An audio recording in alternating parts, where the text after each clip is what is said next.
Morning, good morning, good morning, good morning. How is everybody's day now? Before I start, I've got a special announcement to make, right? Margaret Lee in Wiltshire is 70 today, and she watches every day. And her son Christopher told me this. I've got it written down so I didn't forget because I've had the email for ages, right? So Margaret Lee, happy birthday. Like, hope you have a lovely day. Christopher says, he says, buy what you like, he'll pay for it. He didn't say that. I've just made that bit up. Anyway, that's like when I was at Rocks & Co. and this boy that worked with us, and he was poorly, and he texted the show saying, oh, I'm off poorly, I'm sitting with my girlfriend. And I went, I can't remember his name now, Luke, whatever it was. I said, Luke's not very well, but he's sitting with his girlfriend, and he says, I've got a special announcement, would you marry him? And she was like, oh, I will. I only made that bit up. Should we do today's early bird? Tweet, early bird, tweet. Oh no, and then I had to explain to her that I was only joking. And I didn't know the night. I carried on that night, not knowing. It was only when he came in a few days later, he went, I'm engaged now, thanks to you. So this no. Fat quarter bundle, look, linen and cotton mix these are. Rather gorgeous, aren't they? Look, $14.99, rose patterned, fat quarters, 5 of them. So at the moment, they're £3 each. £3 each, but we're not staying there. They're a linen and cotton mix, these. No. Almost half price. Almost half price. Look at $7.99. Now, you know that once you bought these, you've checked out. That should be paid for the day. So you don't need to worry about that. And it's 1p&p for the whole day, remember, whether you come in now and buy these, you come in and buy a cushion, you come in and buy a bag, you come in and buy a bit of cross-stitch. I know. Right, Sharon says good morning. Julie Vaughan's up already. She says good morning. Jill says good morning. Anne says good morning. Patricia sends love from Blackpool. Laurie says good morning, loving your shirt. Claire says good morning. And the other Jan has just woken up. Message from, is it Liz? Morning, John and all. Happy Thursday. Have a great day. Early bird is lovely from Liz. Thank you, Liz. And it's very good price. Oh, that one's strobing a bit on my telly. Oh, no. There you go. Let's do it like that. Oh, is it fine on yours? I'm mine in here. There you go. It's right now. There you go. Oh, excuse me. That's just scratching. That's me scratching. $7.99. Keep going through. I've only got the one early bird today. What's the what? Oh, yeah, $7.99. Sharon says all the bees... Oh, hang on. Are the bees on Ada or linen? Oh, Sharon, you're asking me a question now. You mean the bee and hive covered tape measure? They're on linen. They're both on linen.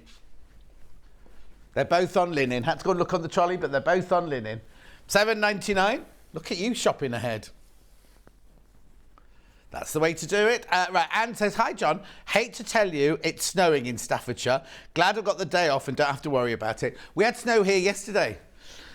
In fact, Marion Allison, she's in Staffordshire. She put a picture of her garden up yesterday, all completely covered in snow, didn't she?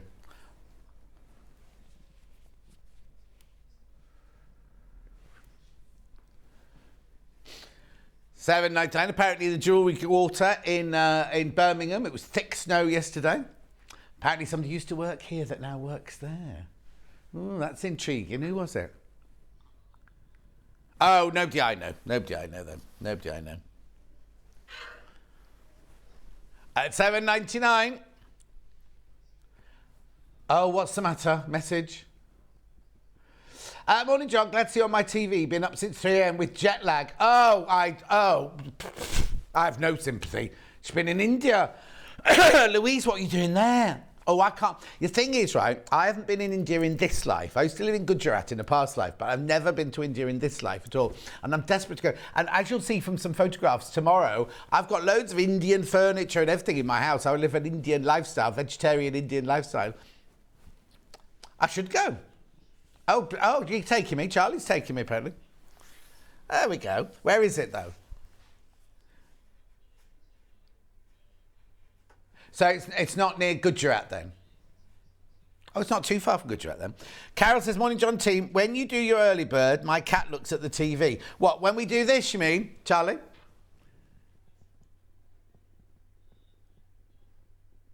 Oh, it's lucky we're not in paparazzi territory, isn't it? Is it not working? When we do this, you mean?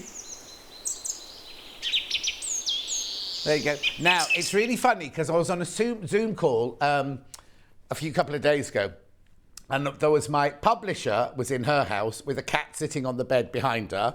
I was in my office, excuse me, and Luther was on the windowsill. And then there was a lady called Lee who does all the design and everything. She was in her office and her cat was in there as well. And it was all fine until Lee's cat started meowing.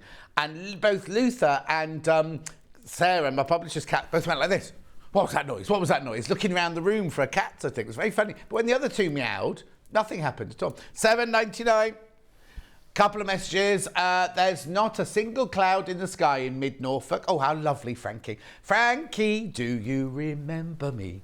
Good morning from a very frosty gatehouse. Glad you're on today. Cheer me up as I've reached the big 6-0 today. Karen, happy birthday. 60. I can't wait till I'm 60. Got years to go yet, me.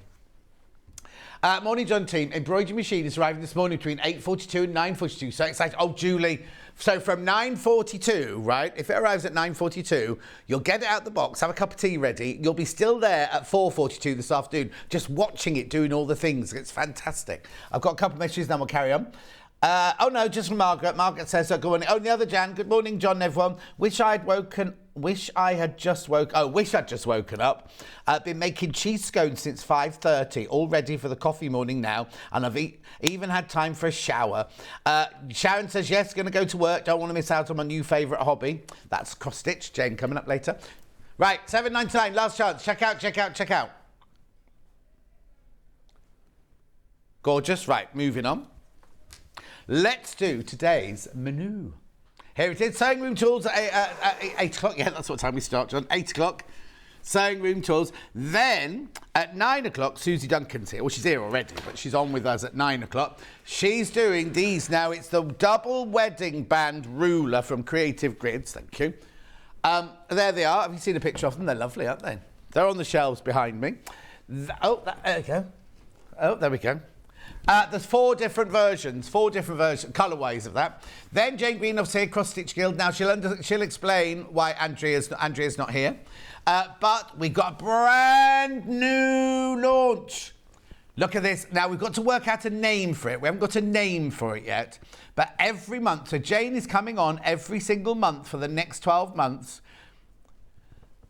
to launch this. It's gorgeous, isn't it? So the kit, we've got the kit for January. The kit for January is here today. So we'll be launching that. We've got all the others. We're going to show you right the way through to December. But there's a funny story about January, which I shall tell you when Jane comes on. Well, hang on, I just have to move that. Then, what we got next then? Then we got Susie's back then after that doing the June Tailor Lunchbox and Tote Project Bag. Two different, what's that? That's not a tote. Is that a project bag? Oh, I see. Where's the zippy doo-dah on it then? It's on there. Oh, okay. Oh, we'll ask her about. Hang on. Oh, where is it then? We haven't got it here. Can you ask her where it is then if she's already made it? Because we've got the lunchbox. The lunchbox on the shelf behind me, but we need the project bag, don't we? And then we're doing Cross Stitch Guild again with Jane Greenoff. Lots of exclusives.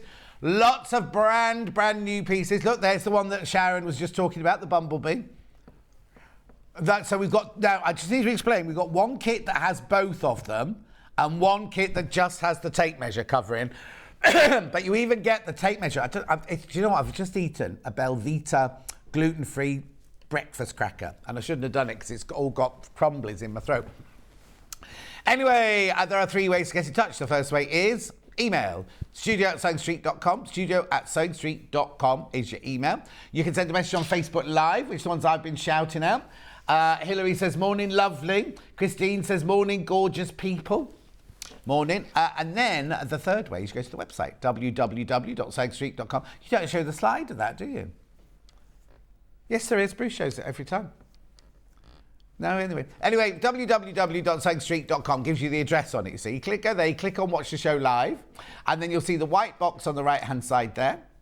saying yes, and then scroll down the page. You will see in a minute there will be 2 columns. The left-hand side column will be things that you've seen so far, and these are things that are coming up on today's show. So this is my shop. Sewing tool, the John Scott Emporium.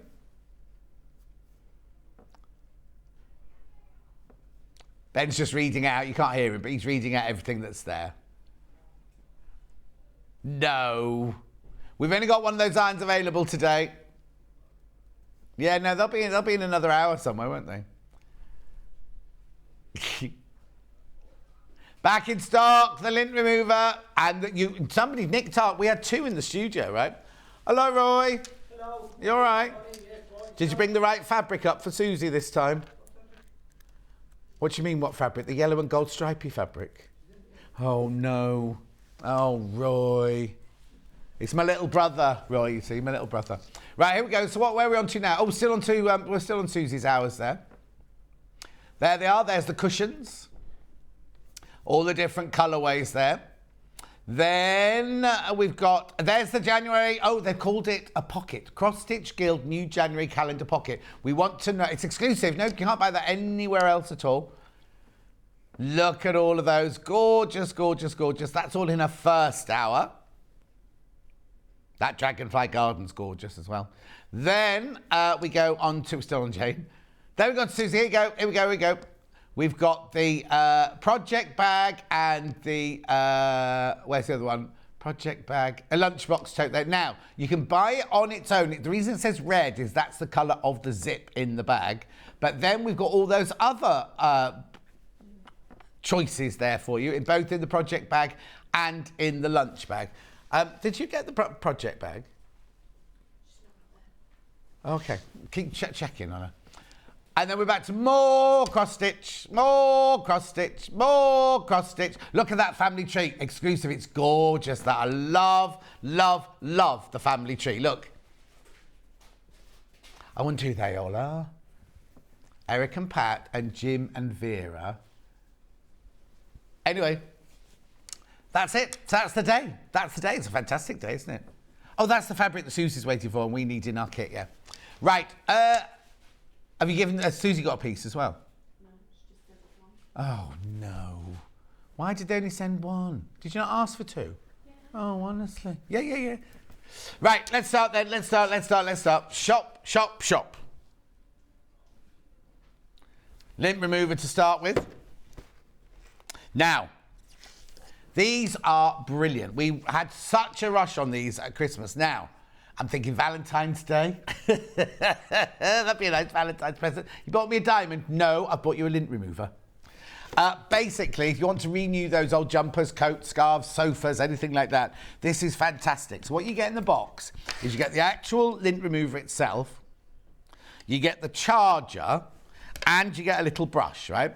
What you don't want to do is you need to charge it up straight away when it comes. So the little pocket, no, what's that called? The little port is there, and you put it in a USB. Right, while you're charging it up, you cannot use it, right? It's just charging up. Then once it's charged up, you take, what's the matter? Oh, have you? Is it a messy scarf? Oh, hang on a minute. How'd you get the bottom off? And no, don't just pull it because the whole thing comes off then. I'll do the scarf when I can get it off. Thank you. That's a scarf for me to de-fluff. I'm just checking that. Oh, how'd you get that off? God, I'm rubbish, aren't I? So the bottom comes off. Right, now, if you've already bought this once, you might have had a black bottom, but it's a see-through bottom now. And then what you do is you must always have the thing that you're de-fluffing on the flat, right? You press the start button, which is there, and now listen. Oh, there's not that bobbly, this acrylic scarf.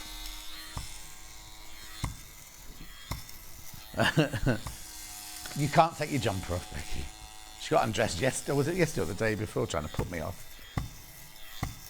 No, you see, when you've got a really bobbly jumper, you can hear it going, but it's fantastic because it's very, very gentle. Right, and then you switch off like that, and then what you do is you open the bottom like this. Oh. There you go. Now, this didn't, hang on, this hardly defluffed at all, this one. There's a little bit there, but when you do a proper, like when we did Becky's cheap jumpers, they were brilliant. They had loads of fluff on them and everything like that. Anyway, at $17.99, $17.99, fantastic price. I'll just pop it back in there. There it is, $17.99, very ergonomically designed, rather lovely. This is how yours will arrive in a box. Cordless and rechargeable, suitable for all fabrics, revitalises clothes, multi-use. You see, Hannah might have one of them at home because she takes them home to do her sofa, doesn't she? Ben saved a coat from going in the bin by using this on it. $17.99. $17.99. June says, morning, very cold here today. Carol says, good morning. Sarah Jane says, morning, John. Watched on the train. On the train? Oh, she's going to hospital for an appointment. But on the train, don't you watch? They've got tellies on the train. Oh, on the app. On the app. Mari says, morning, all gorgeous sunrise in Islington. Oh, it's all different everywhere today, isn't it? $17.99. Is it? Can't be. Apparently it's -3 here. Wasn't even that cold when I came in at 5:30. Anyway, $17.99. There was a very bashed up car. Did you see it when we left yesterday? On the side of the road, outside. Yeah. Well, I saw a lorry reversing next to it, and I thought, oh, that lorry's caught that car. But then when I passed it, I thought, that's not a scratch from a lorry. That's a proper dent, that one. $17.99. Keep going through, keep going through, keep going through. Okay, put that one there. Bound to come back to it. I've lost a little brush. There it is. Okay, next. I can do the turny tools. Where's the... I need to get the... got it. Tar.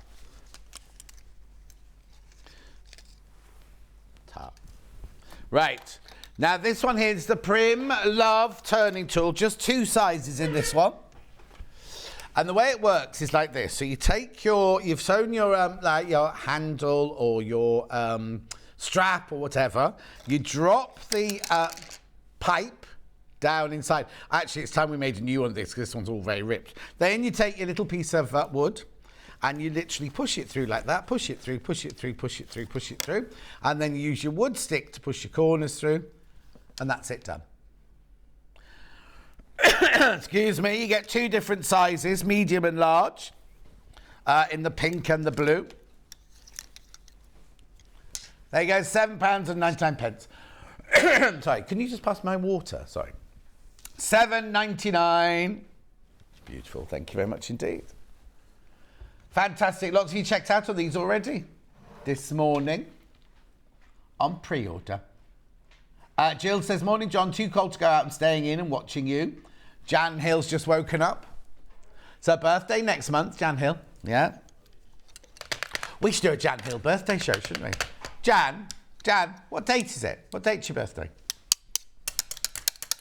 They're all big birthdays for Jan.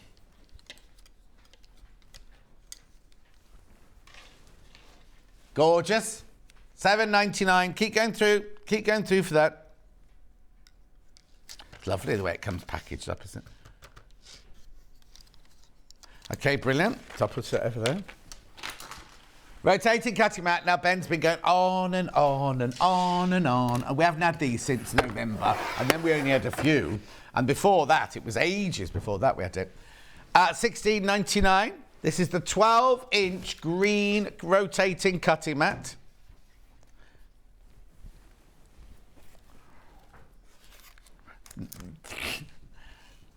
$16.99. 12-inch red. That's how yours will arrive, like all wrapped up like that. I'll just give that one back to Becky. Then this one here, there's your cutting mat. Right now on the bottom, it's got a locking system. So if you want to use it just a straightforward cutting mat, look, doesn't move, doesn't move, doesn't move. Won't move, won't move, won't move. Turn it over, unlock it, turn it back. Then you see, it's got you can rotate the cutting mat. So what you do is, because when you're cutting out little half square triangles, Actually, can you get me a little bit of fabric? Because I'll need it in a little while for something else. You don't have to move the block. You could just move your ruler. So you know, because you never cut towards yourself. Never, ever cut towards yourself. So literally, you can cut, turn the board, cut, turn the board, cut, turn the board. Look, if you're squaring off, right? If you're squaring off, I'll show you now. Oh, actually, I can't use that one because that's got cellophane on it. Oh. Have I not got this one open? No, okay, I'm going to open this one then. Right. Look, so if you've got a bit of fabric and you're squaring it off, I've got an open rotary cutter for you. Thank you. Let me just cut a bit of this, hang on. I'm just going to cut a square, I'm just going to rip off a square of it. That's how far I opened it.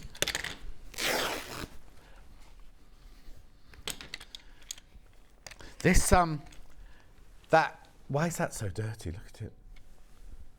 Look at it. I'll be coming to it in a minute, but look at, absolutely disgusting, that one. Right, so, if you want to square this off, you see, what you do is you put your ruler on like this, and you could square off like this, so you cut up here like that. Then instead of moving the fabric or the ruler, you can just swing it round like that, and square off like that. You see? And then what you do, you've then got that, then you've got that corner, then you'd then square it off like that, wouldn't you? There you go. And then turn them back round. Oh, hang on, that's not particularly straight. Come on, John. See, what do I mean? See how easy it is when you can just turn the actual ruler. Let's make it into a rectangle.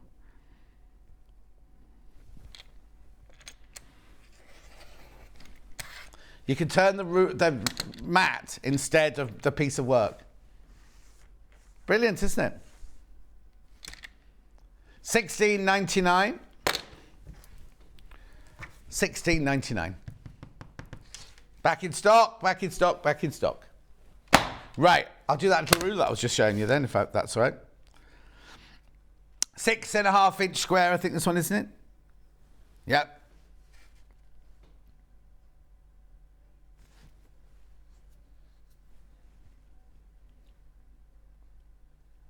Now, the subtitles are way behind because it's me still talking about the first hour. I certainly have 8th of February and she'll be 65 and a half. No, I'll read that again. I certainly have. It's on the 8th, I'll be 65, 1.2 here. Well, is that the temperature? 1.2. Oh, 1.2, eh? Right, hang on, I'm just going to have to do this. So, what date did you say it was? 8th of February. I've got another friend whose birthday's on the 8th of February. We'll have to do a Jan Hill special, won't we? Write it down for me, Ben. Yeah. $14.99 this little ruler. $14.99. Oh, I'm not in that day.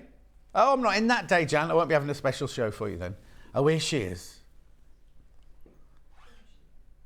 Yes, we've been looking for that.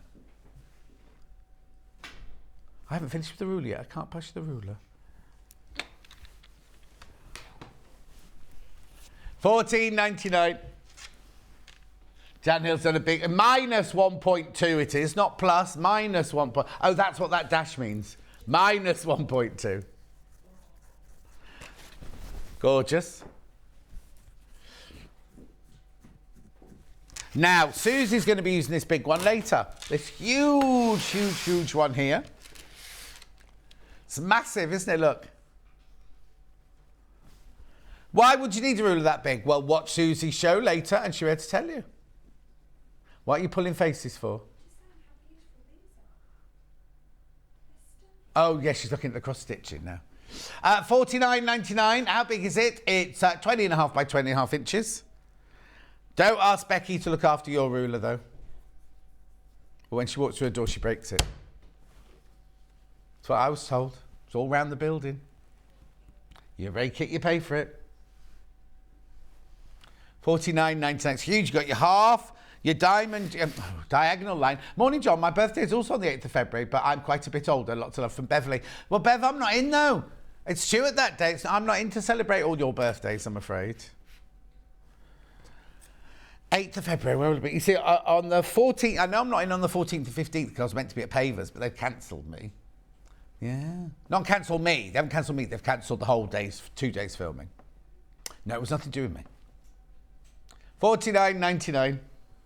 So it means I'll be at home for all my Valentine's cards and my flowers and my chocolates that I don't get. Don't worry. Don't waste your money, Charlie. Morning, John, and all the team from really freezing Aberdeen, says Andy Lynn. I did get a Valentine. Was that only last year? Yeah, it was vile. She really didn't like me, that lady, did she? 49, that lady in Edinburgh.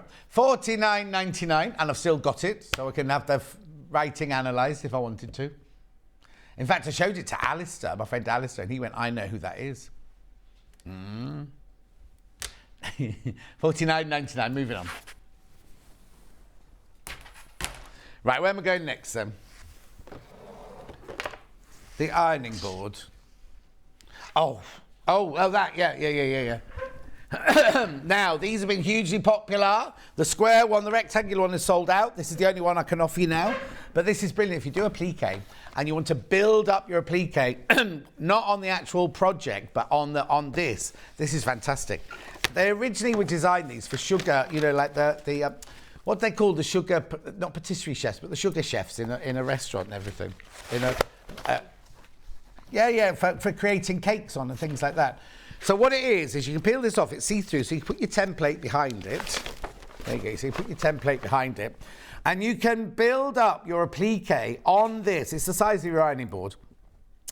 You can build up your applique behind it, so you can take the bits of paper off.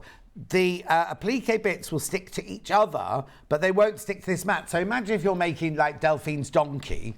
You can build the whole donkey face on this, peel it off, and then attach it to your finished thing. If you keep hold of this silicone sheet, because that's what, when you store it, that's the best thing. In fact, it's upside down, look, this one. I don't know who's put this one away. Rebecca Reed. We're blaming Rebecca Reed, apparently. Look, because it's got measurements on the side as well. You've got inches down this side and centimetres down that side. Brilliant, isn't it? Let's see if I've missed anything out. Heavy-duty see-through, non-slip and non-stick silicone fusing mat for sewing, quilting and ironing. Also includes a non-stick PTFE pressing sheet to create a layer between your iron and your fusing gun.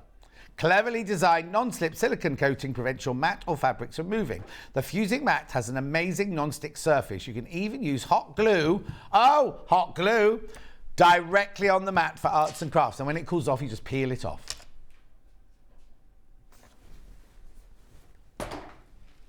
Message. -3 here now, John. Having a nice hot cuppa from Wendy in Norfolk. -3! You see, the only way I can tell the temperature is by getting in the car. I haven't got a thermometer outside or anything. I suppose it says on your phone, doesn't it, these days? I wonder what it is in my village. Somebody will check it in a minute. Will you be on the 11th, as I'm 44? Oh, I don't know. Am I in on the 11th of February? I wonder if Margaret Lee was up at 8 o'clock. I am in on the 11th. Remind me on the 11th. Actually, I might have a previous engagement on the 11th. So I'll let you know.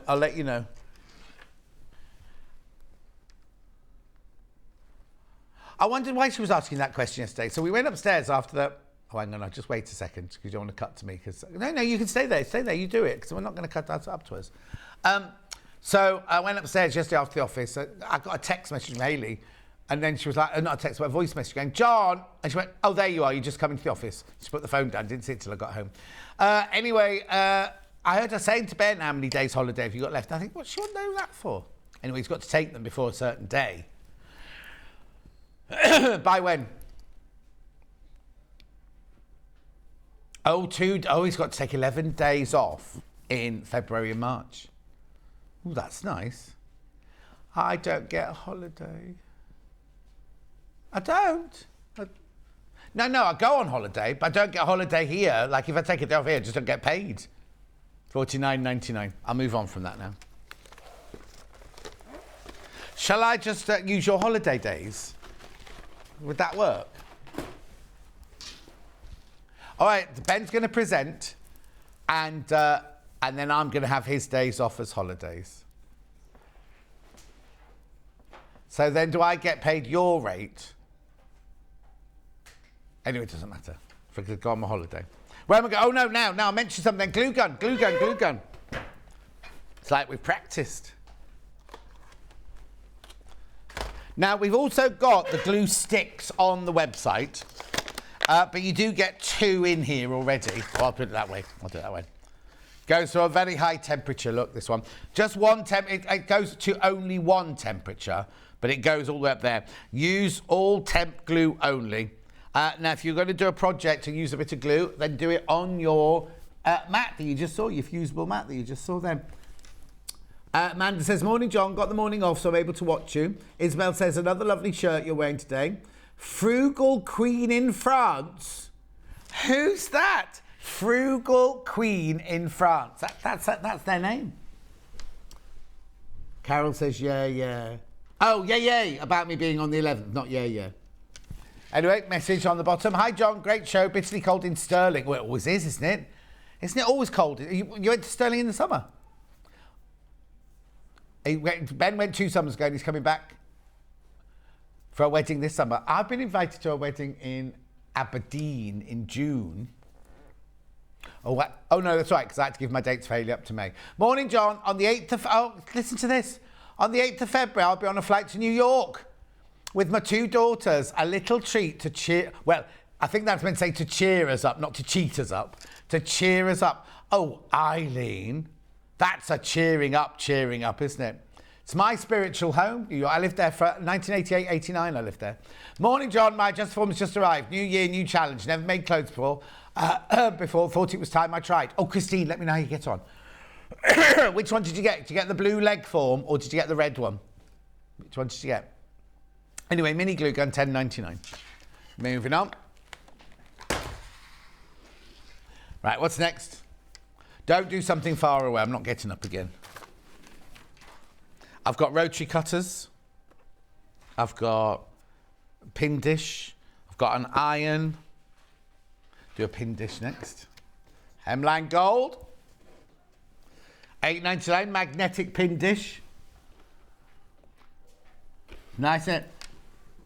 Oh, Frugal Queen in France is a quilter, long arm quilter living in France. Oh, how lovely.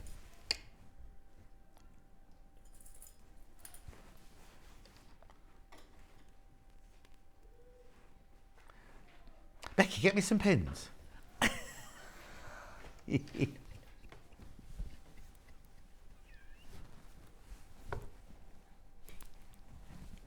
Yeah, not those. Poor old Becky, right? So Becky came round from behind the cameras, right, and went, do you want some pins? I went like, no, I'm fine, thank you. Then she walked all the way back to behind the cameras. I was like, Becky, can I have some pins? I know. She loves it. Look. So magnetic pin dish. Also, it's magnetic on this side as well. So if you've got a metal shelf, just so happens I have one here. Oh no, I've not tested it on the grey one. I'm hoping it works on the grey one.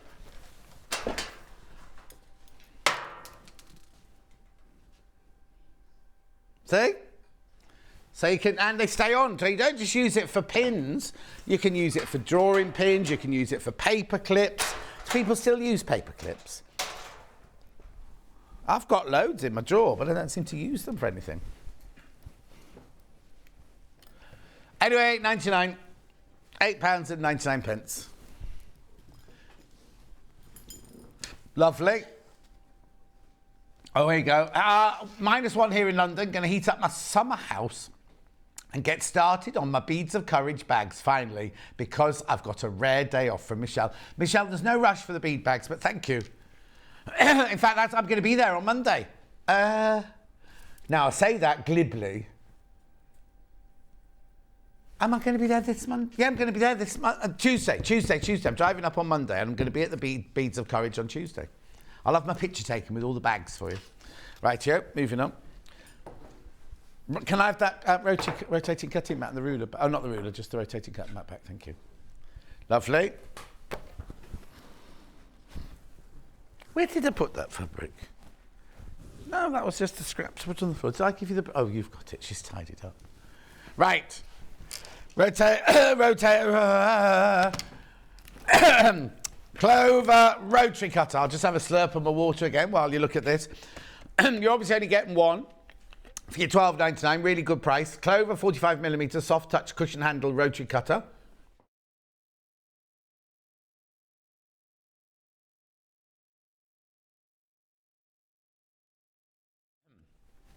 Thank you. Right, so here we go. So this is it. The way it works is you see your little switch here. That just takes your... it's been cleaned now, isn't it? Lovely now. Now, you can use these if you're right-handed or left-handed. What you need to do is you need to take this off, right, and turn it over. In fact, shall I show you? No, I haven't practiced this. Right, so look, and what you can do is you unscrew the back like this.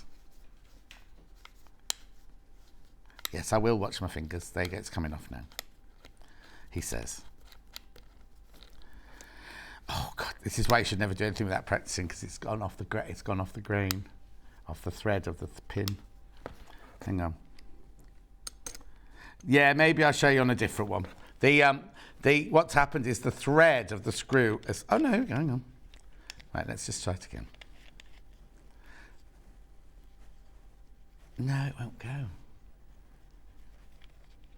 Oh, hang on, here we go. Is it working now? There you go. So you see that's got an R on it.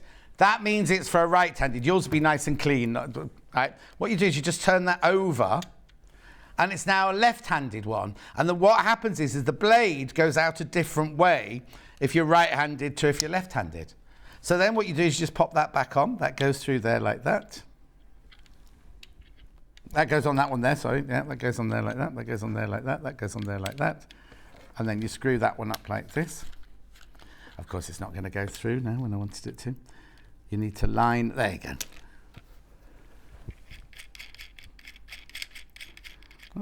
Come on. Yeah. It's not going, that one's not going in, there you go. There it is now. Take your time at home, take your time at home. So what you do is you screw that back up, and then when you open it again, see that's the right-handed one. If you've got that on the other side, the left-handed one, the blade comes out that side. See, it is possible. $12.99. Gorgeous. That's that one. Now, when we come to do the double wedding band later, you're going to be cutting around little curves. This one is brilliant for that. The 28mm one. Let me take the cut up. The 28mm one is brilliant for that. $10.99. Excellent value. You don't need to move the blade on that one. Jan, what do you mean you don't need to move the blade? You have to take the blade. Oh, on which one? You have to take the blade off to swap the thing over. That's what you have to do on that one. Oh, and yesterday, Roxana apologised, because remember yesterday we got very, very confused about the bar. And I said, I'm sure it's the 680. Anyway, she was talking about the 680, so if you weren't watching, it won't mean anything to you, but it was in the sewing machine now yesterday. She messaged me later going, I think I might have confused you. Elbow's not good, June. June.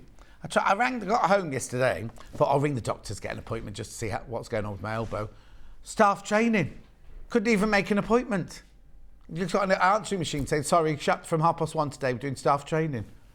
You'd think they'd still have a receptionist on though, wouldn't you, to take appointments and things. Anyway, they didn't. I'll have words.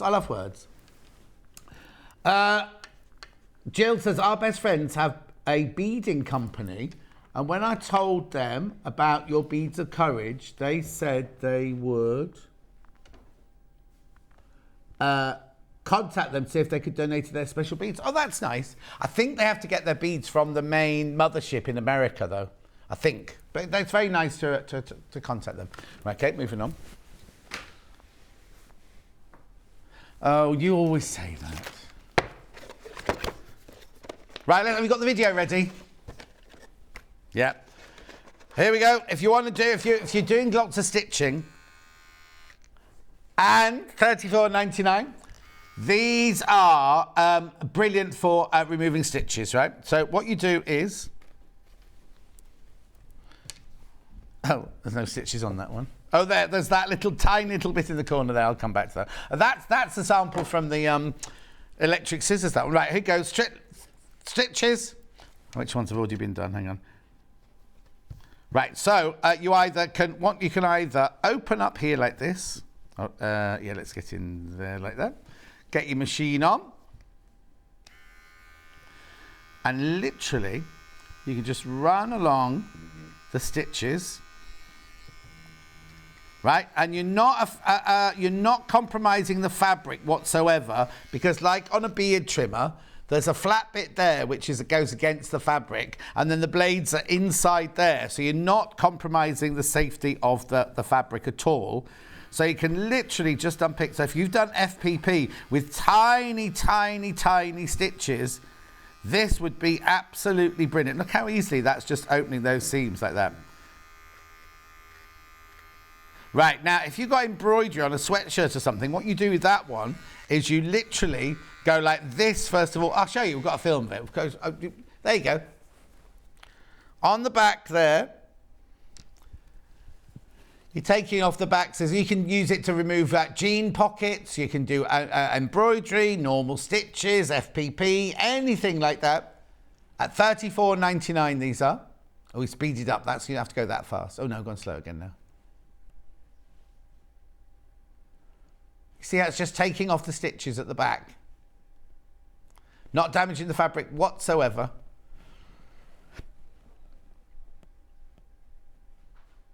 Look, look, look, look, there you go. Removes embroidery without damaging the material.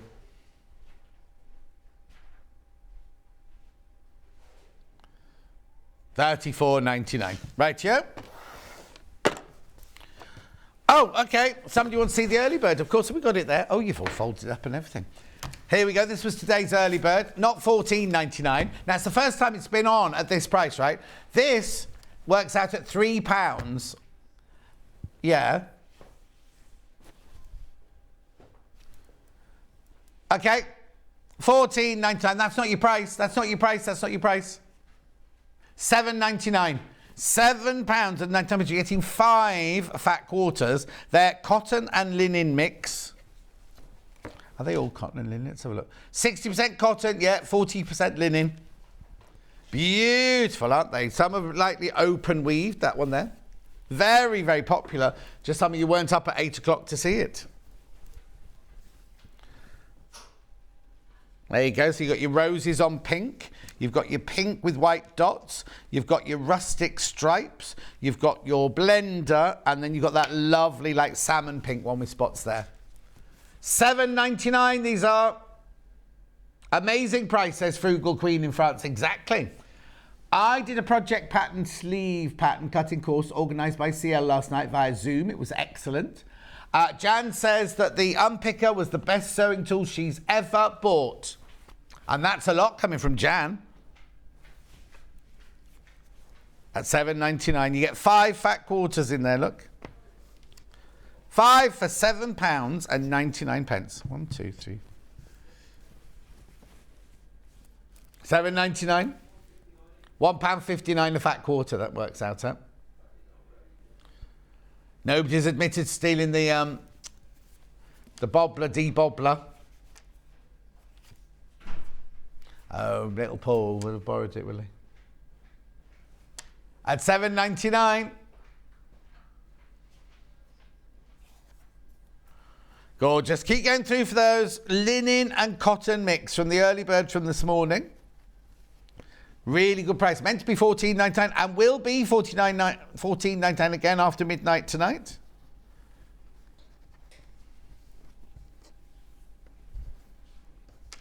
De-bobbler. Here's the de-bobbler. There you go. You get all of that. You get the de-bobbler, you get the charger, and you get a little brush. All set in the little box there. Bottom comes off like that, so you've got a safety guide. And then you literally press the button there, and then your de-bobbling goes on there. Switch it off, and then click it open like that, and then all the fluff is collected inside here. Now, we did have 2 in the studio, but someone has taken them. So we've had to open a new one today, especially for you. Oh, the other thing is when you're charging it up, right? It's a USB charger and the USB port's on the back there. It won't zzz while you're charging it up. I only know that because when we did the first time, I was charging up in here and went to use it. And I was like, oh, this is rubbish, doesn't work. Took it through to the other room and it worked. I was like, oh, okay. So I brought it back in, plugged it back in, wouldn't work in here. Suddenly realised it was because I was trying to use it while it was charging up. $17.99 back in stock today.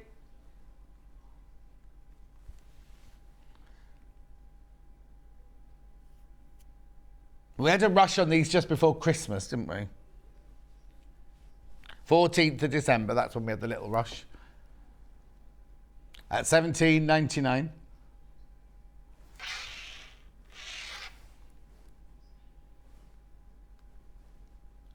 Who loves them? Suzie Duncan loves them. Producer Hannah takes hers home to do her sofas and Steph's coats. Yeah, it's just the sofas we're using this. Well, look. It's on corduroy there. I don't know. I've never been in Hannah's house. I don't know if she's got a corduroy sofa. I've never been invited into Hannah's house. Even on the day we had a car crash, she just went, oh, bye then. And left me to drive home all shaky like that. It wasn't an ice cream van. Oh, $17.99.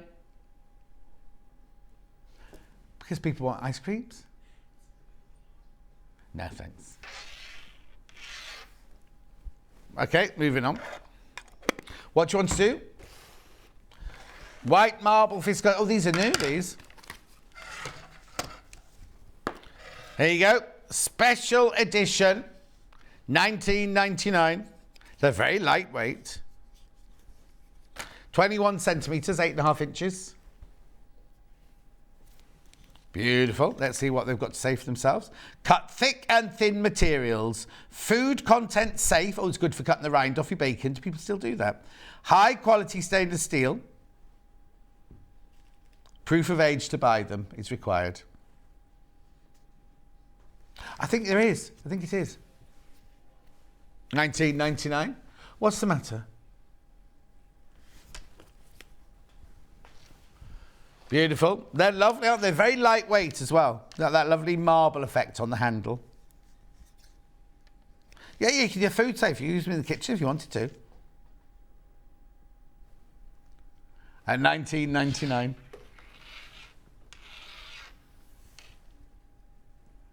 Beautiful.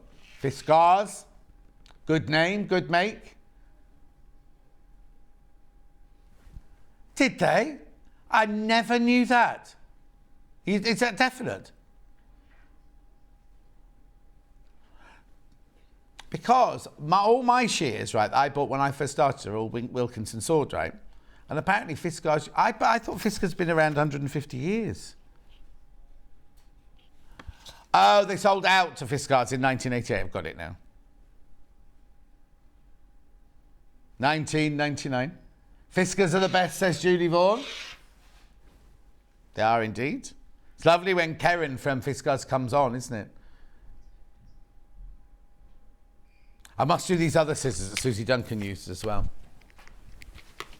They're very strange looking, these look. They're for left-handed or right-handed people, and they fit small and large hands. Look. They're weird, aren't they? So little fingers, big fingers. Look, little big hand, little hand. Left or right, because they're identical both sides. Ambidex, they're called. Well, you know Taylorsville, they do the pins and everything like that. Well, it's June Taylor, isn't it? Not a toy, keep away from children. Okay, I don't think a lot of our ladies do this though. Always wear safety glasses when using. It's because they've got safety glasses for sale on the top of the packet, that's why. I suppose because America, they like to just cover themselves, don't they? But aren't they cute? You'll see Suzie using these in her hour. $11.99, lovely little snippy scissors those. Oh, actually, and the end isn't sharp, the end's blunt, the end's squared off. That's good, isn't it?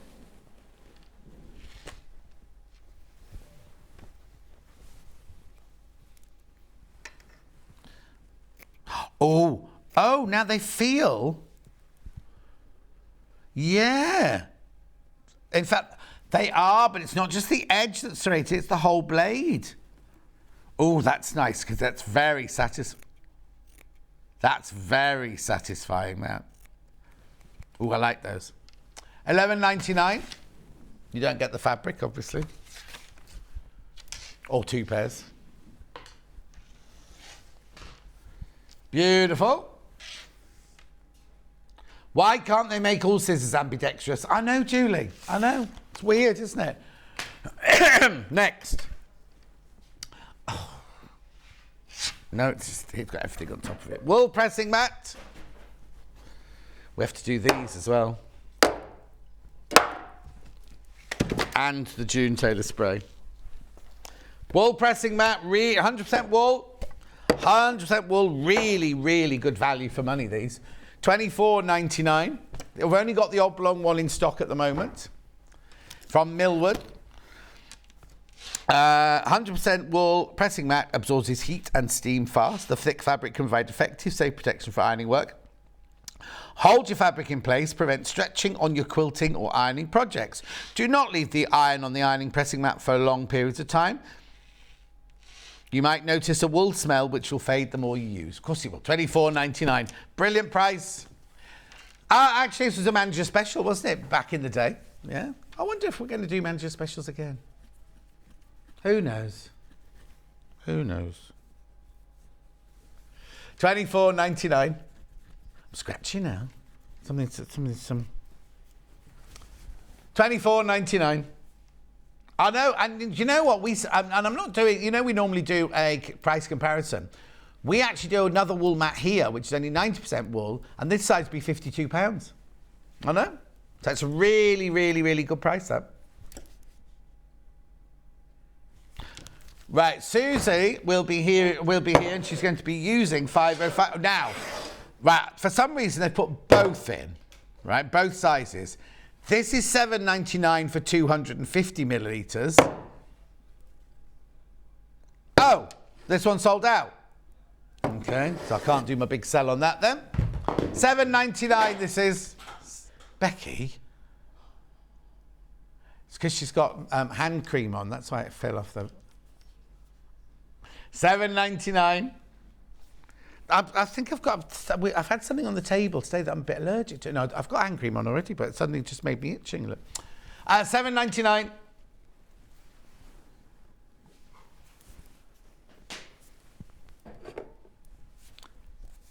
Now, I have a choice, right? I have a choice. We've got the Eau de Coat 505, but we also have the June Tailor Quilt Basting Spray.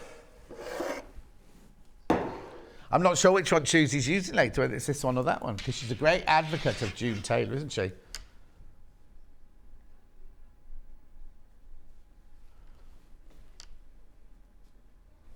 Do what to say, sorry? Yeah, she wants it. $13.99. Anything else left over for this hour, like the iron-on interfacing bundle, or the ruler, or the heat press batting, or the glue? They're all available. Ben will swap that. No, they're all on the pre-order bit underneath. Pre-order bit underneath, yeah. $13.99. Right. Is there anything else you want me to do before we go for a break? Oh, no, we've got to do this. Oh, how could we forget this? The beginner set. I know, because I've seen, not a direct equivalent of this, but I've seen sets like this available elsewhere for way, way, way more money. So if you're $19.99, right, you get a 12x6 ruler. You get, now you know how much, we just had a 45mm rotary cutter on. How much was it? $12.95. So in this one, you're getting the cutting mat, the rotary cutter, and the ruler, all for $19.99. Quilter starts at A3 cutting mat, rotary cutter and ruler. Was there a glue you had that became permanent when pressed, or am I dreaming? Ooh. No. Glue, no, I haven't got a glue that you iron on. That when you iron it, it goes permanent. I've never heard that.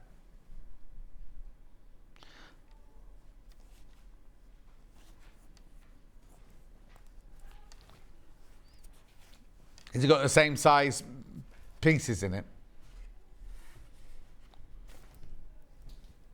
No. Oh, no, go on then. And what's the other one? $19.99 this. You go and Google it, Yahoo it, or Bing it, and see how much these beginner sets or starter sets cost you elsewhere.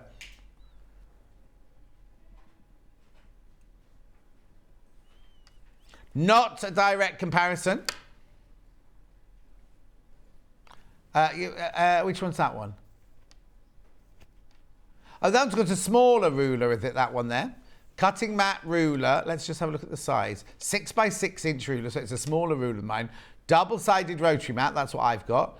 And a 45mm rotary. Oh, there you go. And how much is it? £38.20. £38.20, that one. Not a direct comparison, obviously. Not a direct comparison. Oh, Carol got this when she first started. Oh, here you go. No, Lynn. You don't have to iron that one, though, to become Lintuit. You don't have to iron that one to get it permanent. It's already permanent. Anyway, $19.99. Got to go for a break now. After break, Suzie Duncan will be up. We're going to be doing the cushions. We will see you in 4 minutes from now.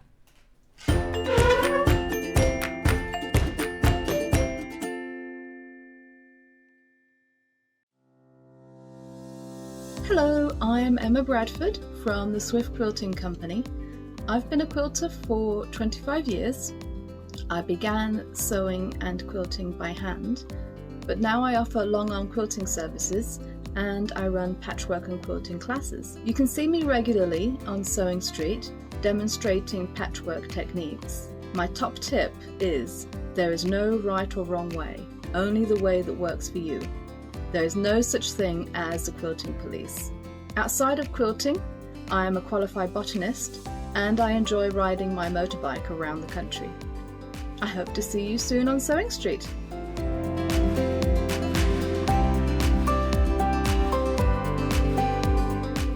Are you a fan of Sewing Street? Why not join our growing Facebook fans pages? Just search Sewing Street Fans on Facebook and click Join Group. Never miss out on the latest news and updates from our presenters and guest designers, special offers and plenty of chat with your fellow fans. Share photos of your makes, ask for advice, interact with your favourite guests and presenters and be a part of the ever-growing sewing community. See you there!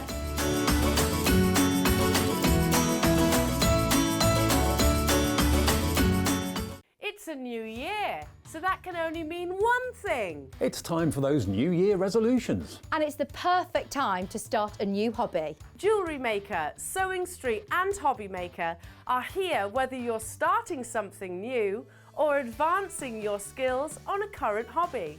With all the tools you need to start, as well as expert demonstrations from our great guests. Are you starting a new hobby this January? Share your new makes with us by tagging Jewellery Maker, Hobby Maker or Sewing Street using the hashtag New Year New Hobby. And watch us every day from 8 AM to 1 PM on Jewellery Maker. On Hobby Maker, 6 to 8 AM and 1 to 6 PM. And 8 AM till 1 PM on Sewing Street.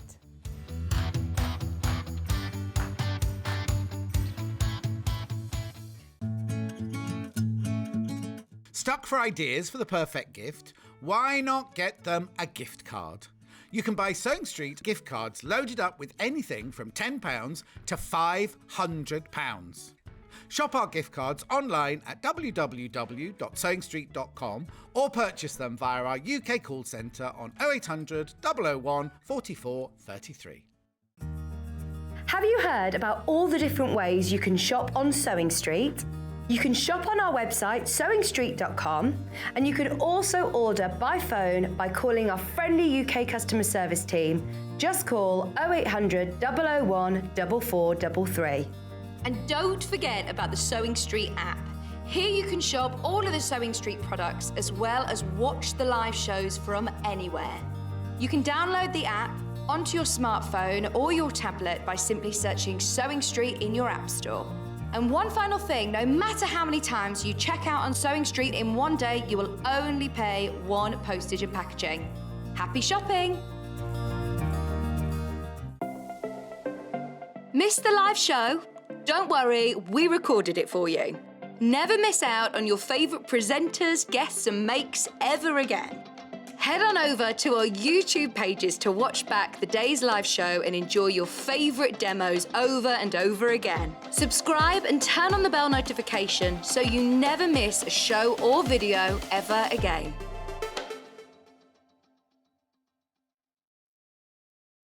Keep up to date with what's on Sewing Street, as well as all the latest news and special offers by signing up to our email newsletters. Head on over to www.sewingstreet.com, scroll down to the bottom of the homepage, type in your email address, click the envelope, and you're done. Never miss out on the latest news and special offers ever again. Sewing Street have our very own app. You can now watch and shop from anywhere. Simply download the app from your app store onto your smartphone or tablet, then log in or create an account, and you're done. You can watch us live from anywhere, browse all our recently played items and pre-orders so you never miss out on any show deals, and message the studio to say hello at any time. And remember, you can check out as many times as you want and only pay 1 P&P all day.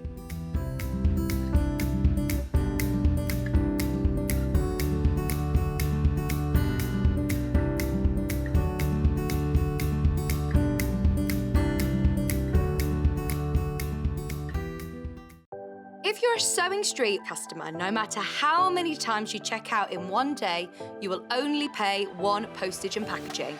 So don't wait to add the item you want to your basket and check out. You will only pay 1 P&P even if you check out multiple times in one day.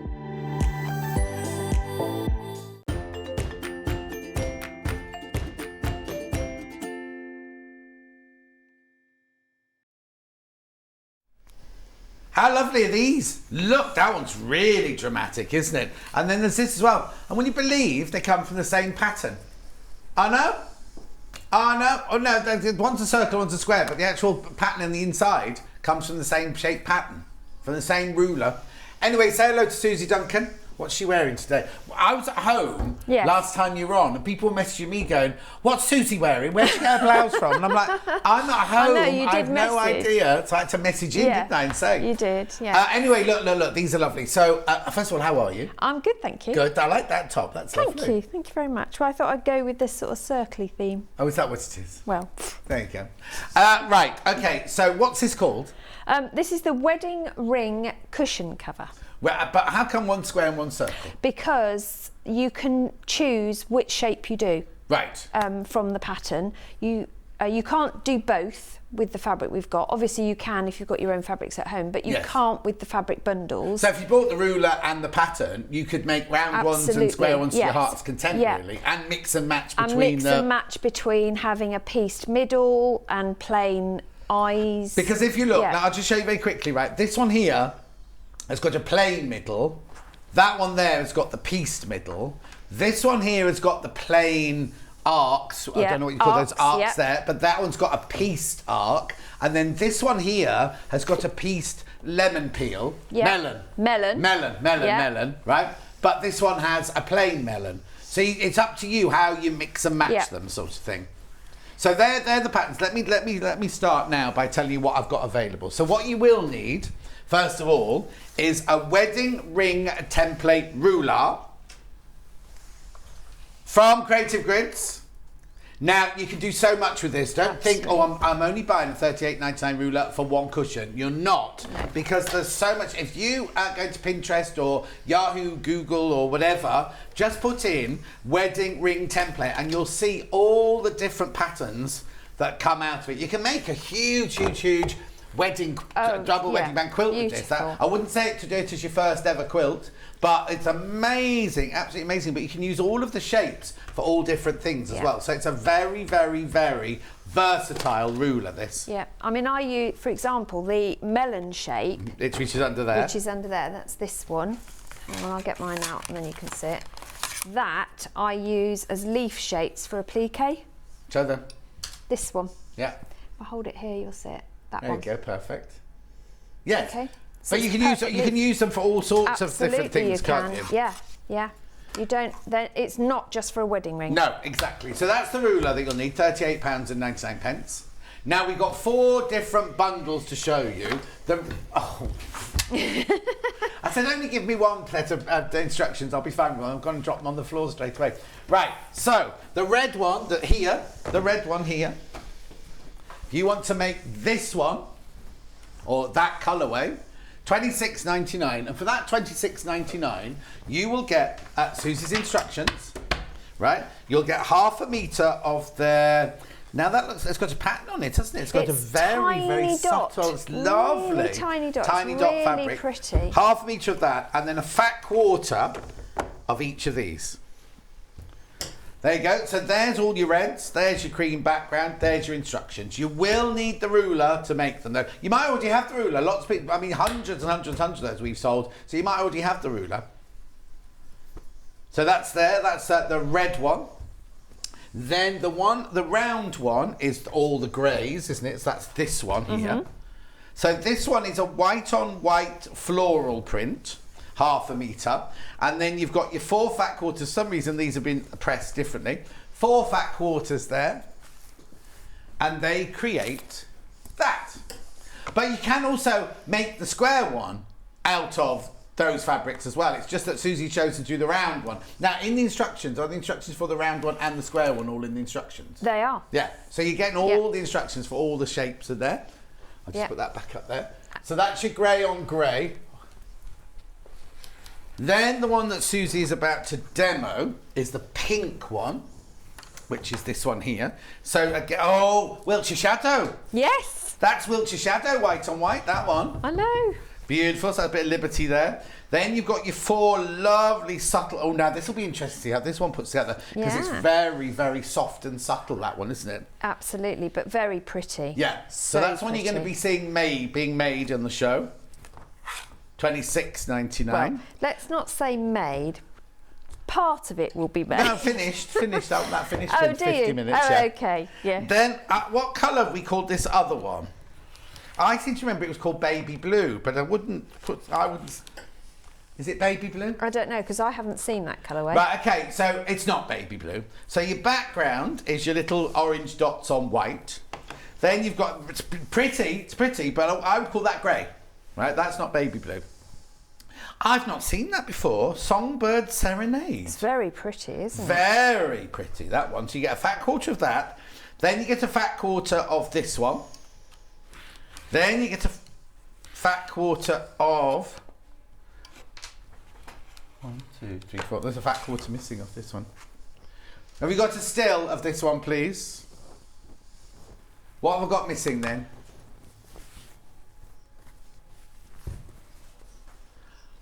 Okay, that's your background there. So that's your bottom left. No, they've only got 4 on there. Oh, on the bottom, right down the bottom. That's your missing one. Sorry, I thought we checked these this morning. So there's one missing. You get an extra fabric in there than that. $26.99. Beautiful. Unless sometimes have a look at the kit for me, Becky. Because sometimes if the fat quarter is one of the other fat quarters, they don't send it upwards. We have to take it out of there. So we'll double check that one in a minute. Then I've got the instructions on their own. It's the baby blue one you're looking at. Yeah. There you go. There's the instructions on their own. $9.99. $9.99. Lots of writing. Lots of pictures. Lots of everything. Oh, lots of mistakes. Well, there was one bit. So rather than rewrite the whole thing, I did an amendment thing, and I've stapled it into the place where it applies. On all of them? On every single one. Oh my word, there's hundreds of them as well. Oh, hang on, and then I've got templates for hearts in the back here. Absolutely. You'll see what that's for in a little while. Yeah. Gorgeous. So that's your pattern on its own. Now, what you will need to do this is some best press. You will. You definitely need some best press. You definitely need best. So I've got 2 flavours. Don't drink it. Yeah, no, don't drink it. I won't say who did this, but we had some of this, and they squirted it like that, went like that, and then realised they'd kind of bunged up their nose with it and everything. No. Right, which one do you want first? Lavender. No, it's lavender and vanilla, I think. Oh, no. Oh, yeah, lavender and vanilla. Yeah. You see, we always go with the same flavours here, don't we? There is like Caribbean Delight. There's all sorts of things. Yeah. $11.99. $11.99. There's loads of different flavours. They do Christmas ones. They do one I like is like the linen cupboard. I like that one. Yes, that's. We used to have the linen cupboard one.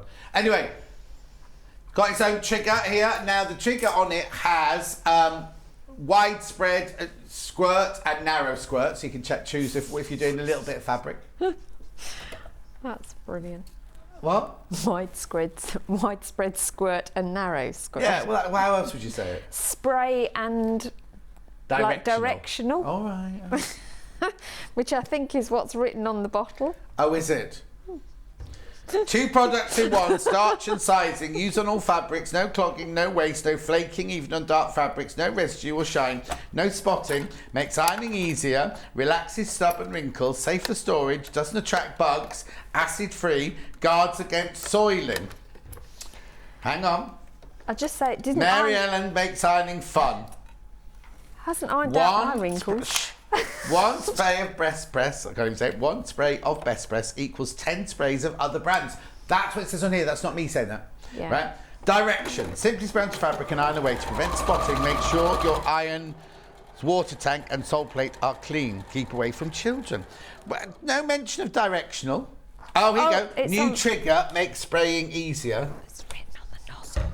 It's what? Written on the nozzle. You have to. You need a magnifying glass, but it says like off. No, it says there. On. I want.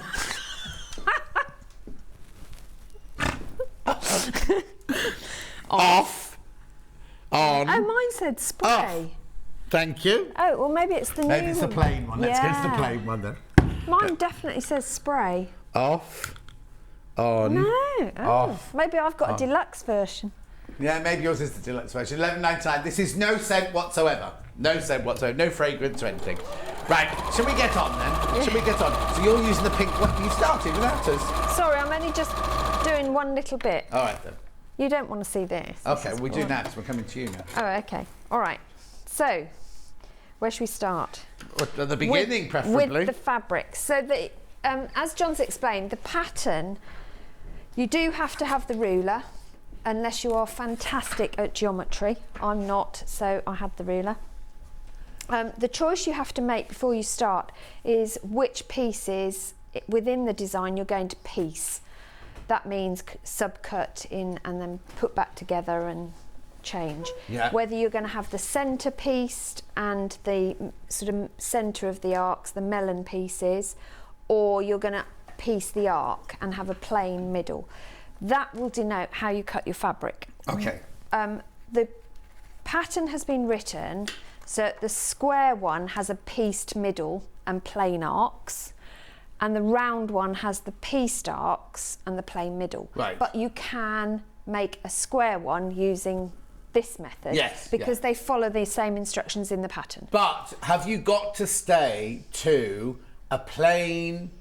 If you go plain centre, your arcs have got to be pieced, and if you do a piece centre, your arcs have got to be. Absolutely not. Oh, okay. You've got enough fabric, so if you wanted each arc to be a different colour of your decorative fabrics, you can do that. Oh, okay. Yeah.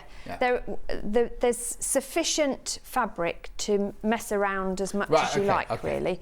But what you don't want to do is piece everything, because then you'll lose that wedding ring of course you would. design. So that's how I've written the instructions. So you can choose one or the other. You do get fabric left over. And if I explain what the hearts are for in there, and they are deliberately a dark colour in the pattern, because if you want to do a plain middle like I did for this one, if you want to do an applique heart, you've got a template there to use as a guide to cut yourself a heart. I've done 2 different shapes, an elongated and a typical rounded one. Yeah. And they're dark colours so you can see through. I thought that was helpful. Yeah. The other thing is, if you're doing a piece centre, when you've cut your centre, you can lay your fabric over the top and you can still see your heart to draw around with a friction pen. So that's why they're in a dark colour. It's not because I can't. So you've on the plain centred one. Yes. You've not appliqued. What have you done? I've used my machine. Yeah. And I've done. My machine at home has a hand stitch setting. Oh yes. So I've in effect hand stitched with your machine. With my machine, but I did it in the same tone as the fabric. Right. Purely because I didn't want it in your face. Right. But you can do it in But if you're doing embroidery. Valentine's Day, you could do it. Yeah. Exactly. You can do that. You can. It's a great opportunity to practice some free motion as well because it's not a big size. Yeah.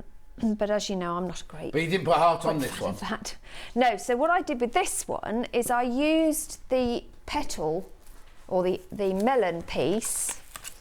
Or the arc. You can take it. Take it down. Yeah. It'd be easier to take you it down. can use either, and before you obviously put the cushion together, I just used a portion. It was this, just to draw myself arcs. Right. And I make like a flower petals, in the middle.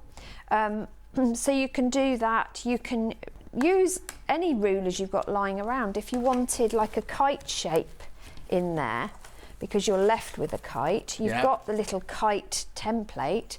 That would look really cool. Oh yeah. If you drew around that and then quilted that. So there's lots of scope with the pieces you've got in your ruler kit anyway. That would be nice appliqued if you did a kite in one of the other colours. In one of those, it'd be really nice. So you can really go to town with this and do things. So the square one has got an envelope back. Right. And binding. And so enough fabric in the kit to do all of that? Enough fabric in the kit to do all of that as well. Brilliant. Yeah. And then the round one, what I did was the actual circumference is pieced as well. Red and the pink, most popular so far. Which is really cool. Yeah. And it's a plain back, so you actually stitch your filler inside. Inside it, there's no opening on that. No, there isn't. But you could if you wanted to. You've got enough fabric so you could piece the back as an envelope if you wanted to. Lovely. But I didn't. I chose to. Or put a zip in it, I suppose. If you were so inclined, yes. Yeah, I don't like zips. I don't like zips. No, because they're really uncomfortable, aren't they? Yeah. Even our dog chucks out the one. We've got one with a zip in it, and the dog throws it off the sofa. Oh, okay, fine. But he is a bit of a prince, you know that, don't you? So let's assume we're going to piece the arcs, because I thought that was a helpful thing to do. So you're going to cut strips of your decorative fabrics, and you want enough strips to make 2 sets of 6. And you can change the order. They don't have to be the same because they're going either side. On this one, I did different orders. Right. On the one I'm demonstrating, I've done exactly the same, just so you can see a difference. But you want to press them with all the seams open. Right. And best press it. Okay. And what size stitch did you use? Normal size. Okay. Yeah, the 2.4 that it's on. And but the important thing is to press your seams open because that reduces your bulk in a minute. Right. Then you want your arc template. Now this is fabulous template. It's got, I don't know how well you're going to see this because it's white. If I put it on there, is that better?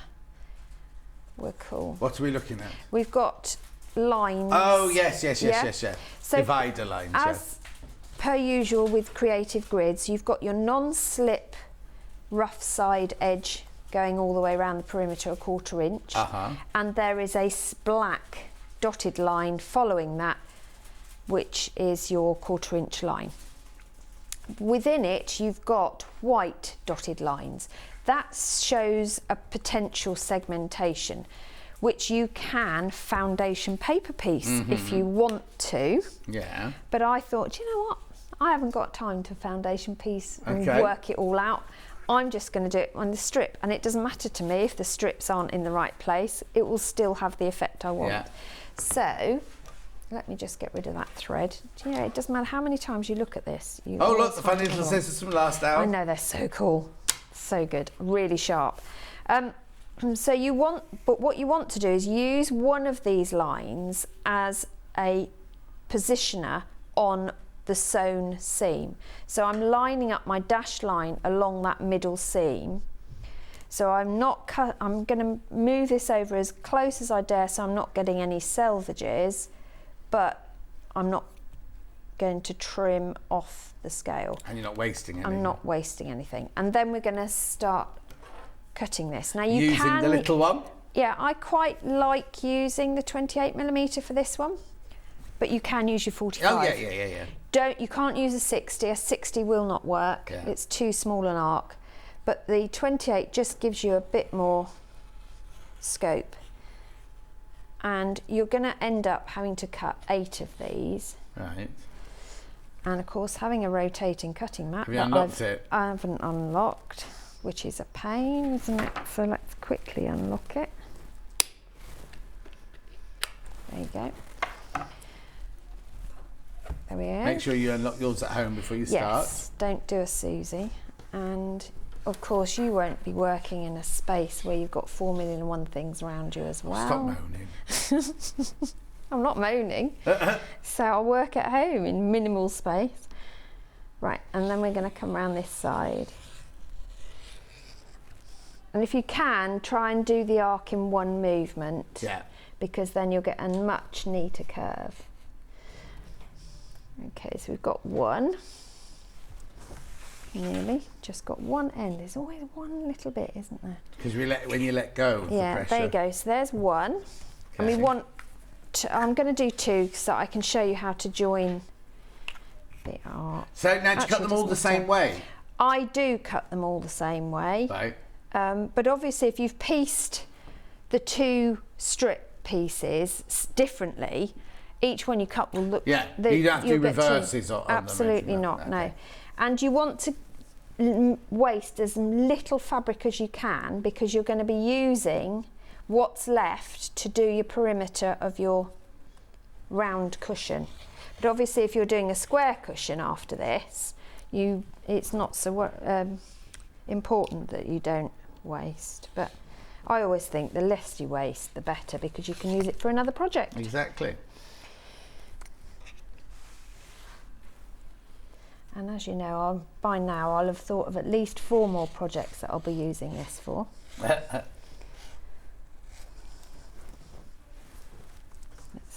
whizzle that a bit more. Rotating cutting mat, I haven't had it in since November. There, so that's those bits I will put in the bag of bits. So I've still got all of this, but I am going to have to cut 8 in total. Right. Then we want a melon piece, so let's cut that. And at the same time, I'll just cut a melon piece out of this. So this is my Wiltshire, and you will need 4 melons. And again, everything's marked on your template. Now there is a difference with this one, well, with all of them, and what I haven't done on that, but I will do in a second, is I'm just going to cut our melon piece.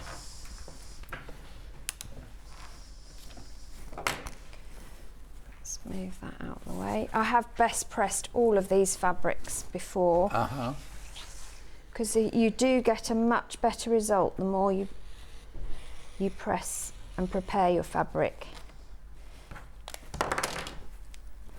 So that's that. Now before I move this, what I am going to do, you'll notice that there are some holes in all of these templates. Right. They are placement holes. Right. And it doesn't matter how many of these you do, you will want to mark these holes. That's why we've put friction pens on today's show. So we've got them on the website, got them in blue, black, green and red. So I'm just making sure all of those are on there. And then I'm going to take one of my arcs that I did, and there are holes on this one too as well. Right. Now I'm just going to mark this edge for now, because that's all I need, don't need it all. And I'll show you how I piece them. And actually there is one thing that I think you had on the first hour. Did you have a glue pen on the first hour? I've got a glue pen here. I've got the basting glue. Yeah. from So Easy. Is that what you've got? I haven't got one, so could I possibly You can have this one. use that one, because I can show you a quick way of doing this. $4.99 they are. So traditionally, thank you so much. You can't send that back, she's used it. Sorry. And she'll take it home with her as No, well. I won't. When she came in this morning, it was like, oh, I can open this, I'm allowed to take it home. I can open this, I'm allowed to take it home. It was all verified. That looks like Big Brother. I know, it's so cool, isn't it? So this is what we're going to achieve, but obviously looking at that, it doesn't look like it's going to work. No, it doesn't look like it's going to work, though. It doesn't look like it's going to work, but it is going to work. So what I need is a pin, magic pin. These dots are critical. So what I do is, and I pin the arc on top of the melon. I just find that easier. Yeah. I'm going to push my pin through at that dot, which is there, because I can see through the fabric. And I'm going to put the pin point through that one as well. Yeah. So I've got those two lined up at that point, which is the midpoint. So put my pin in. Now you can gently ease all that fabric in bit by bit and pin as you go, and you'll end up with about 40 pins on that arc. Yeah. Donna says, good morning everyone, I've got a question for you. Morning everyone. Susie. Yes. Did you buy the free motion rulers last week? I'm only asking because remember you messaged in. I didn't get round to it, no, because I am terrified of free motion. No. Oh, but that's nothing to be terrified. The Pars rulers, you Yeah, have to they get them were next amazing. time. No, I am going to go and see them at the show. Yeah. And ask them to show me how to use and buy them them and from us, everything. yeah. Yeah, and then get them. Julie Wong says this really is the best starching spray. Yes. Ali says, morning John, can you send huge hugs to Marina and Pete for this morning? Oh, huge hugs for this morning, Marina and Pete. That's good. So you can, as we say, we can pin as you go, and all you do is gently ease around that arc without stretch. That's the important thing, and that is why it's important to best press as well, because you don't want to stretch your fabric. Right. And if you've best pressed, you'll find this process is a lot easier. But if you're going to pin it, you would gently ease it in and then pin and pin vertically. Yeah. If you're loving the pins, we've got these pins. Oh, they are just amazing. I love them. Now I've got them. If you got I've only got them in the 100 packet. Well, that's all right, because that's how I use them. Well, and also it's much better value for money buying the 100. Yeah, no, not £100, the 100. Yeah, no, they are the most phenomenal pin. Amazing. But you can see pinning is one method, but it's laborious, it's slow, and then you've got to take them out as you go because you mustn't go through. Yeah. Leave the centre one in, and this is where this glue pen comes in handy, and this makes life so much quicker. So you're going to release a bit of the tip of the glue, and you're just going to run a merest smidge round that edge, and then all you do, make sure you've got your cutting mat underneath you rather than your wall pressing mat. Yeah. Follow your finger, guide with your one hand, so if you're right-handed, your left hand, and press with your right, and you'll find that that slips into place absolutely perfectly with no effort and no time at all. And if you want to, you can pin the end to hold it, but there is no need with these fabric glues. And I've done this placement one evening whilst I'm watching the telly and come back the next morning and it's still glued. Oh, wow. So you don't have to do it all in one space, but you can see how much quicker and easier it is to do this. Mm-hmm. Now I will say with this, it is important you know your 1/4 inch on your machine. Right. So practice, don't use guesswork. Do a scrap practice first before you start, so you know you're using a true 1/4 inch. Okay. Because otherwise it won't piece together properly. And then what we're going to do now is stitch that all the way around there at a 1/4 inch. Right. And my advice for stitching that, because again, when the first time I did a curve, it was like, that's really dodgy, isn't it, a curve? Yeah. You just do it slower. We don't have to run life at 4 million miles an hour. And I'm probably the worst person in the world to say that, because I do run my life at 4 million miles an hour. But not when you're doing a curve. But not when I'm doing a curve. I actually slow the setting on the machine down so that I can't overrun. A bit like doing your limiter on your car. Do you know what on your car? Have you not got a speed limiter on your car? Well, I doubt it. My car's very basic. They're amazing.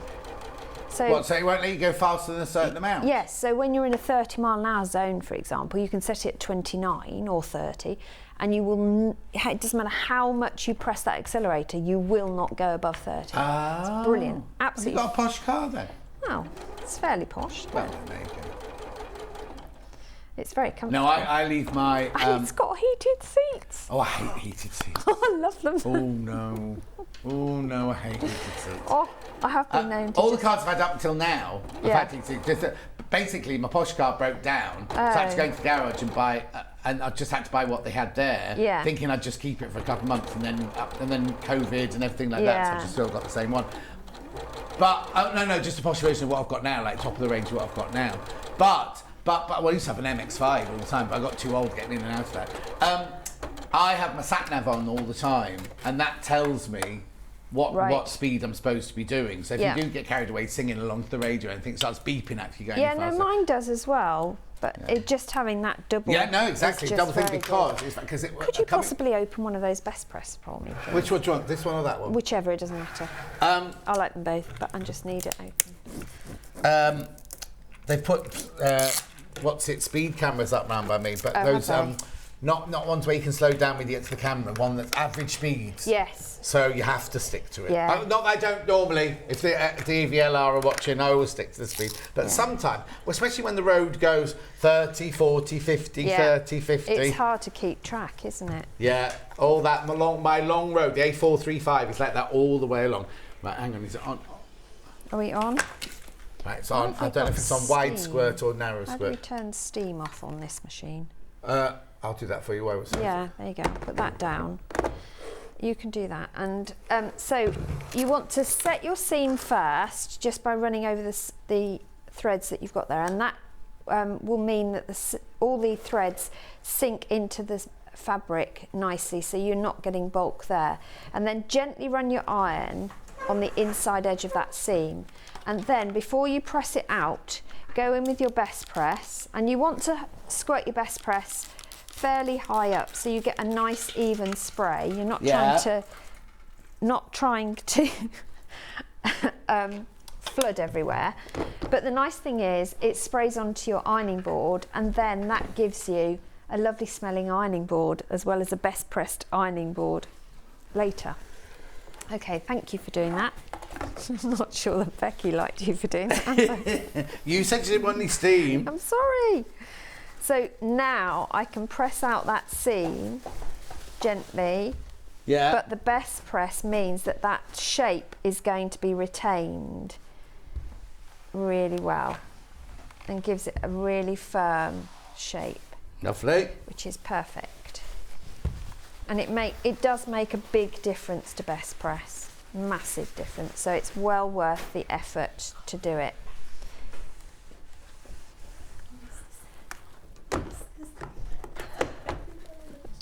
And then once you've so you can do all of that side, and then you're going to piece the other side. So I've marked this one, so because I've ironed, I'm going to have to remark my melon. Now remember that we've already sewn one seam, so it won't look as if it fits at this point. That doesn't look like it's going to fit. It won't, because we've already sewn one side. Yeah. So what you have to do is just shuffle it so that it follows your seam line on that dotted line, which is why they've drawn it in for you, which is very sensible. Friar Ann says, good morning, Suzie and John. I'm a newbie Morning. and enjoying doing cushions. Love watching the hints and tips to make sewing more enjoyable. Thank you. And then Sue says, I'm not normally a fan of heated car seats until we were in Iceland and it was minus 18. What were you doing driving your car in a supermarket? In Norway, and they have them here, right? They have them here, right? You can set a timer on your car. So when I lived in Norway, right, you'd set your time, if you knew you were leaving at 8 o'clock, you'd set the timer on your car for 7:30, and it would defrost, warm the seats, everything. So when you got in, all the snow had gone off it, all the ice had gone off it, and your seats were warm and everything. You just used to drive off. And of course, they all have winter tyres there, so you didn't have to worry about coming through Studley, like going all over the road. Mr. D's cars does that. Oh, is it? Yeah. I've forgotten, we're going to need a kite. Where did I put the kite Oh, template? no. You were There showing it is. off with There it it is, earlier. there it is, there it is. So I'm going to put a kite on the end here. Now you can do you put those... the kite on before you put the You second do, one on? yeah, because otherwise it won't match up. Yeah. So you can do those out of whichever fabrics you like. Yeah. On this one I did it in the plain, so it all followed, so Yeah. I might as well do it out of the plain here. Yeah. But you'll need 2 for every one, so you'll need 8 in total. Also, the thing you've got to remember about this kite shape is that it's not just a square, not, is no, it? it isn't. If I put it on the fabric, you can see it's it is a quadrilateral of sorts, but Yeah. it's got one side longer than the other, which means it's only got 190 degree angle, and everything else isn't. But you've got an elongated edge. That elongated pointy edge here Yeah. will always go in towards your melon piece. Right. So you know which way to do it. So I'm just going to cut myself 2 of these, which I can do at once because I can put my fabric together and cut them both, but you're not cutting on the fold, remember. But I will just, for speed, There's your little rotary where's my cutter little now. one gone? And again, this has got the hole markings on, which are very useful. So you'd probably want to mark those as well. Yeah. Well, they've obviously put them there for a reason, haven't they? Yeah, yeah, they're not just run out of perspex. You Yeah. have actually got them for a reason. So you want to mark those.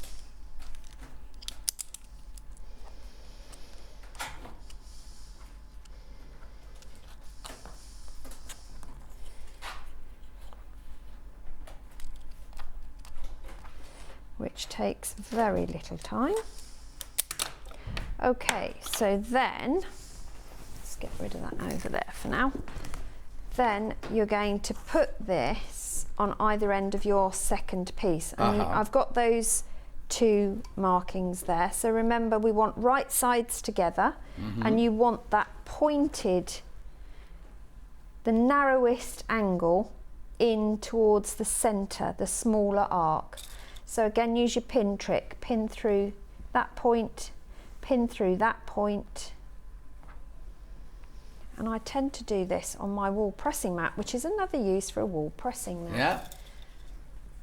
Link to it, so she's got a heated steering wheel. Yes, Dunks has as well. Oh, I'm going to have to upgrade, obviously. It's amazing. Well, it is for me because yes. because I've got Reynolds. It's just fabulous in the winter. He lets So you drive his car? Yeah, yeah.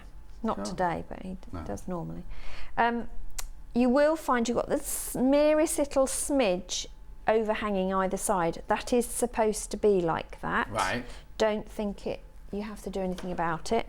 Once you've got them lined up, if you wanted to hold them with glue stick, you can. What I tend to do though is just get a magic clip or any clip and put that in, and then it's in the right position. And then again, 1/4 inch, and you're going to stitch that across. Is that Munch making all that noise outside? Go on to go out there and tell him to be quiet. And we're going to Tell do him, I this. told him. So remember, at this end it's the same. The pointy end goes into the middle, and by the time you've done a couple of these, you get to know where your placement is. You don't have to necessarily do the pin trick. Yeah. Seeing as I've done quite a few, I've got a rough idea now, and I've realised that my speed is dropped. So again, when you press these, you want to do the seam set first, ease it out,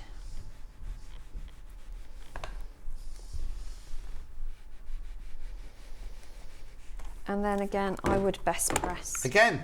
Yeah, I tell you. Now you can see why I got through a bottle of best press. No, I prefer to best press projects like this where you've got so much on the curve. Yeah. Because the result is so much better and satisfying at the end. So now I'm going to remark. I don't need to remark my centre, it's there. So I'm going to reposition right sides together, go through my dots to make sure they're lined up, which you can do on your wall pressing mat. And then you're going to use the same trick as we did before, all pins. I prefer this. Run that round.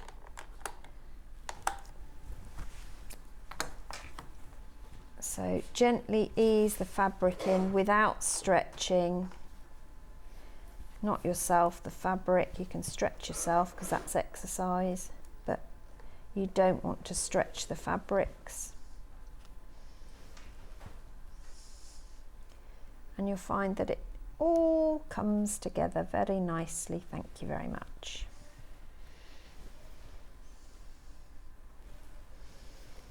That's that side in place, and we do the same the other side. Lovely. So you need to do 4 of these to make the ring. Yeah. If you were going to then go on to do the quilt, not a weekend project, I can tell you. No, not by any means. No. You'll need quite a few more. Just a few. And a lot of cups of tea. Yeah. And probably quite a few breaks, because you will start seeing circles. There you go. And so now I'm going to do a 1/4 inch seam all the way around that again. So again, slow my machine down, normal stitch length, but just a slower speed. Why is this one called Red Armour? Oh, amour. They spelled amour wrong. Oh, message. My son is getting married next year and I'm planning on making a wedding quilt. I will do one of these first as a practice piece. Linda, that's a brilliant idea. It is. And then they could use it as their ring cushion on the day. Oh, it's really funny. When I was reading out the menu yesterday, it said wedding ring cushion. Yeah. And I said, is that like a double wedding band quilt, or is Suzie coming in and making a tiny cushion for a ring to go on at the wedding?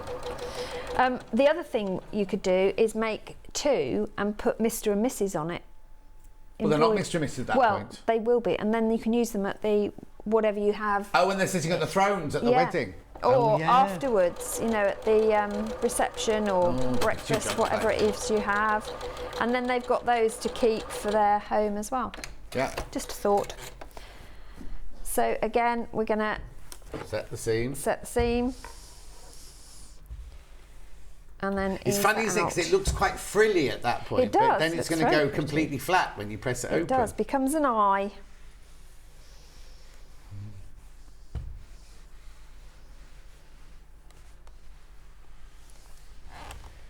Again, you could best press this again if you wanted to.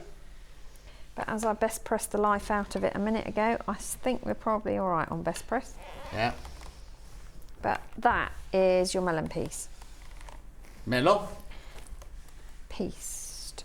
It's not quite lined up there. Oh. I know. Oh, that's not like you. I know. Failed. You have. And on Margaret Lee's birthday as well. I'm so sorry, Margaret. She's 70 today. I did go at 8 o'clock, but she might not have been up then. It's Margaret Lee's birthday today. Wonderful She's 70. Her son Christopher messaged me ages ago saying, don't forget, would you mind? And I said, don't mind at all, but I might forget, but I haven't forgotten. Good. So I hope you're having a lovely day, Margaret. I hope you've bought lots because Christopher's paying. So the next thing I wanted to show you is how to cut the pieced middle, but I'm just finishing piecing the pieces. You need 4 6-inch squares. Right. So I've just joined 2s, and so we need to make this a 4 patch. Oh, that's what you're trying to do before the show started? Yes, I wasn't getting too Well, while you're sewing those together, I could go redo the bundles if you like. Okay, cool. So we've got the red bundle first of all in the lead. Now I'm not quite sure why it's called Red Armour or Red Amour. That's not amour as in love, is it? Well, did you name this? No, it is. That is armour. That is amour. But is that how you spell amour, like in love? Yeah, it is, yeah. You sure? Amour, yeah. Do you think it's A-M-O-R-E? No, I thought it was A-M-O-U-R-E. No, I don't think there's an E on the end. end. Oh, okay. Yeah. Doesn't matter. Spanish is A-M-O-R. I don't speak Spanish, though. Anyway, look, $26.99, you get this red one, whether it's Armour or Amour or Amour or whatever.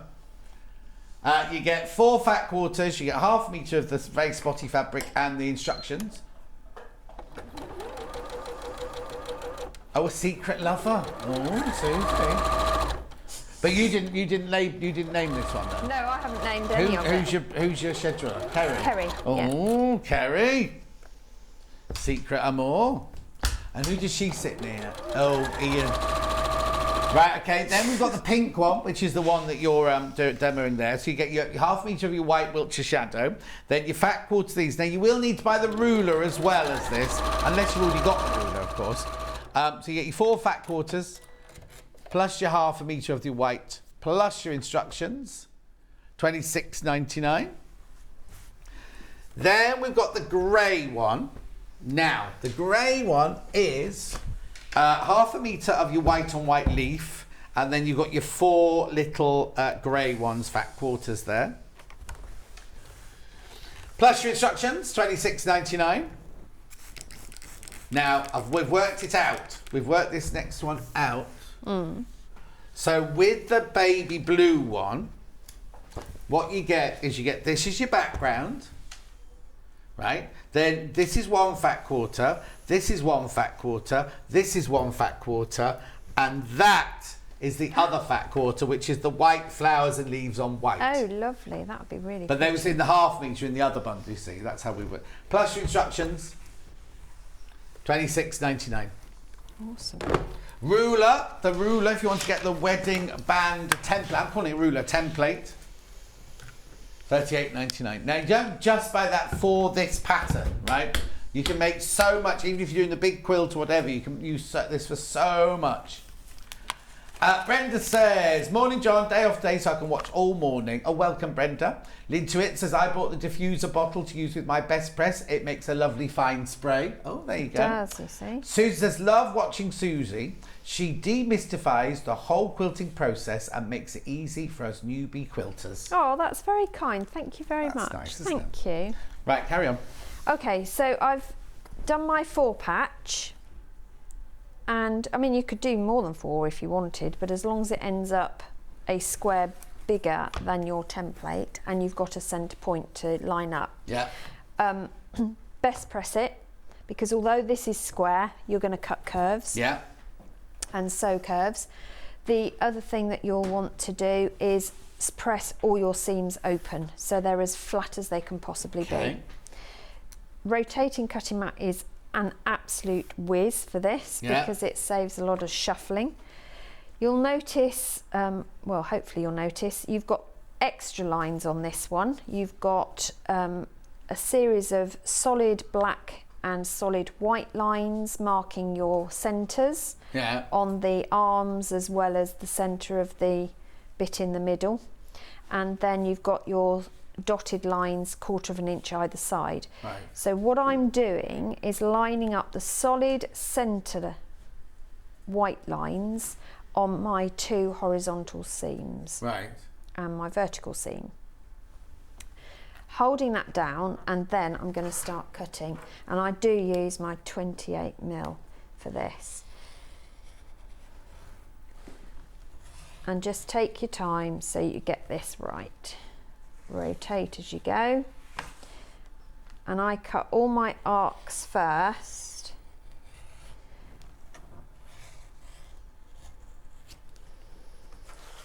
Don't worry about those end bits yet, but just keep checking that you've not moved anything as you've turned.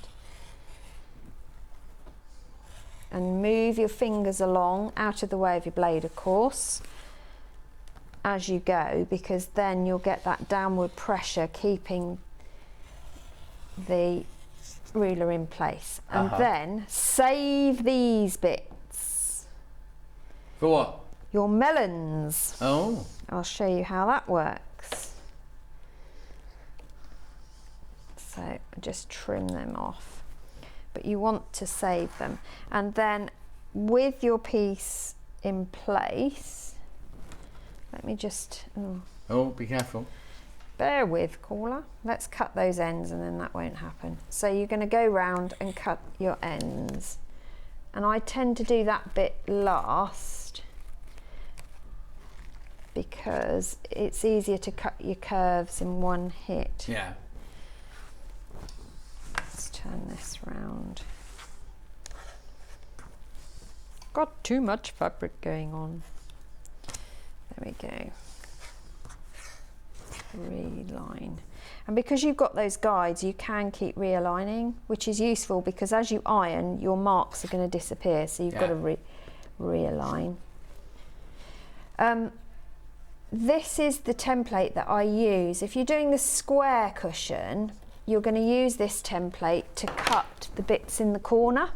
Oh, okay, yeah. But when you cut it, I tell you on the instructions to cut it with an extended arm. And that's because you've got to be able to get down here in order to get the corner. Yeah. And then you come out, so you're at this midpoint, so it's actually 4 inches, I tell you the measurements.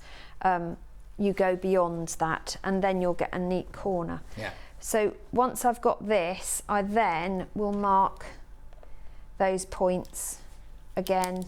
You've got them in each arm and in the middles to do that. So you make sure they're all marked. Now what do I do with these pieced bits that are left? Yeah. Join them together so that you've got different fabrics. You don't necessarily have to have all different. You can have the same ones going together if you wanted to. It's entirely up to you. I tend to mix and match so that I've got different ones where I can. Yeah. But you're going to piece them. Just join that centre piece together. So nest those seams, put a clip on or a pin, and we're going to stitch along here. Okay. So I'm going to pin it just for speed. And then we're going to do a normal 1/4 inch seam, normal stitch length, all the way down.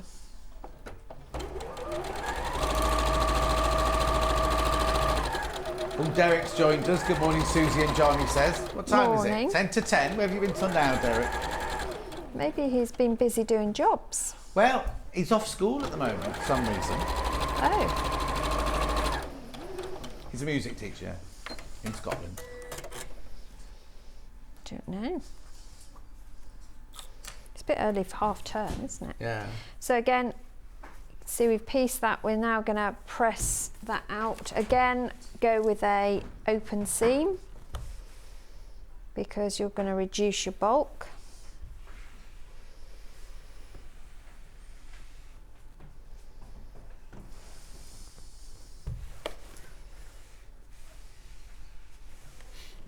And then if you go back to your melon piece, you'll notice that you've got a centre straight line, and I use the 2 centre circle, holes that you'd mark as my middle points as well.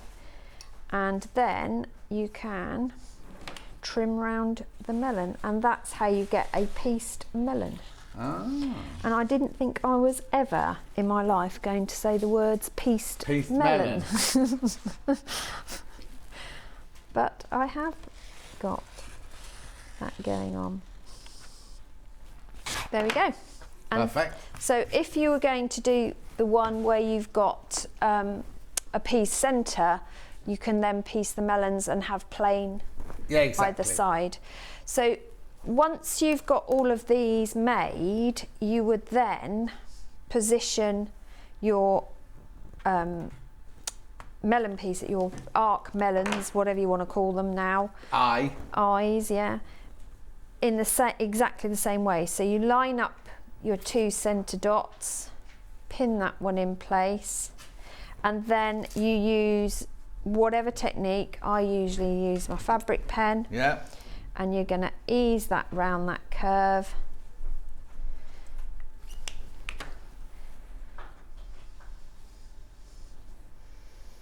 And you're going to stitch that in exactly the same way as you have been doing.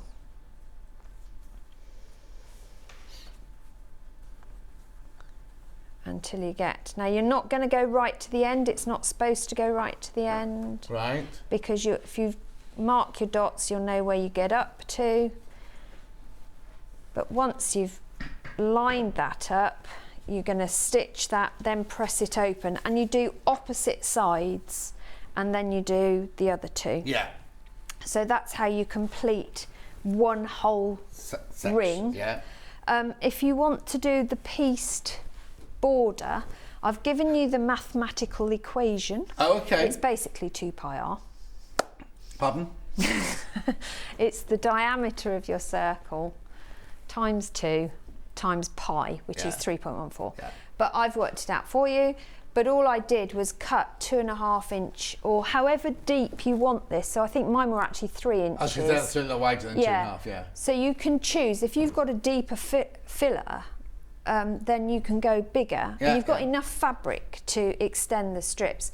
But again, you just keep this strip piecing going until it's more than you need, and join them together, either before you put it on the circle. But doing the circle, the perimeter to the circle is exactly the same as this method. I used a glue pen and did it as I went and eased it in. Don't stretch it. Do best press it so you're easing it rather than stretching it as you go. But yeah, that's how you do it. Brilliant. Right, let's just recap then. Recap everything. So I've got the wedding ring template, which you will need to do this pattern. Now, it's fantastic because you can make quilts with it. You can do all sorts of shapes with it. By all means, Google it, Yahoo it, or Bing it, because you will see how many things you can use this ruler for. You're not just paying $38.99 for a ruler for this project. It'll be in your stash for a long time, in your cupboard for a long time, that one. We have got the 4 colourways. We have got the red colourway, which was in the lead. Oh, let me take that out. Which one's caught up? Pink's caught up now. Right, so there's your red one, $26.99. Get the instructions, 4 fat quarters and ½ metre of fabric. Beautiful. We've got the pink one, which is caught up with the red one, overtaken the red one. So that's the one you just saw being demoed. So you get the white on white Wiltshire shadow background, and then your 4 pink fat quarters plus your instructions, $26.99. We have the grey one, shades of grey, which you've got your white leaf on leaf as your background, and then your 4 fat quarters plus your instructions. Beautiful. And then last but not least, you've got your baby blue, which is your orange background, and then you've got your 4 fat quarters there and your instructions. $26.99. Now, best press. You will definitely need some best press. So there's the lavender one here. $11.99. Then we've got the scent-free one. Oh, turn it around, John. $11.99. We also had the glue pen. The what? Oh, some left been flying now, the basting glue pen. Oh, there's only 3 of those left. 3 of those left. In fact, there's only 2 because Susie's taken that one. Then we have the pins, the magic pins. Oh, they're not yours. I'm going to use it on the next show. Yeah, you're going to use it on the next show. You're going to use it on the next show. The magic pins there. And one thing we didn't really mention, but I'll just bring it in, is if you're cutting all your strips to make your strip piecing at the beginning there, then this is the Shape Cut Plus slotted ruler from June Tailor, $57.99. Oh, it's upside down. But I will be using that to cut strip. I can, and in the next show we can use that. I can, if someone needs it demonstrating, I can show. Lovely. Right, don't go anywhere because Jane Greenoff's up after break. We've got Cross Stitch Guild, but we've got brand new exclusive pieces, and we're launching. Now we've got a name for it yet, but we're doing a project every month, and we've got January's project today. I'll show you more of that when we come back after this break.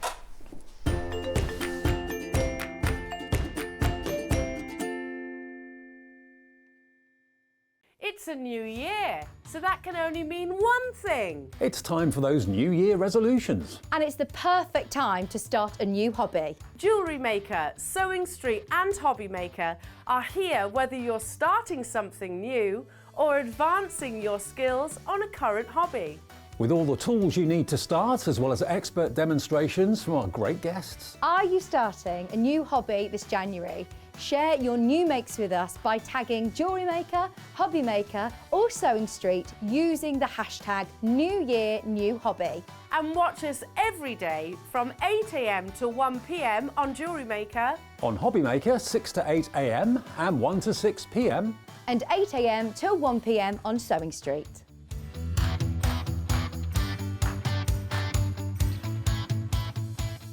Are you a fan of Sewing Street? Why not join our growing Facebook fans pages?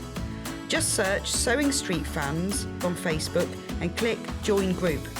Never miss out on the latest news and updates from our presenters and guest designers, special offers and plenty of chat with your fellow fans.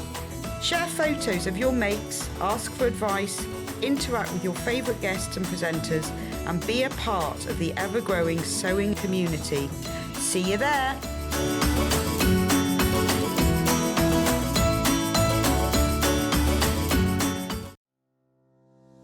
Hi everyone, I'm Sally Ann Harrison and I am a patchwork and quilting fanatic and I've been sewing all my life. I'm currently based here in Bristol but I used to live in the USA and that's where I picked up the sewing bug big time. I suppose you could say that my sewing journey began when I was about 8 or 9. I distinctly remember the first thing that I ever made and it was, I say I ever made on my own, obviously I did sewing at school, but I came home and I chopped up one of my mother's old uniforms and she used to work in a store. I cut up these little pieces of cotton and I made myself a bikini top and I can remember the absolute thrill of putting this little bikini top on and going out on my bicycle and riding up and down the road, and that was the first thing that I ever made and I was totally smitten. My claim to fame has to be demonstrating at the Houston International Quilt Show. I am very heavily into wool applique and I developed a technique where you would use a perlé thread on the top of a sewing machine, and they were interested in Houston and I actually went along to demonstrate in open studios whilst the show was on. It was really magical to have so many people that were interested in what I could do with a sewing machine.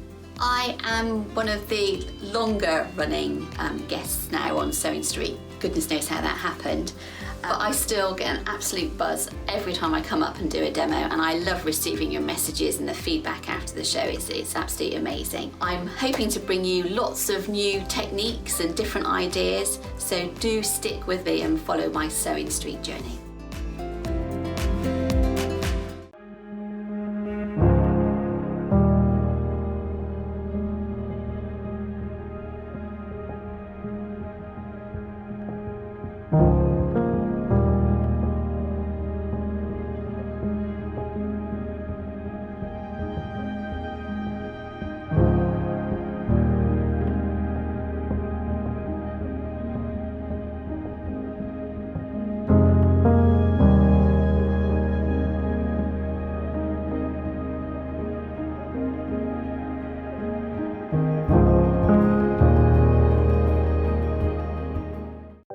If you're a Sewing Street customer, no matter how many times you check out in one day, you will only pay one postage and packaging. So don't wait to add the item you want to your basket and check out. You will only pay one P&P even if you check out multiple times in one day.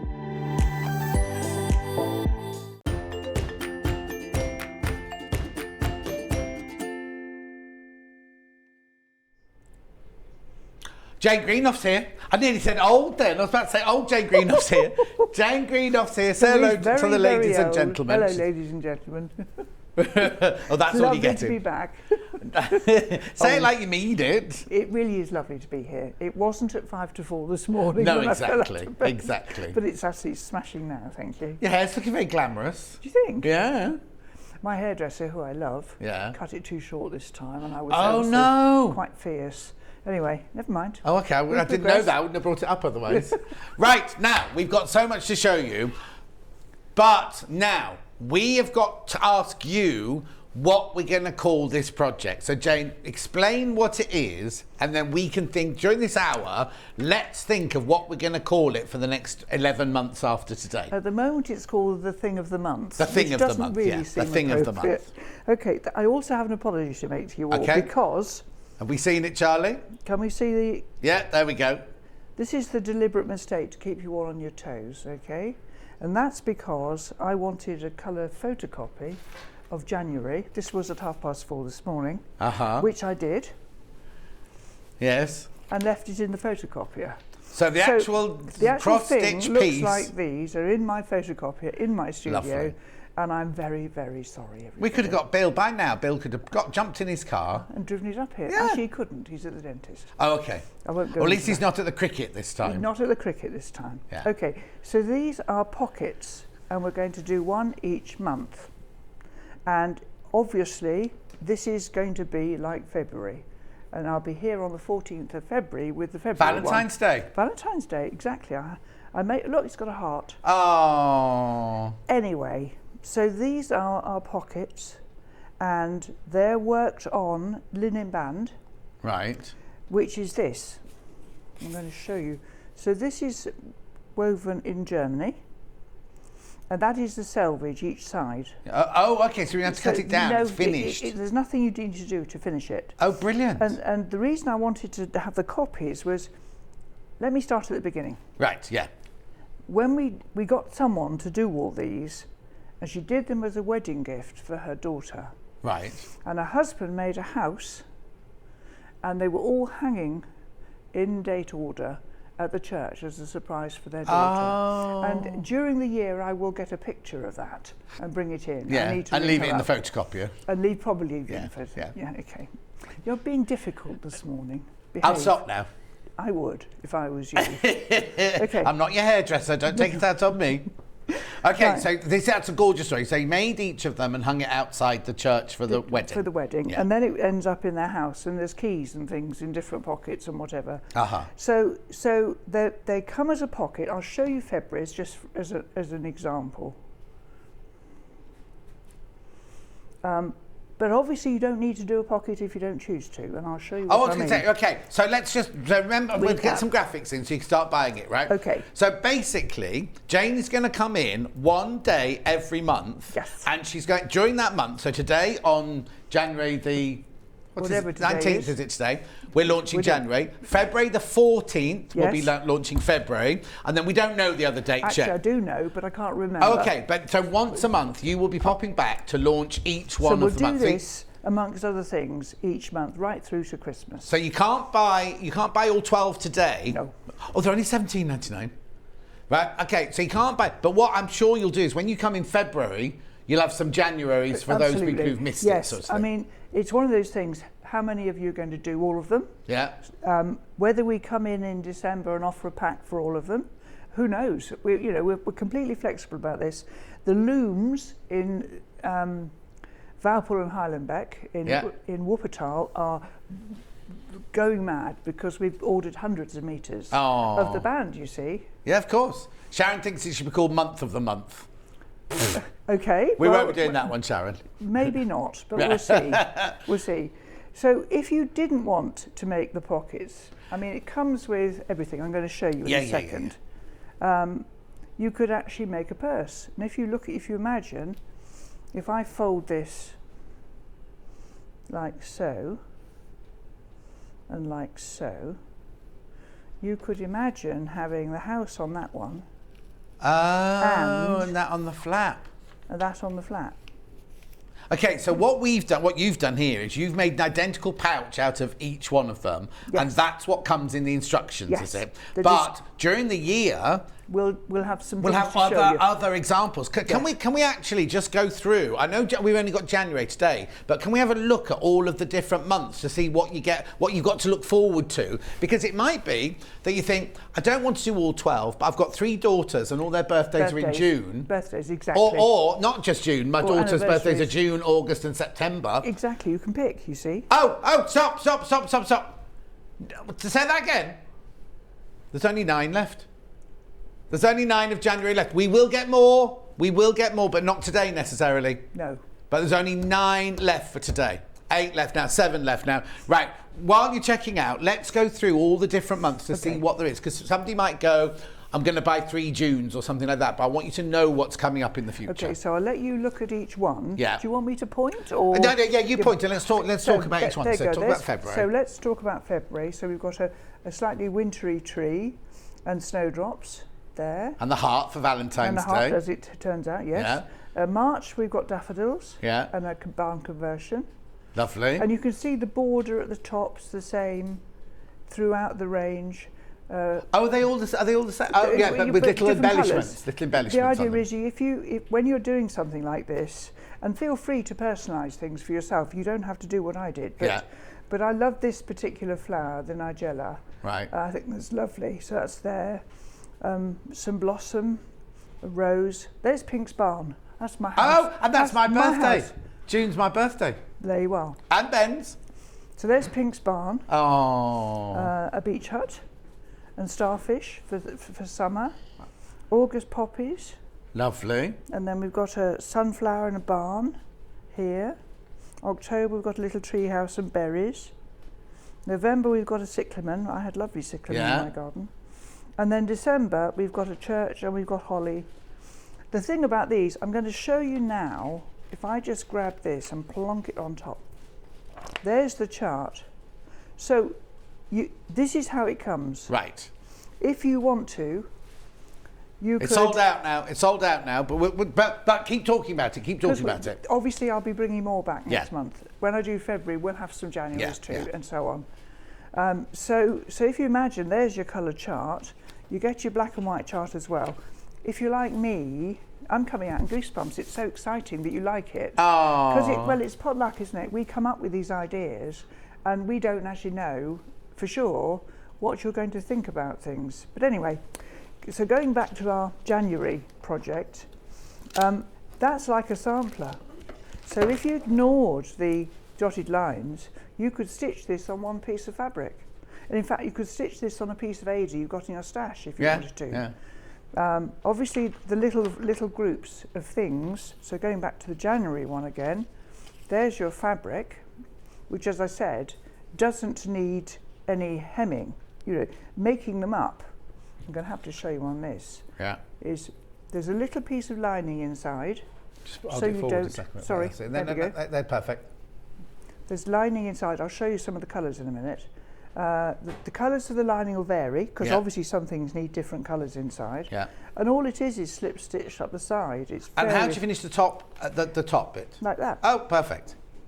And you get the. And you get the strap in there as well. Yeah. This is actually linen band. Look, that's woven. Oh, wow. That's actually woven like that. Look. So they've sold out for now, but just so you know, if you've bought it for $17.99, you get your piece of linen, you get your gold needle, you get what is the little hanging loop, but it's actually woven band, so you don't have to hem it or anything like that. You get the lining for your cushion, for your pocket. Yeah.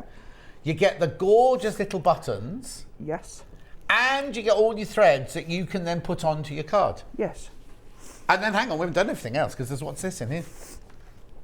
There you are. There's the picture of January again. Yeah. Just move it to the middle. Oh, sorry, darlings. I never remember. No, there's your instructions. The wonderful Ethan done his stuff.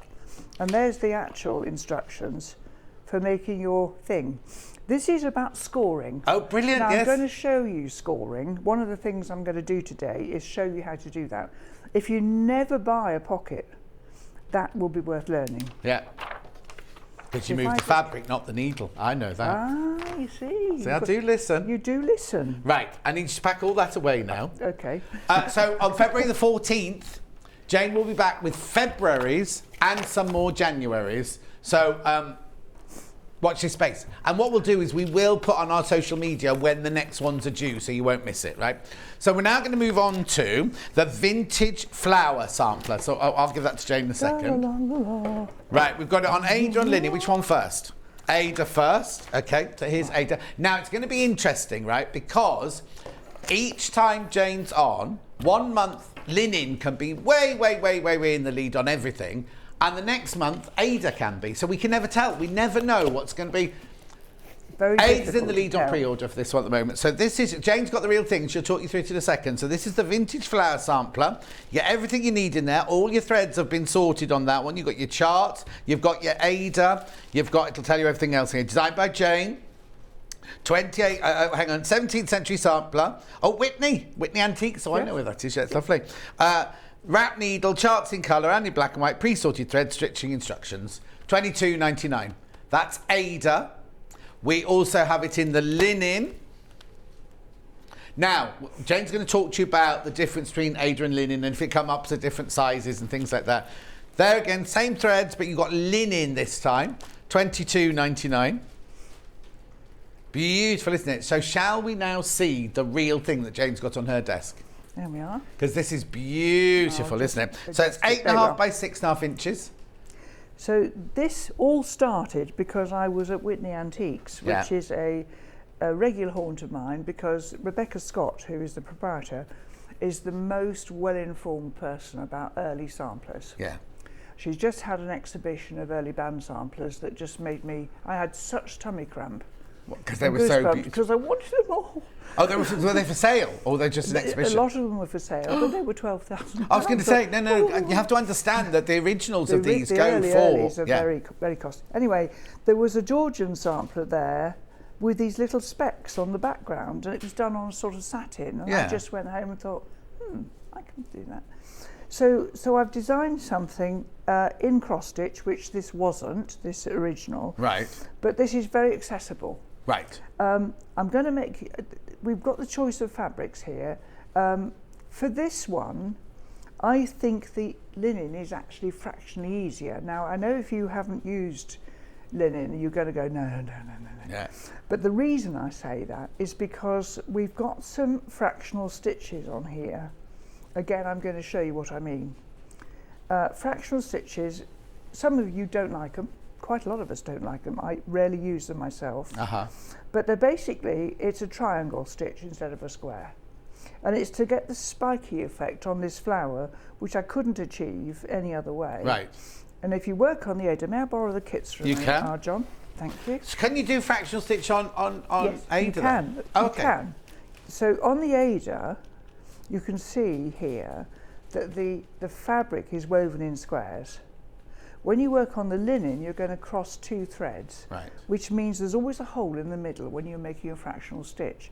When you make a fractional stitch on the Ada, you have to pierce the fabric. Oh, so you have to guess where to put the needle. Because you're not going through a hole, you're going through the actual woven fabric. Whereas on the linen, you're still only counting the hole. You're going in. If you think of a noughts and crosses shape, when you do cross stitch on linen, you're using the corners. And when you do a fractional stitch, you're going to use the hole in the middle. Well, obviously, there isn't a hole in the middle on Ada, so it's fractionally more complicated. It's perfectly possible. I've done it. And can you still go through the Ada using your embroidery needle? You can, but you might be tempted to use a sharp. For that one bit? For that bit. Yeah. For the bit round that flower, I might just use a sharp needle. Right. Because you are piercing the fabric rather than parting the threads. And what happens if we missed it off? What happens if we if we don't do a fractional stitch, if you just leave it? Will your pattern be destroyed? No, it won't be. It won't look like that though. No. Those two little bits there. Is it only on those that it's on? Yes, I think it is only on those. It is only on those little in the middle. And of course, because the fabric's plain, you don't have to do what I've done. You could put your own flower in there. Yeah. So that's how this came about. Yes, I love these stylised flowers. Yes. But of course, I'm a sampler freak, so I would love them, wouldn't I? Yeah, of course you would. Just going on about what Jane was saying about the price of the old originals. It was Dulcie's 60th birthday last year, and I said to Jane, I really want to buy her a... before I spoke to Jane, I said, I really want to buy... And I knew that Jane went to Whitney, so I went on the Whitney website, and the cheapest one was like £9,500. I thought... I love Dulcie, but I don't love her that much. So I then went and Googled it elsewhere, and it's not Whitney. It's not that Whitney's expensive. Those things, those early, those early ones. That's how much it costs, isn't it? Well, the other thing is that I'm in a fortunate position now that when Rebecca goes to auction and wants to buy one particular piece, she may have to buy quite a lot of others in the lot. Yes, to go with the one that she wants. And actually, so I buy the ones she doesn't keep, which for me is a joy because I get a chance to buy samplers, sometimes conserved already, not always. Yeah. My husband has made a point recently that we've managed to get our cruise to Alaska. Another story, I'll tell you in a minute. Brilliant. But as we are going to Alaska, he has made the point that there will be no more samplers till after August. Till after August? After August. Yeah. So when are you going on your cruise then? August. How long for? It's a week up Alaska. Are you still going to do the same? Because could we explain what happened? Basically, Jane was going on this fabulous holiday where she flew to the Rocky Mountains, went on a train. Marvellous. And then got off the train and got onto a cruise liner. In between getting off the train and getting on the cruise liner, they got COVID, right? So they weren't allowed on the boat. So they had to go into a very, very expensive hotel. Not through choice, it was where they were put. And they had to go stay in this very, very expensive hotel and fly home. Once they were well enough, they had to fly home. So they lost the cruise completely. Lost the cruise completely. The first hotel, I have to tell you, was 844 Canadian dollars a night and didn't include breakfast. No. So because we were very conscious of the fact that our insurance company was no doubt going to help us out, which is another story, we moved after the first night into less expensive rooms. They were just $500 a night.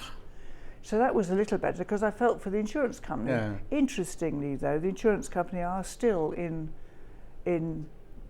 conflict. Yeah, of course. Yes.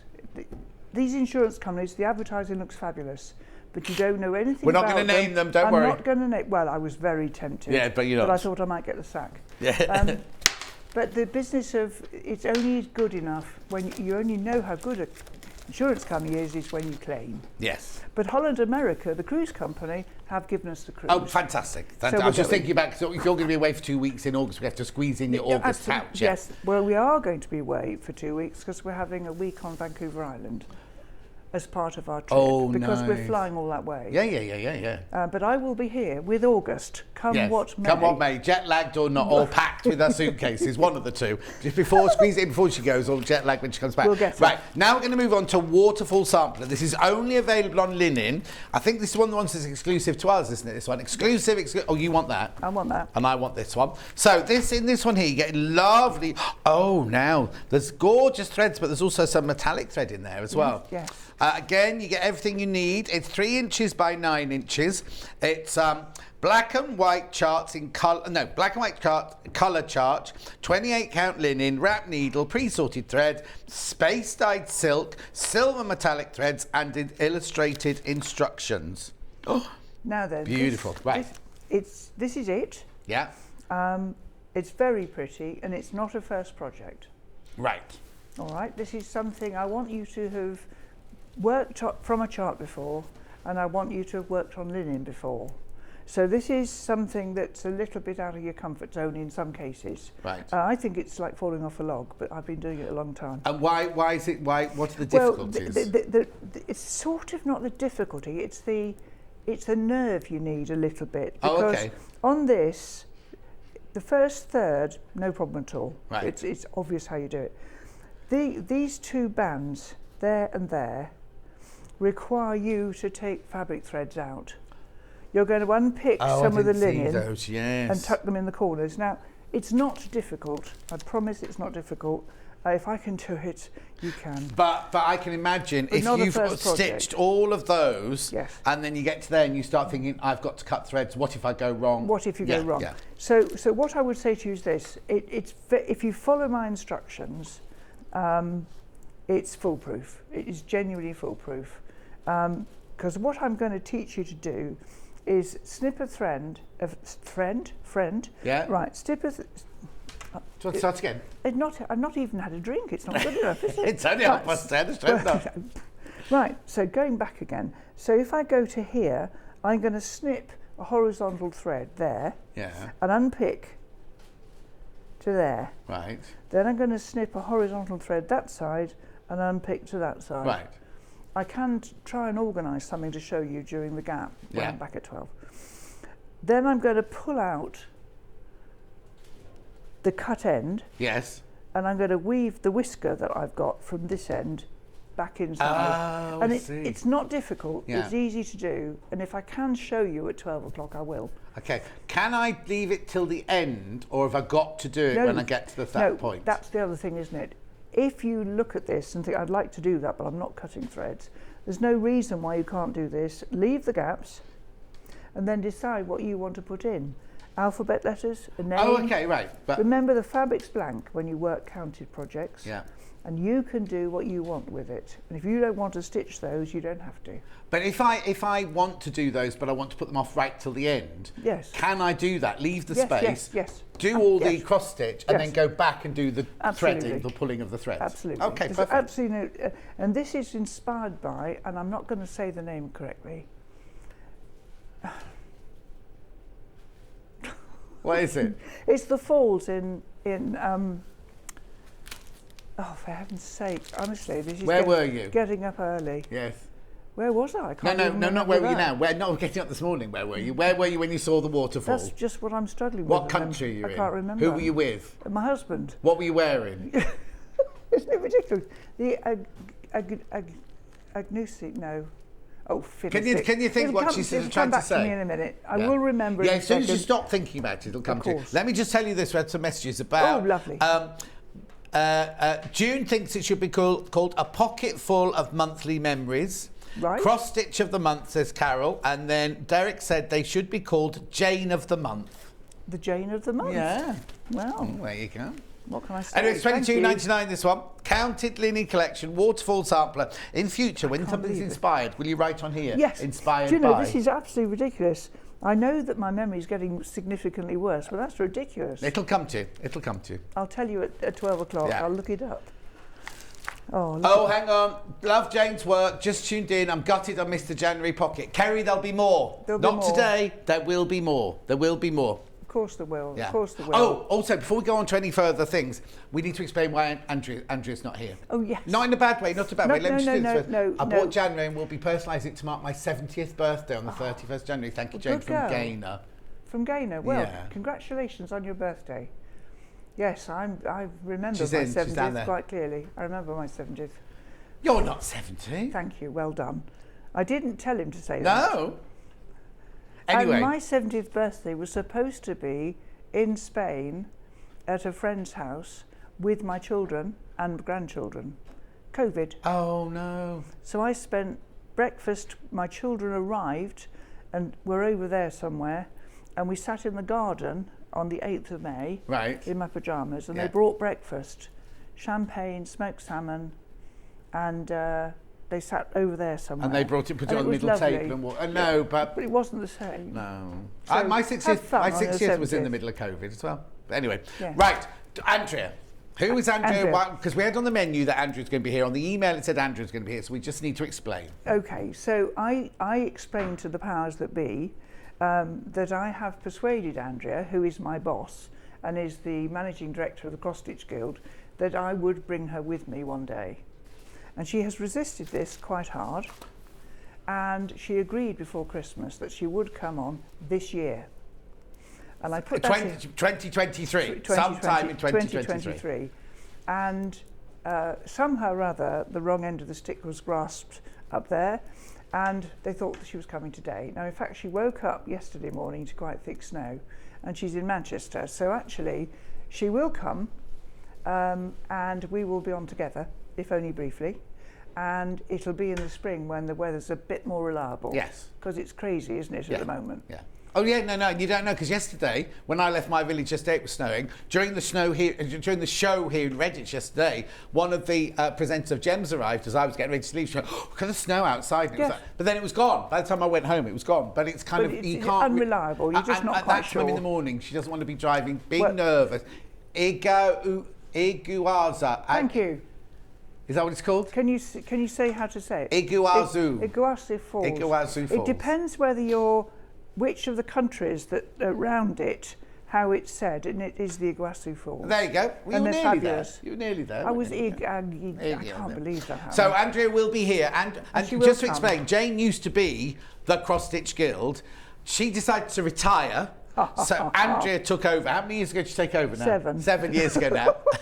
So Andrea is it's her company boss. basically, She's isn't the it? boss. And so she is the boss. So Jane designs for the Cross Stitch Guild that is Andrea really. Andrea's. Yeah. Yes, Right. so- Who do you want to go to next? Dragonfly. Oh, it's just next to you on that. That's the one I need. Oh, right, now. Yeah, this is Okay. important. You need to listen to this one. Right, this is beautiful, right? This is it's the really Dragonfly beautiful. Garden Hussif. Right, now you'll find out all about that in a minute. It is exquisite, right? That you've got, look, you get everything you need in there. All the beautiful linen, you get the, what do you call this linen? It's got the holes in it. Well, it's linen band again. It's Linen made band, in Germany, linen band. so the holes are in already. So you don't need to do Don't yes, need to do yeah. anything. So let me just explain. Oh no, not me. Jane will explain what this is. Just available in $36.99. Right. So a hussif is a pocket or a rolled up piece of fabric. Sailors had them. Chaps in the forces had them during the First War. They've also very embroidered and very special, and they would keep things in. Sometimes the individual would make the hussif and then use it. Sometimes they were presents. This was my version of a hussif. Now, I'm going to confuse you, I think, but this is what I'm going to show you. So if you imagine that this is stitched, whoops. Do you get the was that a clasp on the end yes, of there? you and get everything all like the that, bits. the beads and things. So basically, this is one piece of linen except for that bit. So that little section there, I've got a pin in there. Let me just lift that out, and then you can see. That's better. And there's a bit of sparkle in the dragonfly. Yeah. Look, dragonfly garden. And then these are pockets. Right. Yes. Yes. And it's two-sided. This will make sense in a minute. Yeah. And you can use these as pockets. Yes. What I've done, so as to help you understand it, is I've unpicked it. Right. By that I mean, this is how it's stitched. So if I turn it over now, you can see that you stitched that. All on one piece of linen. That's on the other, yes, all on one piece of linen. Yeah. This is this one, and this one are done on the same side of the fabric. Yeah. And if I turn it over, that one is stitched on the other side of the fabric. Right. And the reason for that is that when it's folded... And all of the folds are in the instructions yes, and everything yes. like that. And there is, in fact, a photographic representation of how you put it together on the Cross Stitch Guild website. Oh, okay, brilliant. It's free to look at. Yes, yes. I do tell you how to do it. I think it's a particularly pretty thing. It's one of my personal favourites. I designed it originally for a class. Oh, not for when Bill went to war then? Not when Bill went to war. Bless him, he wouldn't suit him. What, going to war? No, he'd want to talk too he's much. He's a pianist, you know. He'd be, He could be, he could be Vera Lynn. He could be in the entertainment corps. That's a little padding, so that when that is stitched down there, you've actually got a needle pincushion. Lovely. So this is how the project is done. And if I can look at the back of the works there, thank you. So you've got the linen band. This is really nice linen. It's cashel linen from Zygarde and Sawitsky, tea-dyed we call it. It's a lovely one. The stitches here are actually put in by the stitcher to give that the pattern. The threads are pre-sorted. The beads are here. I'm just looking to see where the beads go. I'm going to remember. I saw some on the Yes, at random on the front Yeah. cover.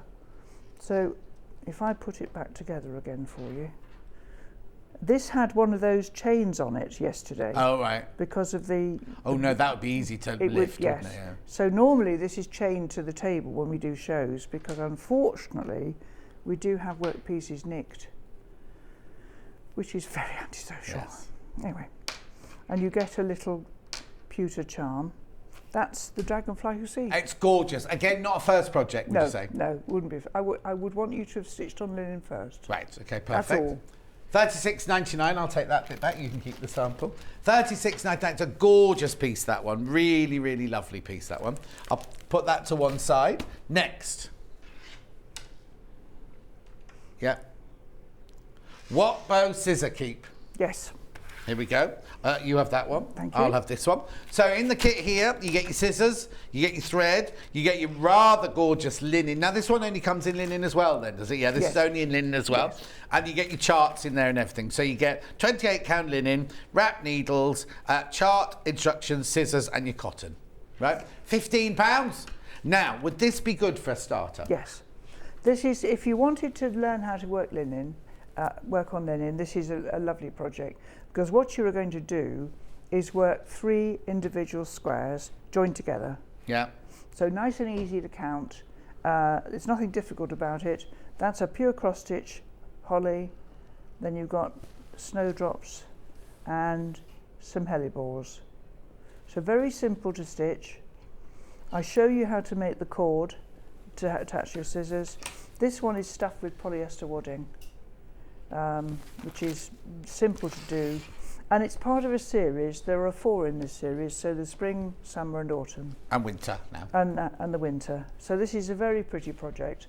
If you've never stitched before and you think you might like to start, I have to say here, I started on linen because I didn't know anything else. No, the person who showed me how to do it in 1982 or 3,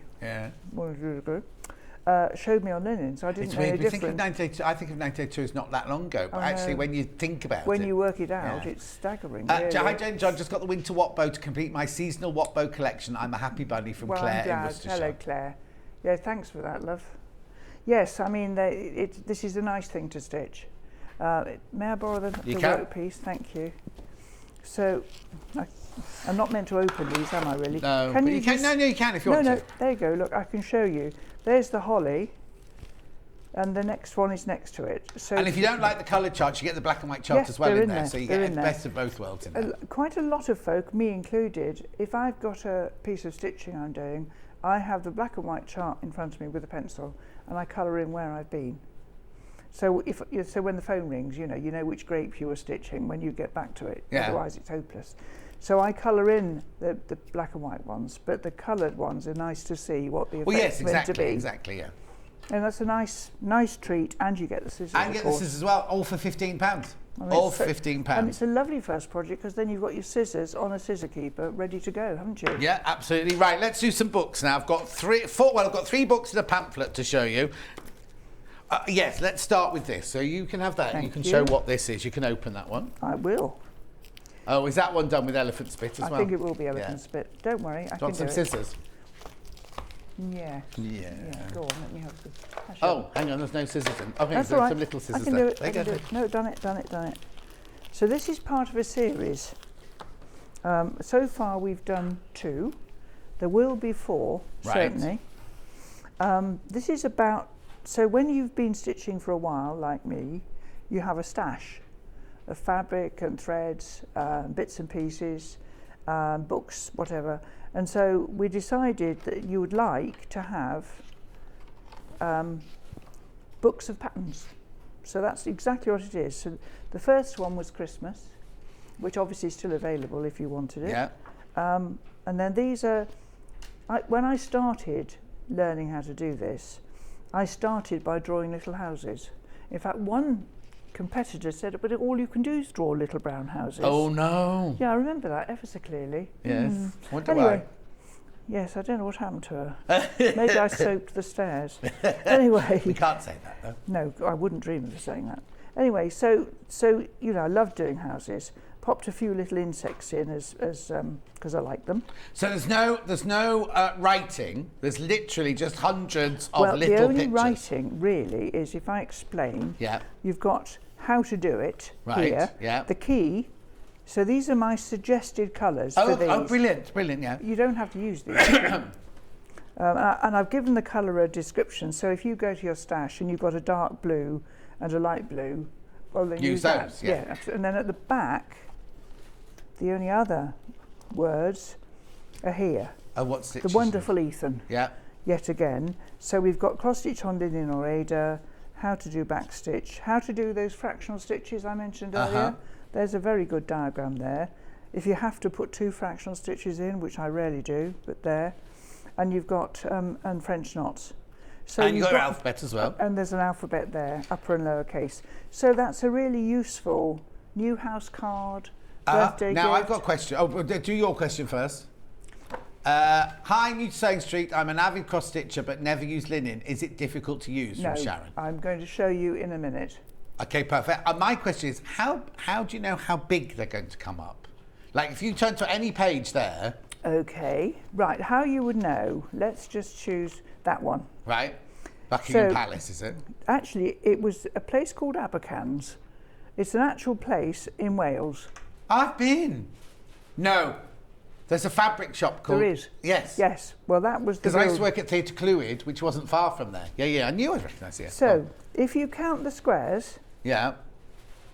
And write them down. So say it was 140, which isn't, but say it was. Yeah. And then you decide which fabric you're going to work it on. If you're going to work it on 14 count Ada, you divide the 140 by 14 and you get 10. So if it was 140 stitches, it would be 10 inches across. Oh, okay. So you can work out how big anything is. It's particularly interesting if you've got a three-fold card. You want to do somebody a card, you've got an oval, you've got to check it's going to fit. Yes. So do that. Do that little sum. I think it tells you. Let me just have a look. I don't actually know whether I put it But it will here. be on the cross-stitch, I suppose it's on the cross-stitch In Go actual website. fact, what I would say to you is if you go to the Cross Stitch Go website and go to Stitch Basics, which is top left, there are videos of me showing you how to read a chart, how to work out how big they are, and it's all free. I was going to say, that's all free. So you just go to the Cross Stitch Guild website and it's all for free there. All this information, everything's free. There is another thing that you can join at the Cross Stitch Guild, which we'll talk about either in this hour or later, where you can become a subscriber and get the magazines, and that's incredible as well. But we'll get on with this because we've got more books we're going to run out of So we are going to have time. So you're going to show about linen. Yes. And we can do that in a minute. And linen. Let's do the books. Let's do the books first. Right. So 3 huge bestsellers here. Which one do you want to do first? Oh, we're going to Hardanger first. Okay, then. Right, this is not just... This is Norwegian history, this. This is fantastic. I could go on and on for hours about this because I know all about this. Basically, in Norway... Don't mind me just taking over, do you? In Norway, right, they have traditional costume, traditional dress. Wherever you come from, whatever part you originate from, the men have a traditional costume, whether it be pantaloons in velvet or little jackets or anything like that. It's all very traditional. And the ladies have amazing dresses, right? But the dresses are made more amazing by the silver buckles that they have on the dress, the silver buckles they have on the shoes. The big matriarchs have crowns and things like that. And they have all... But the pièce de résistance of their outfit is their apron, right? And now these aprons can cost... the traditional costumes cost thousands, but the apron... Now, the aprons have, like, bands of what I thought when I first went there was drawn thread work, but it's actually Hardanger. So this little book here is all about the history. I'll show you. Here you go. Oh, here you go. Look, right to the beginning here. Right at the beginning. Traditional costumes. So this could be the man, this could be the... This here is all your Hardanger, right? So it's stitches, but it's also, I don't want to call it drawn thread work because it's not, but it's cutting threads out, isn't it? Thread, yes. So you start off, now, don't be frightened by it, right? Because when I first saw Jane do this, I thought, well, that's going to be terrifying. You start off with a cluster block, right? Now, this book could not be simpler. Look at the first stage, right? There it is in drawing. There it is on the actual fabric, right? And then what you do is you build your cluster blocks.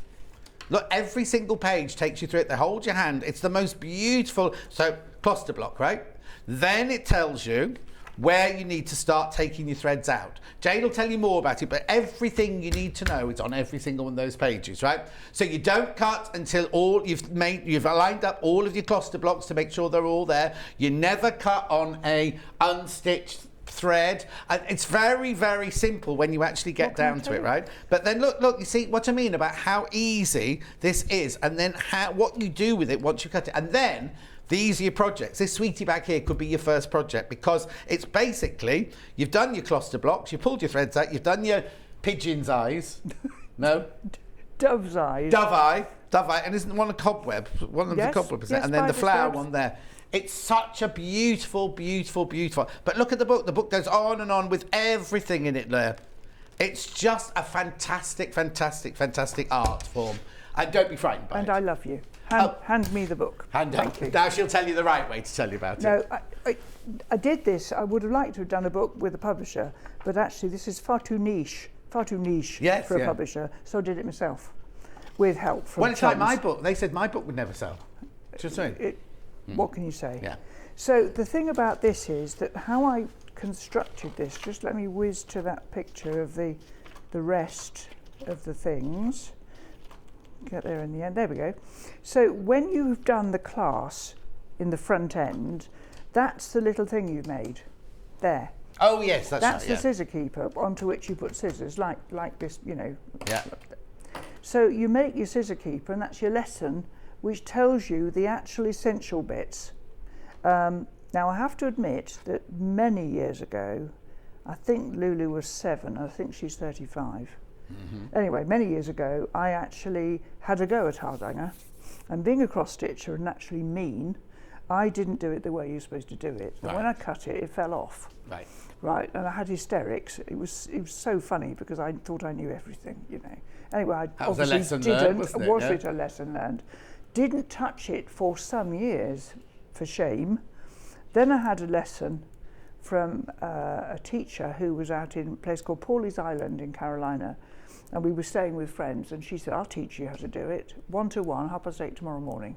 So I was up Anyway, I did that very thing, and of course realised where I'd gone wrong. Yeah. And so it's as long as you do as I ask you to do, and count to 2. And the other thing is, you never count holes. When you do counted embroidery, some magazines refer to HPI, holes per inch. It's wrong. All right, it's wrong. If I hold my hand up, and those are threads, Yeah. how many holes are there? Well, it's 4 threads, so there's 1, 2, 3 holes. Or 1, 5. 2, 3, exactly. 3 or 5, but there's always 4 threads. Yeah. Right. So you count the threads when you make these, do these stitches, and it always works. So you can only do it on linen then? You can't do it on Ada? You can't do it on it. Well, I have seen it on Ada. I don't think it works well. No. I think if you're going to do it, now this is just one thing I will say, I suspect I'm going to have to stitch later rather than now, but if you look at this piece of linen here, get myself lined up. Yeah, oh look. Yeah. Right, now this is 20 count linen, so it's chunky and it's loose, and if you can see 14 count Ada, this is a doddle. So don't imagine that linen is necessarily fine. This is finer. And I'm going to show something. Now I'm breaking rules now. Yeah. Okay. You can't have this thing. Right. Because this thing is exclusive to Guild members. And I brought it for a specific reason. Because I wanted to prove to you that Ada and linen are the same size when they're stitched. Right. That is linen counted over 2 threads. And that is Ada fabric counted over each box. And they're the same. So this is part of the subscription gift for joining, and it's a piece inspired by Rebecca Scott's collection. Okay, in Whitney, yeah. And I'm hiding it now, so the only way you can get this is to subscribe. Yeah, we'll talk more about that later because I've got a lot still to get through and only got 10 minutes left. Go. Right, second book, Stitch Book, 4th edition. Signed. Oh, did we find? Yes, they've come. Oh, and that's fine. I've signed them. Okay, signed. Yeah, they're all right. signed. The Stitch Book 4th edition, she's like the Jackie Collins of the Stitch world, I would say, because you sold this so many times in so many different languages.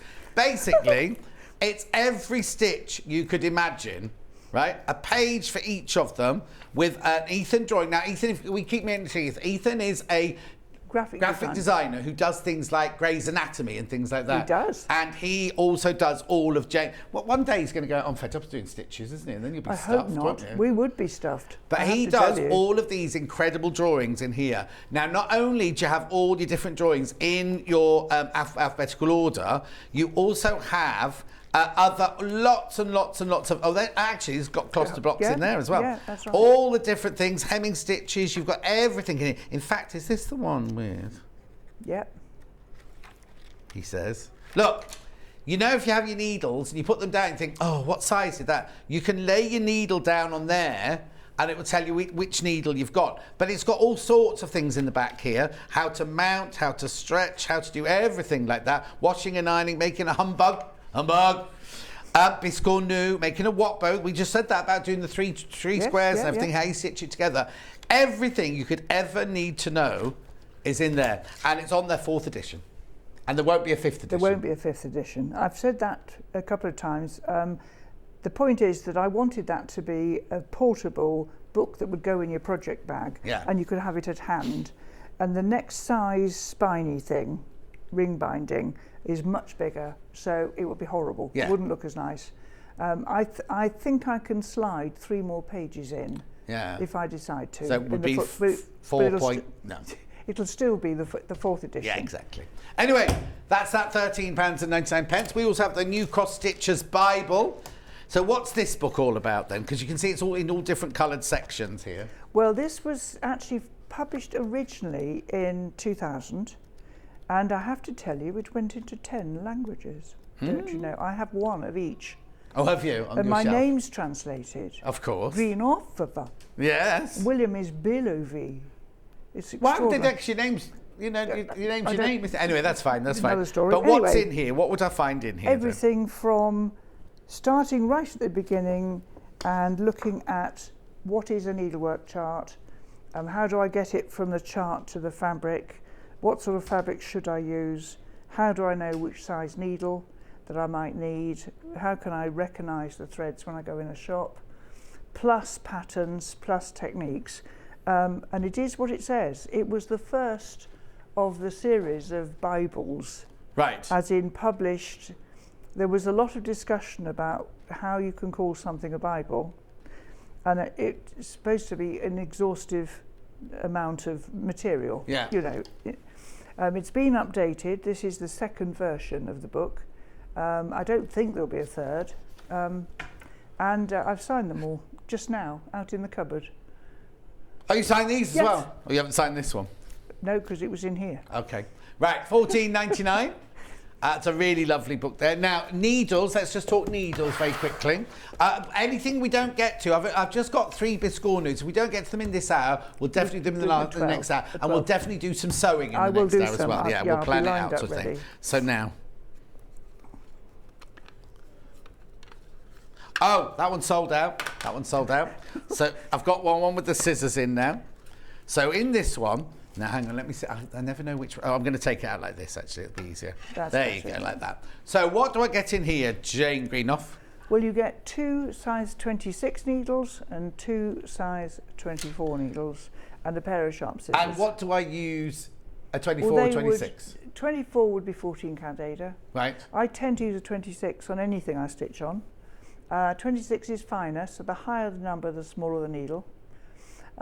In the other collection, we do also do a 28, but that's really only for 1 thread. Right. Oh, yes, of course, yeah. Because the eye can break. Yeah. And they are gold-plated in the UK to a specific amount of gold. Yeah, and 2 microns. 2 microns, and if the gold comes off, we replace them if you can prove where you bought them from. Exactly. So they're that confident that they've got, because you can get others elsewhere. We're not saying we're the only people that sell them, right? And people have proved that the gold has come off.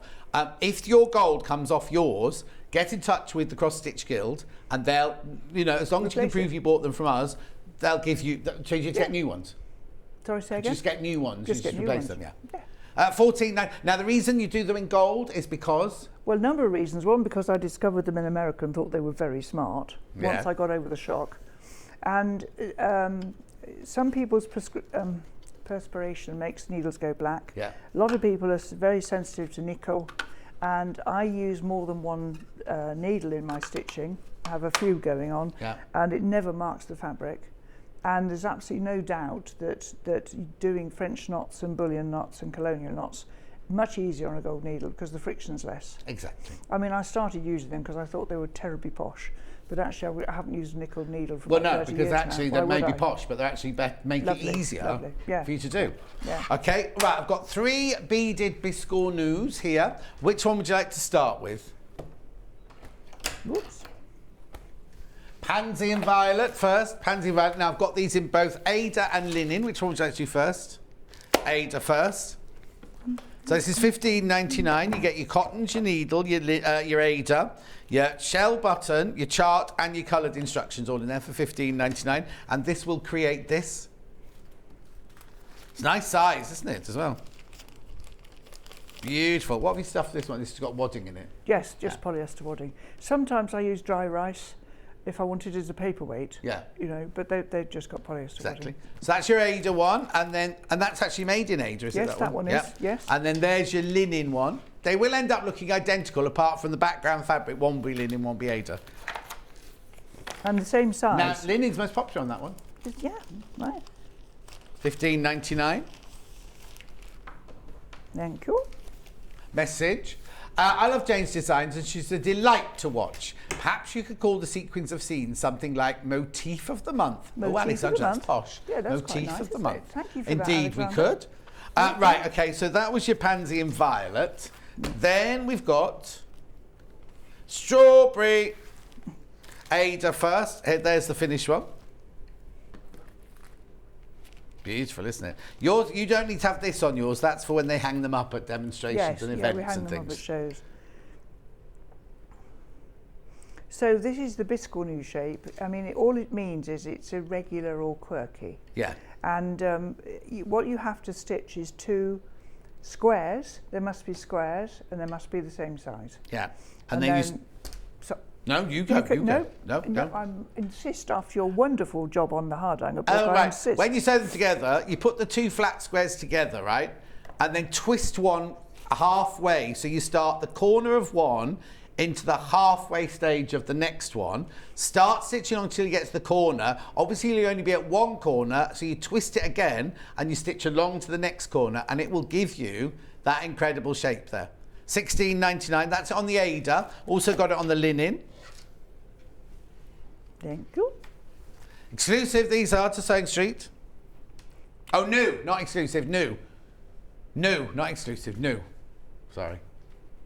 $16.99.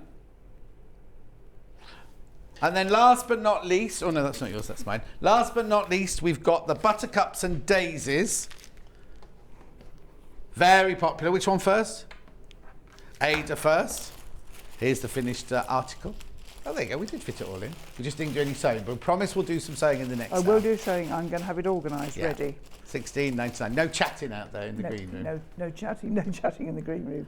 Right, and then that one there is your linen. That's yours. Thank you.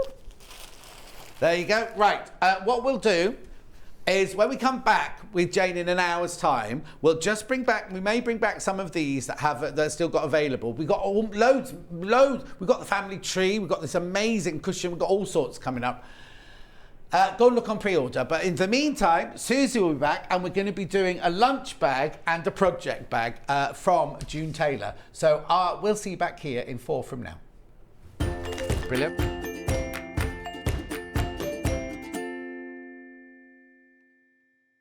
It's a new year, so that can only mean one thing. It's time for those New Year resolutions. And it's the perfect time to start a new hobby. Jewellery Maker, Sewing Street and Hobby Maker are here whether you're starting something new or advancing your skills on a current hobby.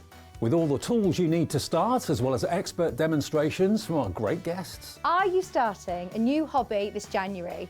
Share your new makes with us by tagging Jewellery Maker, Hobby Maker or Sewing Street using the hashtag #NewYearNewHobby. And watch us every day from 8 AM to 1 PM on Jewellery Maker. On Hobby Maker, 6 to 8 AM and 1 to 6 PM. And 8 AM till 1 PM on Sewing Street.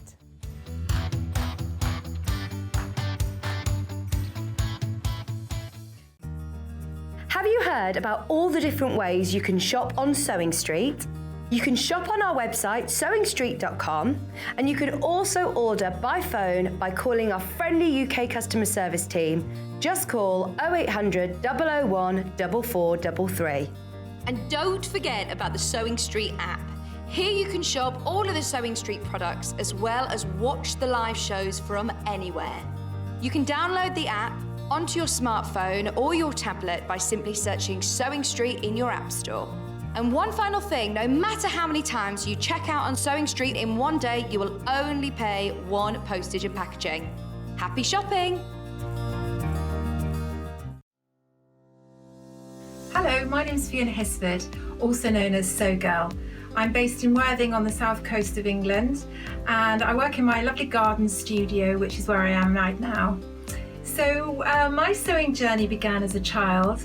My mother used to surround the house with Laura Ashley fabrics and wallpapers, and I used to patch together some of the scraps and make little quilts for myself and dolls' clothes and things like that. So one of my top tips in dressmaking would be to definitely make a toile before you start. Sometimes if you're using expensive fabric, it's a good idea to make the garments in a sheet or a cheap fabric, just so that you're absolutely sure of the fit. An interesting fact about me is that I used to be a knitwear designer back in the 80s, and once I made a jumper for the singer Sade, which was really exciting. I worked in Paris for 6 years, and when I came back, I fell back in love with fabric again, and I started working with magazines and books and writing projects for them, and that led eventually on to me designing my own collection of dressmaking patterns. My philosophy is that I love comfortable clothing, everyday things that are easy to make, easy to wear. I like modelling my clothes myself, and I wear pretty much everything that I design. So I always think that if I feel good in them, then other people will. I've been working for Sewing Street since almost since it began, and I love it there. We're like one big family, and I'm on the show about every 2 months, and so I look forward to seeing you on the next show soon.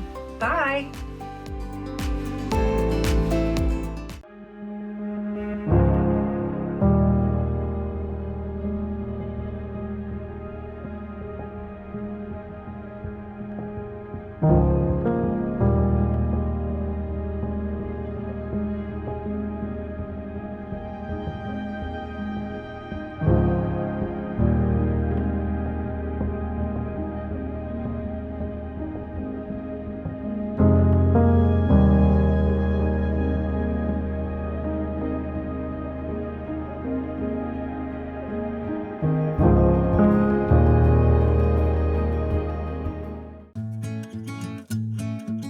Stuck for ideas for the perfect gift? Why not get them a gift card? You can buy Sewing Street gift cards loaded up with anything from £10 to £500. Shop our gift cards online at www.sewingstreet.com or purchase them via our UK call centre on 0800 001 44 33.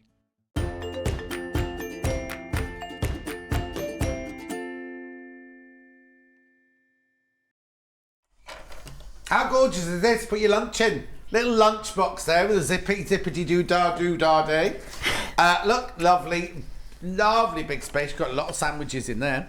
Gorgeous, gorgeous, gorgeous. Now, it's a little bit different, this kit, right? So, I'll start with that one, which is over there. Right. So, what you get in this bundle is you get 1 metre of the pink fabric, you get 1/2 metre of the floral fabric, and then you get this. Right, and this is a kit from June Tailor, skill level easy. Right, I'm going to open it so you can see everything that you get inside. Right, so what you get inside here is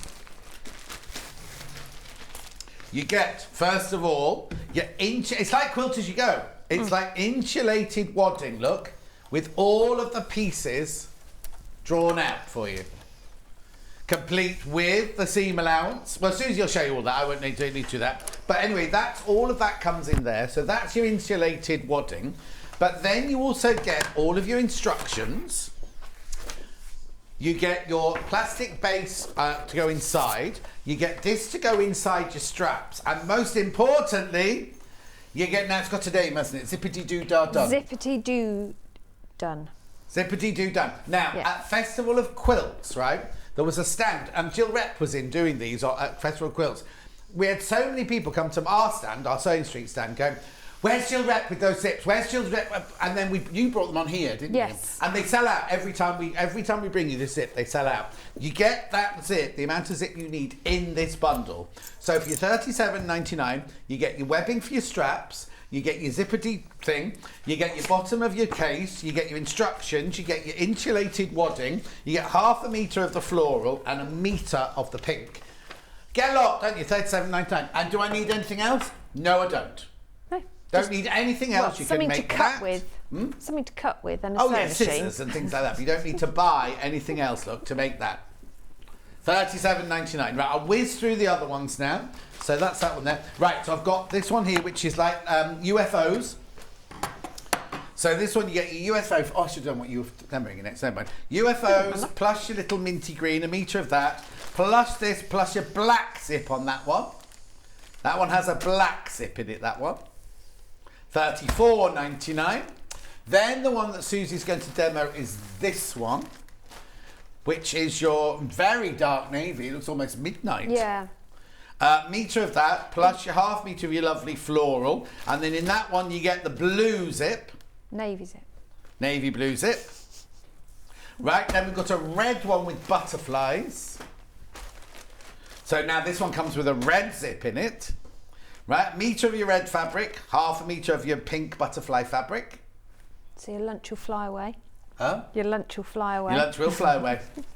Well, not if Becky's in the same room. It's been eaten by the time it flies away. Yesterday she was eating her lunch like at 7 o'clock yesterday morning. So rude.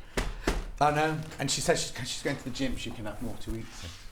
Right, then we've got fruit snacks. Yeah, how much mango could you fit in here? She had a tub of mango like this yeah, yesterday. I love mango. So full of sugar though. Oh. Anyway, so you get ½ a metre of your Tula. You get 1 metre of your rose or coral. And then what colour zip are we going to get in this one? Black. Black zip in this one, £34.99.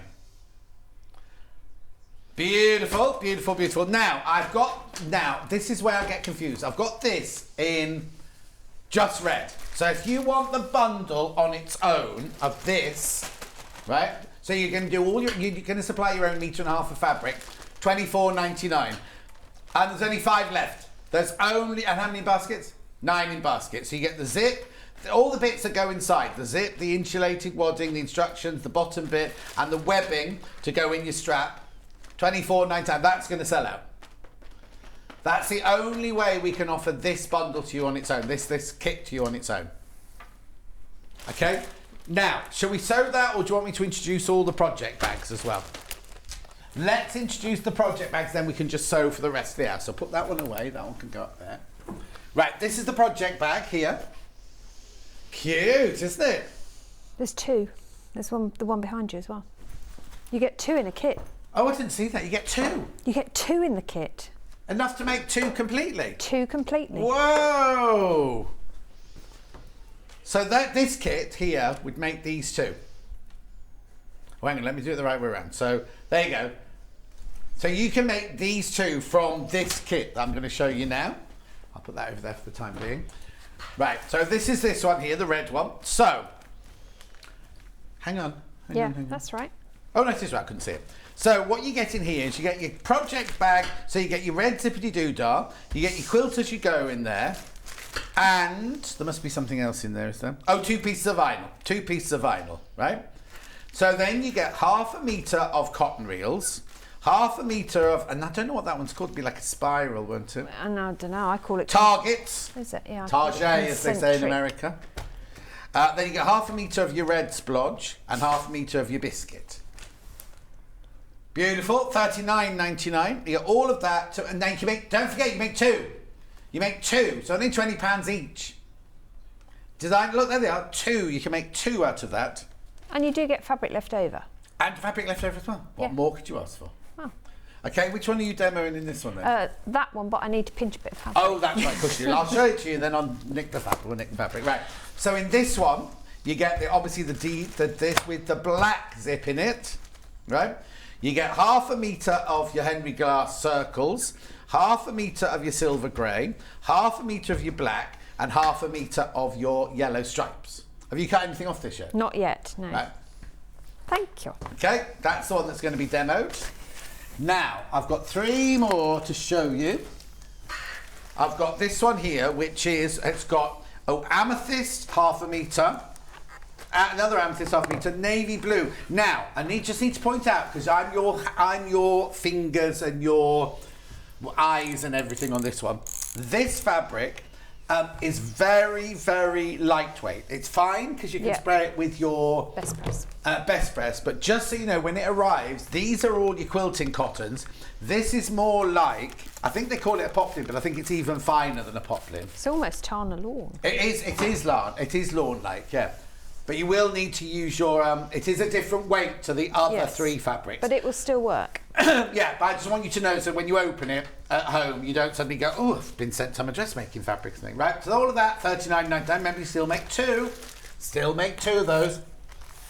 Then we've got a rose one. So this one will have a red zip in it, right? Then you get half a metre of your red, half a metre of your biscuit, half a metre... Oh, there's that spotty one again. And then look at this beautiful rose fabric here. Gorgeous, $39.99.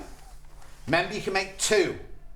So they're going to work out at £20 each, aren't they? You know what I mean? What a lovely present that would be to give. Absolutely. And then last but not least, we've got this colourway, where you've got a navy zip, right? And then you get half a metre of the pale coral, half a metre of the fir green, half a metre of the floral. Fancy. Is it called fancy? And then you've got half a metre of your dark sage spot on that one. $39.99. Oh, that's very lovely. That's lovely, isn't it, that colourway? Now, Mother's Day. Which ones have I got without fabric? Right, so do you want the navy one? Yeah, navy here. This is just this kit, this is just it. So you've got your, oh, that one's sold out. That one's sold out, the navy one's sold out. I've got it in the red. There's one red one left. Right, and then black. Few more of the black. So in here, you get, so you get the thing for two sizes of your, I thought they were the same size, two sizes of your project bags. You get the vinyl, you get the black zippers, and you get the patterns printed on stabilizer. $24.99. Remember, you can make two.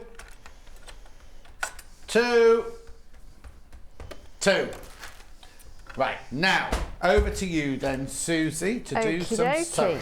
All right, well, we're going to split it, so we do a bit of each. Lovely. We've got 50 minutes, so we're all right. Yeah, we're all right. So, just to let you know, I made a lunchbox and the two project bags in a morning. Okay. So they are quick projects to do. I'm not showing off, I'm just saying they are quick projects. They're doable projects. They're not going to end up in your endless list of unfinished projects. Right, okay. Again, do your prep first, iron your fabrics. You can best press it. I would definitely best press, if you go for the purple option, I would definitely best press those fabrics because of the weight of the fabric there. But for the project bag, when we come on to that, I'm going to do the lunchbox first. You definitely want to best press those fabrics because you're going to piece them. The lunchbox, it's done as one piece of fabric. So you're going to follow your instructions, decide which is going to be your lining, which is going to be your outer. Whichever is your lining is going to be your strap fabric as well. So you're going to cut everything according to the instructions, and you get the webbing in there. So you haven't got to find that. There is a piece of Perspex that has got a non-slip side and a smooth side. Don't lose it. That gives you your base some structure at the end. So put it somewhere safe. I usually tuck it under my cutting mat because then it keeps it flat and I know where it is. And then you wonder where it is later on. Yes. Until you put the cutting mat away. Or like I did this week, I thought, gosh, my cutting mat seems to be raised off the table. And it's because I'd got all the vinyls from all these things stuck underneath. It's like crazy. So that's what I would do first. Read the instructions so you're familiar with what's going on.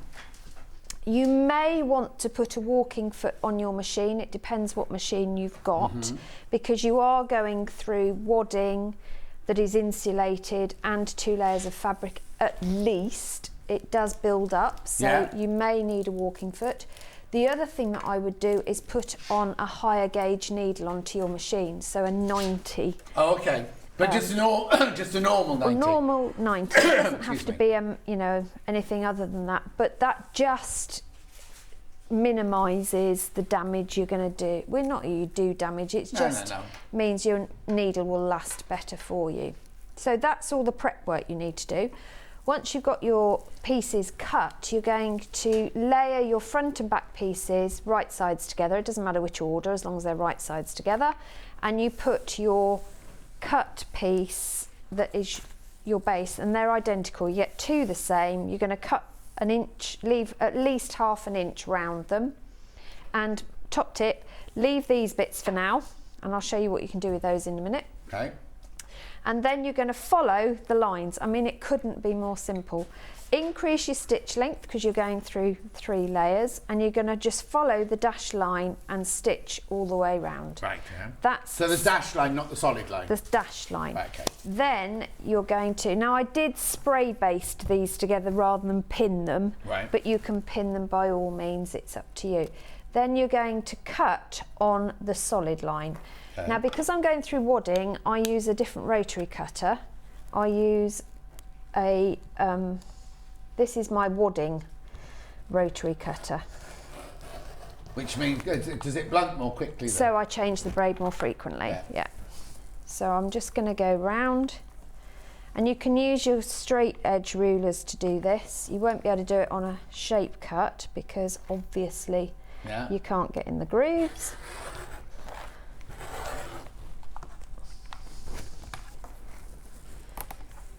And we're just going all the way around. You could use these offcuts to make yourself a little zip tab.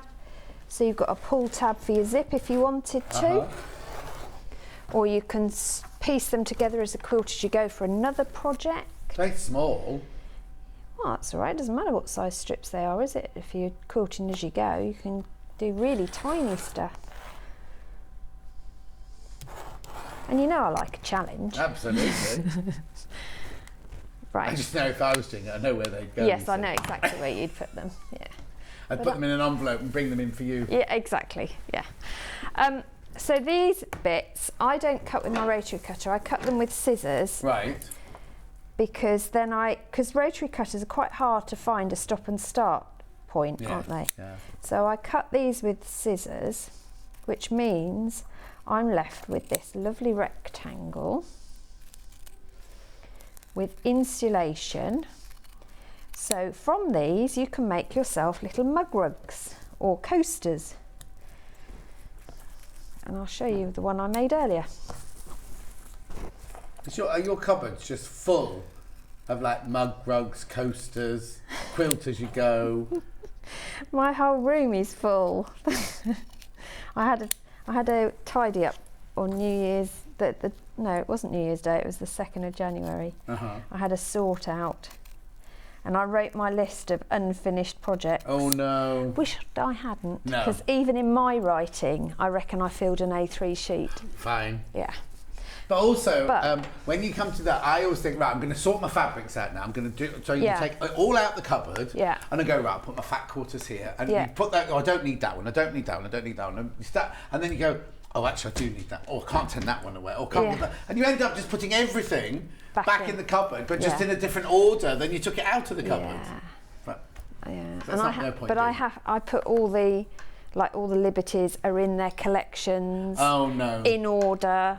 Yeah, and everything's labelled. Yeah, it's sad. Yeah, it is sad. Okay, so we cut those out. So you cut those. So what I did with the waist piece, just to let you know, is kept it as it is, stitched all the way round, left a turning gap, turned it through, pressed the thing. Oh, it's a very small mug rug. Yeah, but it's plenty big enough. Look, I can show you because I've been using it in the green room. I can get my mug on it and a biscuit. Only one biscuit though. Yeah, but I don't eat biscuits. You wouldn't get a lemon and blueberry muffin on there, gluten-free muffin on there, would you? No, you wouldn't. But you wouldn't want to put that down because someone might swipe it. Not if you're on your own at home. But you could always join two together. Yeah, I would. And have a bigger one. Yeah. It's entirely up to you. But what I'm saying is don't waste those bits because they have a use. So she brought an empty mug in to prove that. No, well, that's the mug I use in the green room. Oh, okay. So when you need to trim the corners. Right. One of the edges is open at this stage, so don't trim that corner. Just make sure you're not taking off any of your stitching. Yeah. And when you get to this internal corner, you want to clip in as close as you dare and just clip round the corner a little bit, just to give it a bit of ease, as if you were clipping a curve, really. Yeah. Well, yeah, because when you turn it through, you don't want all that bulk, do you? You don't, indeed. And do you know what I love about this insulated wadding is the crinkle it makes. Now, does it not blunt your scissors as it's got metal in it? No, I hasn't done. Haven't had that issue, and like this is about the 10th one I've made. Oh, okay. Lots of lunches in your house. Well, the other thing is, because of the size of them, they make really good toiletry bags, cosmetic bags. Yes. That sort of thing. There's so they're not the just. Oh, it's all right. I've got a file. I've got a stash here. Yeah. So then you're going to turn this through. And you can do it however you like. I tend to do the furthest ears first. Yeah. And I've got a pressy thing. Hang on. You've got what? You know, a pokey thing to go in the corners that isn't sharp. Because what you don't want to use is your scissors, because you'll end up going through the seam. Yeah. So I'm just going to go in and ease those corners out as much as you can. Mm-hmm.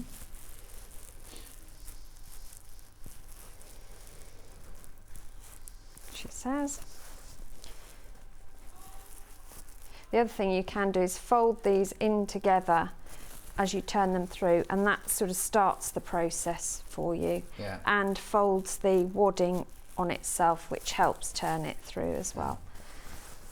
So it looks a bit ungainly at this point, and you're thinking, how on earth is this going to become? I'm thinking because you've got all finished edges apart from that one. Well, that's the beauty of it. It means that all your seams are enclosed, which means when you put food in, exactly, and when it goes through the washing machine, if you have a leakage of any of your food, it's not going to ruin. It's a brilliant concept. Yeah. All your seams are enclosed as you go. So you put that wadding through the washing machine then? Yeah, absolutely. Yeah. Yeah. So that's our basic. And you might find the corners are a bit tight, so you just give it a little ease out. And then make sure your iron isn't on the setting you'd normally use for cotton. Because this is insulated, you don't need as hot an iron, and you don't want to risk anything. So just give it a bit of a press to get it nice and flat. Mm-hmm. So I'm going to quickly do that. The other thing that I do is keep a note on here. You'll see I'll use a red or pink pen and write any notes I've got as I make a project like this. So what sorts of notes you put on this one? So on there I've got things like use my walking foot, or if I've used a particular quilting stitch or length of stitch, I'll make a note of it. So when I come to do the project again, I know what I've used. Yeah. And these all go in a filing cabinet, so I've got them. Is that in your office as well? That's in my office. How big is this office? It was our garage that was converted. Oh, okay. So his car has to sit outside? Both the cars sit outside, yeah. It's all right. They're fine. I've got two garages and mine always stays outside. Yeah, it's just storage, isn't it? Yeah. So we've got it to this stage. So the next thing you can do is add any quilting stitches you want on here. Right. And you don't have to quilt at all if you don't want to. I know you don't want to watch me quilt, so I'll show you what I did with this one. Yeah. So I used just a wiggly line. Right. And did a wiggle at 3-inch intervals. Okay. That's all you need to do. Yeah. And you can see I used my friction pen to mark it, so I haven't even ironed it. So we'll iron it and get rid of that. And I use a pink thread, so it shows on the inside, but it doesn't matter. Yeah. My bobbin ran out at this point. Okay. So then the straps you're going to make, I don't know where my other straps disappeared, but the straps are just a width of fabric that you press in half and turn into each other, and then you tuck the webbing inside. But it tells you how to do all that. Exactly, it does. Now, when you come to placement, place them. This is my next tip. It tells you to measure 6 inches in and mark with a pin, and the pin would actually sit at this point here. Right, so that's not the middle of your strap. No, that's my 6-inch mark there. So you place your strap on the inside of that pin, either side. Make sure it does a loop, not a twist. Yeah. Because you don't want twisty handles. No. You're going to stitch on the stitch lines that you've top stitched your strap with. So you're using the same guide, you haven't got to think. And then I did box the top, so did this little cross shape at the top here. It is suggested in there, and I would suggest you do it, or at least do a double run of stitching, because that would just reinforce that handle. If you're going to put baked potatoes in there, it'd get quite heavy, wouldn't it? It would, indeed. These are great for carrying your your carry-outs, you know, your takeaways. Oh, is it? Yeah. We don't get takeaways in our village, we're too far away. Oh, that's sad. It's cold by the time you get there. Yeah. And then do one, and then use that to line up to position your next one. Right, okay. Because then when you stitch this together, it's going to be, they'll exactly line up at the bottom. The next thing you're going to do is put on your zippity-doo-done piece. Now I've done this side already, obviously. The other side I haven't done the quilting, so I will do the quilting later, but I'll show you how you do your zippity-doo-done. For those of you who've never seen, never heard of zippity-doo-done, they are amazing. Right. They are a game changer. If you are scared of zips, you will be scared no more. What I would suggest is that you get a clip and put it over the end of your zippity-doo-done before you do anything else, because they are an open length of zip, and if you do that and go beyond the edge, you're going to have to re-thread it yourself. But you can see they're just a normal zip, but what they have is this cotton bias strip attached ready for you, which gives you plenty of leeway to position whatever it is you're going on the other side. So you'll do one and stitch it down and do the other. You can use Fancy Nancy stitches here if you want to. It's a great opportunity to investigate. That technical term, is it? What, Fancy Nancy? Yeah, because it's Fancy Dancy where I come from. Oh, is it? Yeah. Oh, don't know. I call it Fancy Nancy. Okay. Then once you've stitched that side down, obviously you then want to make sure this one lines up exactly. Oh, yeah. Because otherwise you're going to have a wonky box. No one wants a wonky box. No. I also don't butt right up to the zip because it makes it awkward to open a zip. Yeah. So I leave about, I put this in about 1/2 inch, so it's about halfway. Make sure it's lined up here, and you can do that with your ruler. If you get your ruler, she says, I'll use this one for speed. You can position this at the top here so that you know you've got them lined up. Right, yeah. Yeah? And I usually clip that end. You can pin through this as well, or you can use some of your glue pen and just run a line of glue down to hold it in position, whichever you prefer. Take it all the way to the other end and make sure it lines up at that end. If it doesn't, then we've got a problem. And then you're going to stitch through that as well. Bear in mind you've got your strap on here as well. So there's a bit that goes underneath it, exactly the same. Yeah. So you're sandwiching it. So you're really. sandwiching it inside that zippity-doo-done. Bear with me and I'll flip it over. So there you go. So it'll be, didn't capture. There's a clip. Let's capture it properly. There you go. You've captured it in that layer, and when you stitch it, they'll capture together. Brilliant. I'm going to put a pin in this side just to save time, because I want to show you the other project as well. Yeah, that's no problem. So when you've done your zip, you're then going to stitch this together. Yeah. So make sure you run some stitching across the end of your zip, not more than 1/4 of an inch in. Yeah. But So more, it's inside your seam allowance. absolutely, Yeah. and trim off any excess zip at that stage. Then you're going to match these, and this is where you want your straps to exactly line up. And you're going to pin them, and you're going to sew an 1/2 inch seam allowance, and it does change at this point. Your stitching is a 1/2 inch. Right. Because if you try and do a 1/4, you're going to end up with such a tiny bulky seam that your piece of plastic support inside is going to rock. Yeah. It won't sit nicely. So you want a 1/2 inch seam, just the base. Right. You're going to press that open, and it becomes quite a big piece inside like this. Then you're going to box these corners, and you'll find that once you've sewn that, these come together quite easily.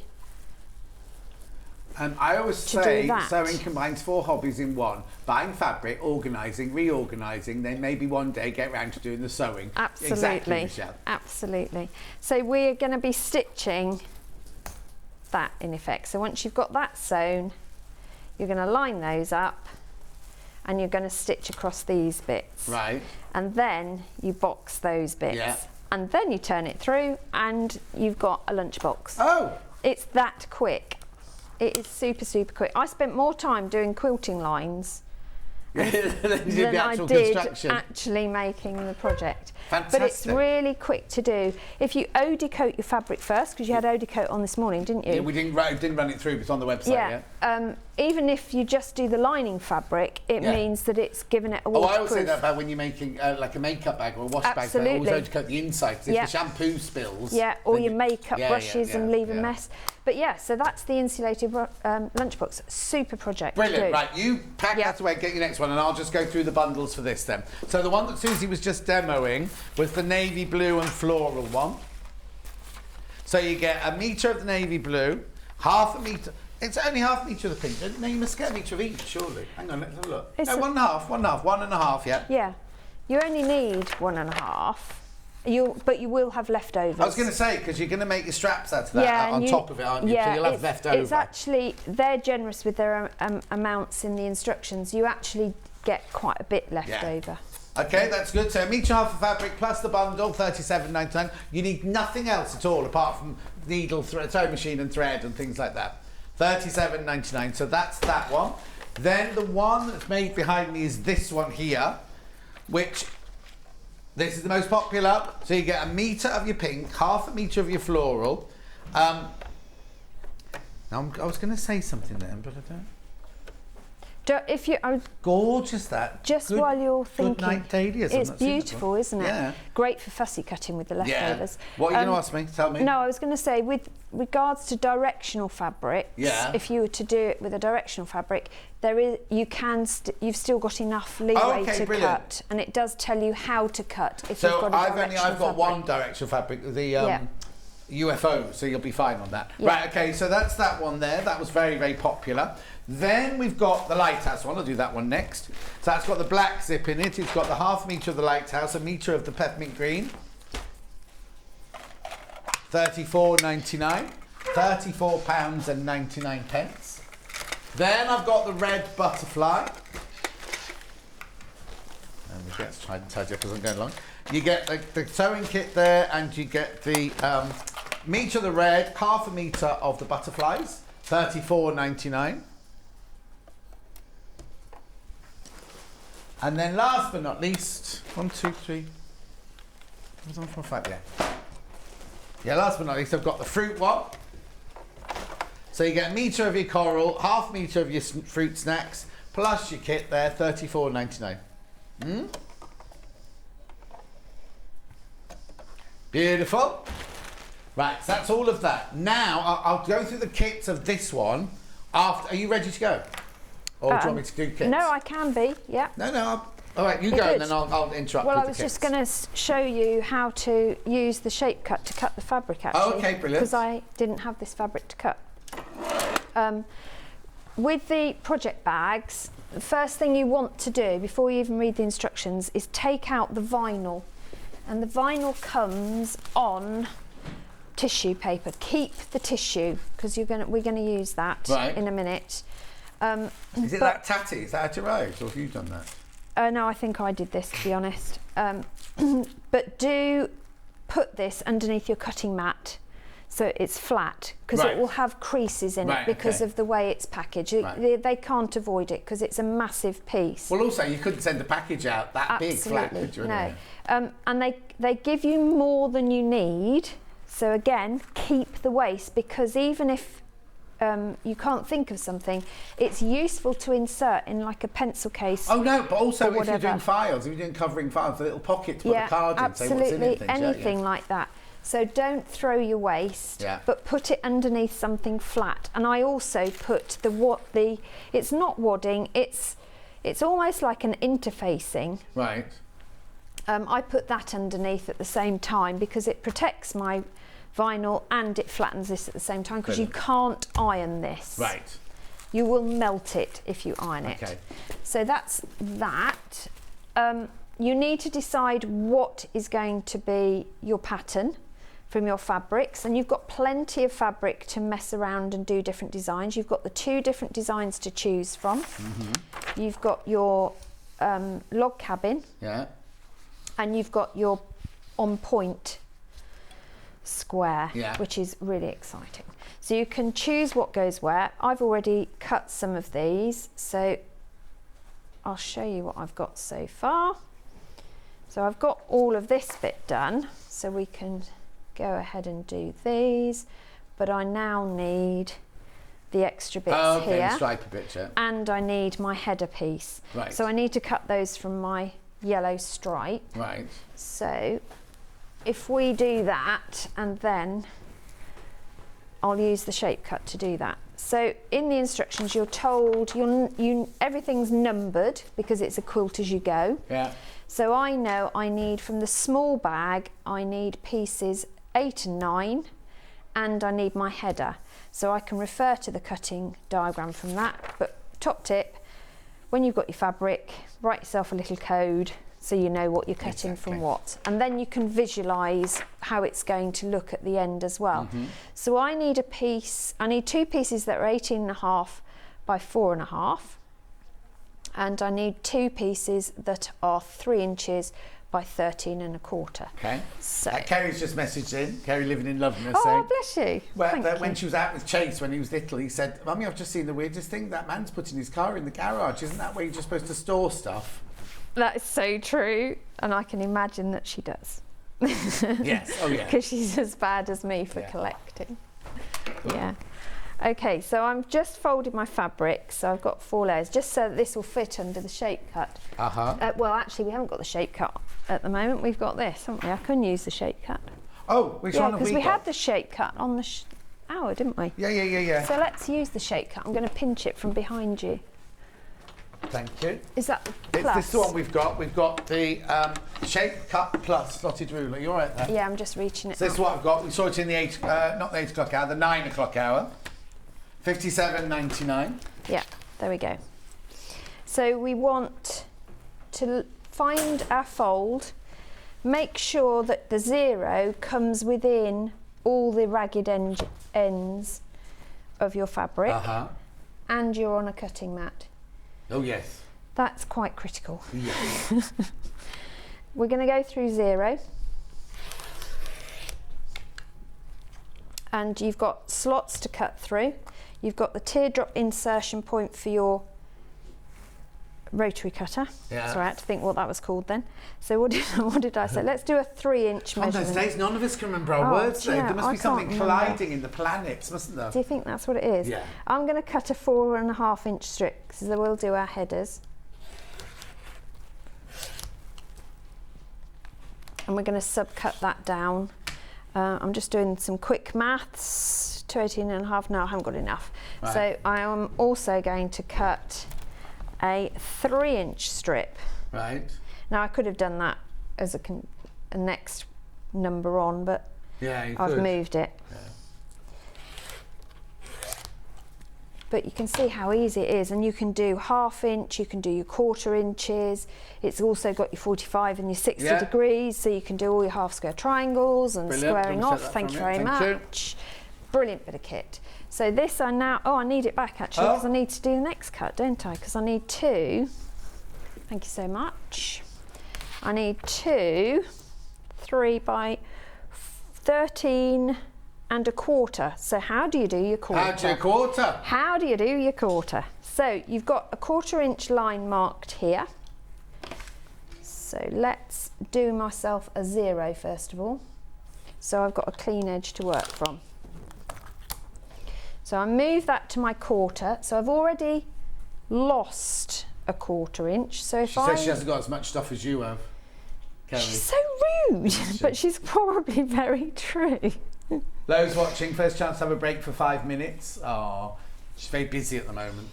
So if I were to cut at 3.5 now, I would have 1/4 inch too much. Right. So if I move my fabric by 1/4 inch and cut at 3.5, I will be cutting 3 1/4 inches. But I want 13 1/4, so I'm going to cut at 13.5. Just as well you had that thought then. Yeah, it was. You know why it is? Because you haven't changed your outfit today. No, that's because everything matched. Everything matched both shoes. Yeah, exactly, yeah. You see, I'm on it. So with any luck, have I cut the right pieces? Oh no. Well, it's all right, I've got plenty of fabric. Well, you haven't, because half that's mine. No, it's because I'm looking at the wrong ones. There you go. That is totally wrong. I'm reading the wrong instructions. So we'll go back to basics, but that's fine. Okay. We'll get there eventually. So this one wants to be 4 inches by 16.5. So we've got 16.5 on here. So we're going to lay this back down. Remember, we need 2 of these for the header. So I'll lay that down. Make sure our 16.5 is in my cutting mat.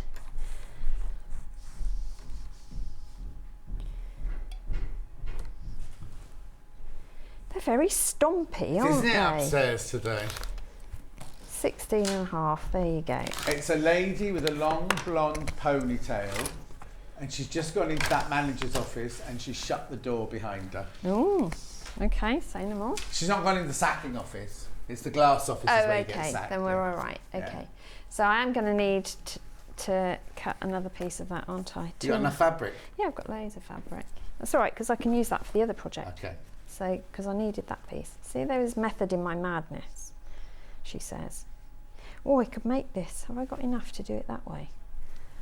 That would be exciting. No. Oh. Because with stripes, you could go either way, couldn't you? Yeah. But I can't, because I have not got enough now, so I just need 2.5 inches. Yeah, you're talking to yourself now. I am. Don't you do that? I do, but not on telly. Well, you should. I think I confused them enough as it is. If I started saying out loud what's going on in my brain. Yeah. But when you work on your own most of the time. Oh, all the time. You do. Except I've got 2 cats, so I talk to the cats. Well, I've got a dog. Yeah. And he ignores me as well. That's mine, that one. What one? That yellow fabric. Well, you'll need that back for the bundle. There you go. Right, so let's cut this correctly now, and then we can start stitching. Yeah, if you wouldn't mind. Yeah, okay. You are the expert, after all. Well, that's debatable, isn't it? Have we eaten all your cakes? Are there any cakes left? Oh, there's 2 left. There's 2 left. Bagsy 1. Okay, I was going to say, all I need is the container. Right, now we've got the pieces we need. Okay. Do you want those bits as well? And you may have that. Thank you. Thank you, Becky. Okay, so you're going to, like we did with the lunchbox, you're going to place, you place your backing fabric on underneath, wrong side to the wrong side of your piece of insulate. What do you call this? Quilt as you go sheet. Yeah. Interfacing, heavy plastic interfacing. Yeah, it's very odd. You could almost cross stitch through the holes. Oh no, don't be saying that. And then you're going to stitch on the solid line. There is only solid lines, but the outer solid line, and that holds it together. Right, okay. So you've just got the interfacing and the backing fabric. Absolutely. Yeah. And then you're going to start your quilt as you go. So piece 1 goes in the middle. Now you can pin if you want to, but I find it much quicker to just do Yeah. This. Did they all sell out earlier though, pens?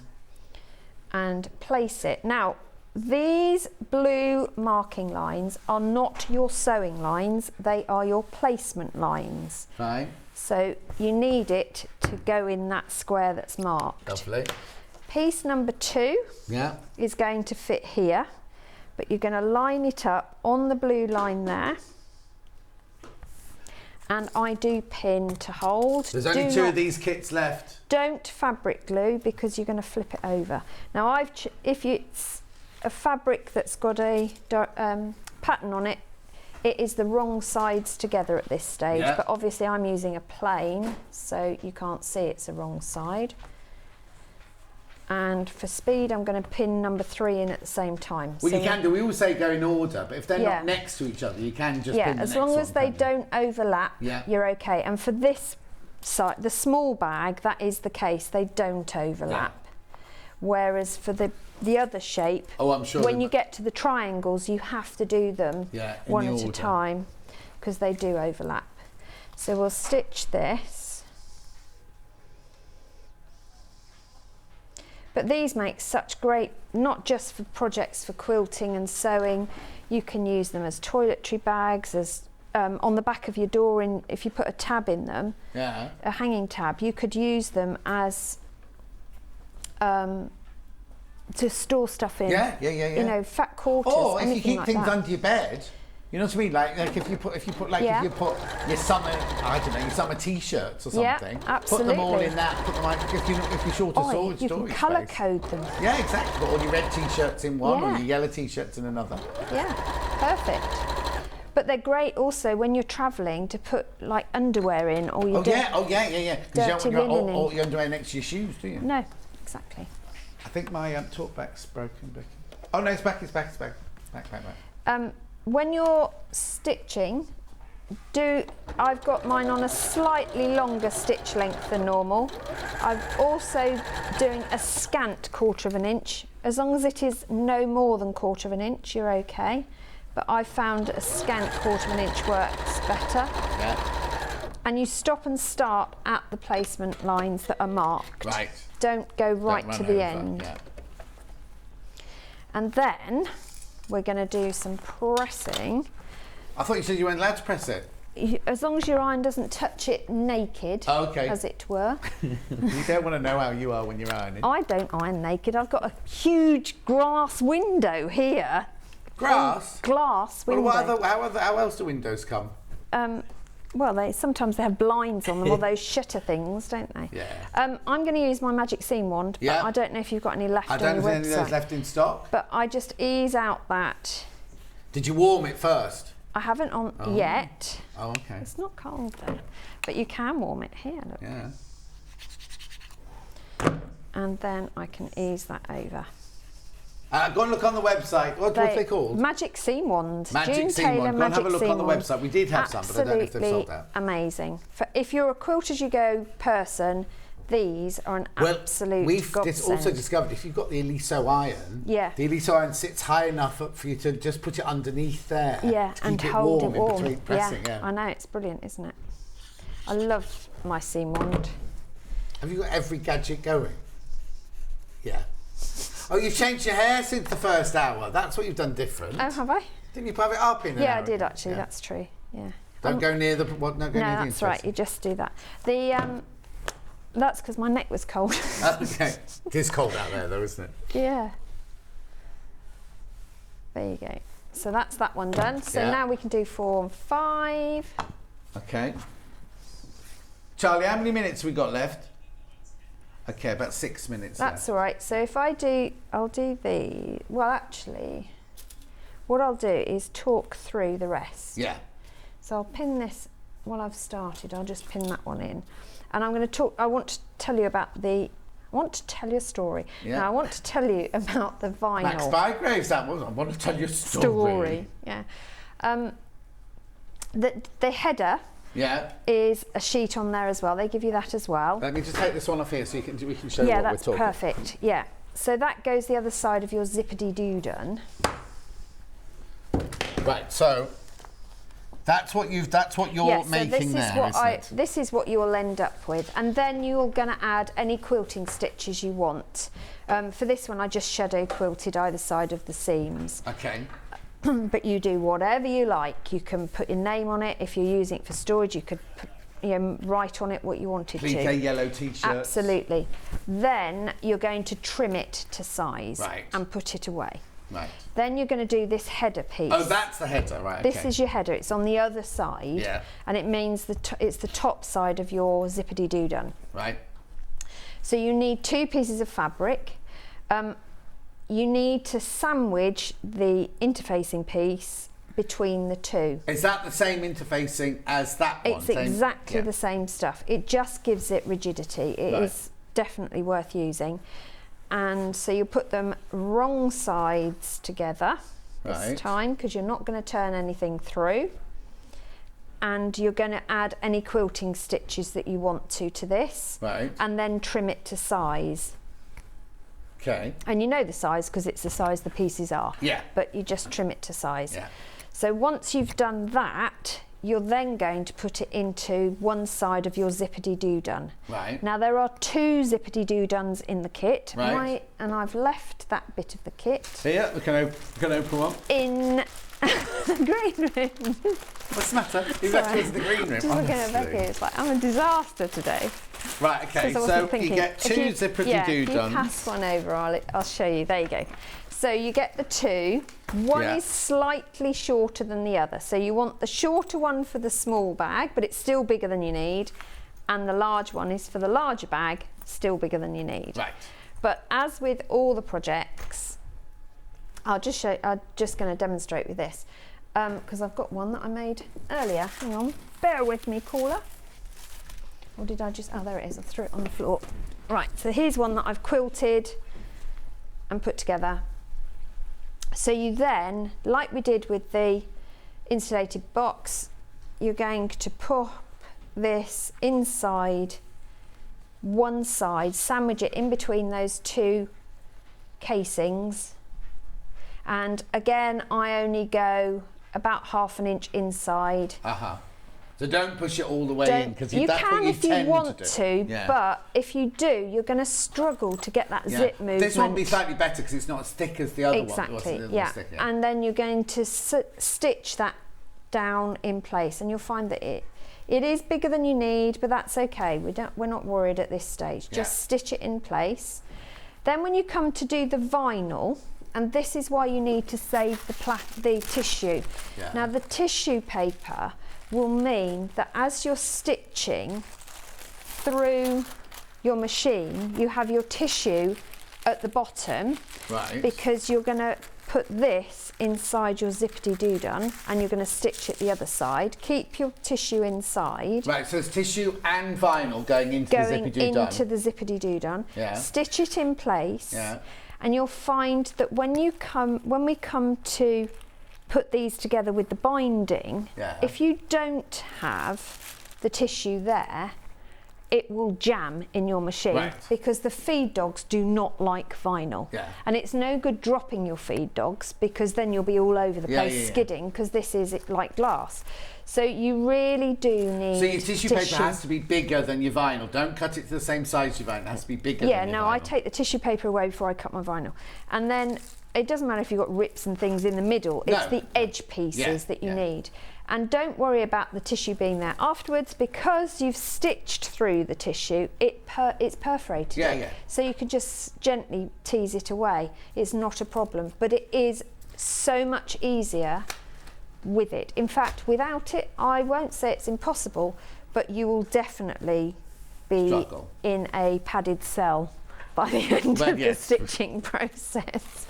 So that's my top tip with the tissue. Okay. And once you've got that side done, you then layer them together, right sides together. Now I've actually made one where I've layered this side. Hang on, right sides together? You layer them so that you've got the outside of your zip upwards. And you've got whichever side of your other piece upwards. And you're going to attach your binding strip around the outside. Now you can't hand sew your binding unless you attach it to the back, pull it Bring it forward to the over. front. You've got to machine sew because you can't stitch through. I just think something like that, it needs to be machined down. Well, also, the time it takes to hand stitch a binding, it's a project bag. It's not... It's not haute couture. Absolutely. Yeah. But I've also made my other ones before, where instead of having this on this side of the bag, I had that on the inside, so I saw it through my window. Yeah, but then as soon as you put your T-shirts in there, you can't see it anymore. Well, no, you can't, but I didn't use it for T-shirts. I use it for projects. But so you have options, is what I'm saying. And your header, you can do, like I have with this one, I've done it 2 different colours, so I can decide which one's inside and which one's outside. Yeah. So you've got lots of leeway with your fabric to play around and change different ones. I've used the fabric for the backing is the one that's the feature fabric in the square, but you could change that as well. You could just have plain backing, do whatever you like. Brilliant. And of course you can add as much detail in the quilting and stitching as you want as well. Of course. Can I have that blue zip back now, You please? may, yes. Thank you. I've got a Thank message. you so Thank much. you so much for that info, as I hate sewing PVC, as it's a nightmare, from Leslie in It is. Northamptonshire. It is. Exactly. Can just be, buy a can't load it? of tissue paper. What? Just buy lots of tissue paper. Yeah, exactly. Right, so let's do, what bundle have you got in now? Well, that one, so we'll do that one there. So let's do the red one. It's what?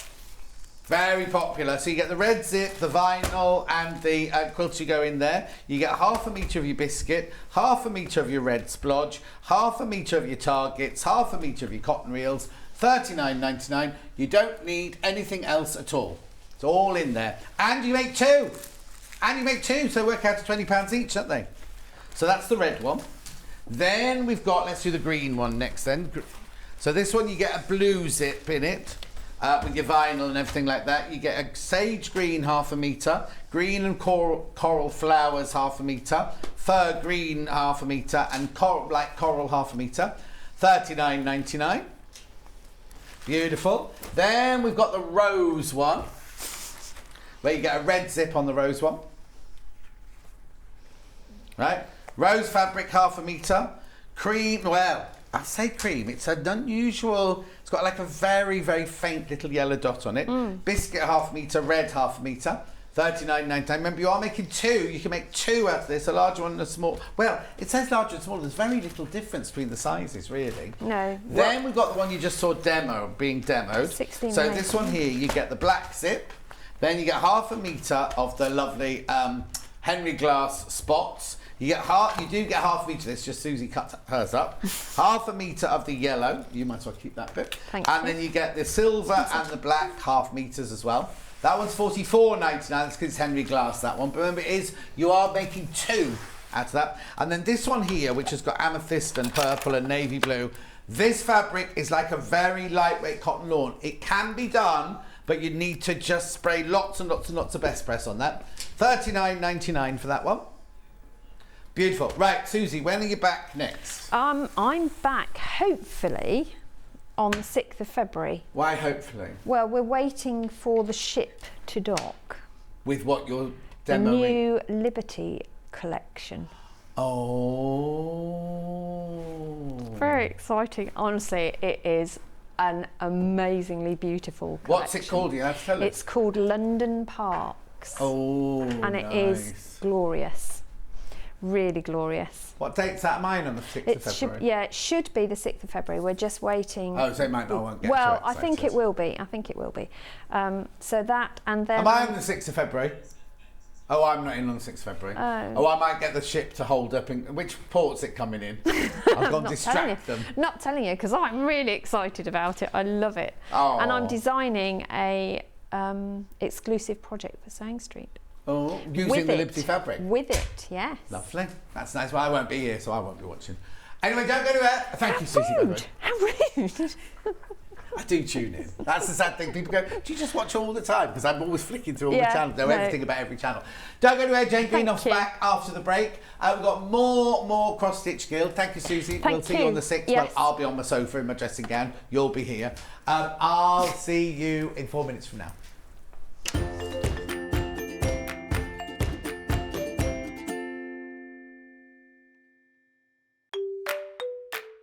Hello everyone, I'm Delphine Brooks. I've been part of the Sewing Street family now for over a year and it's been the most incredible journey so far.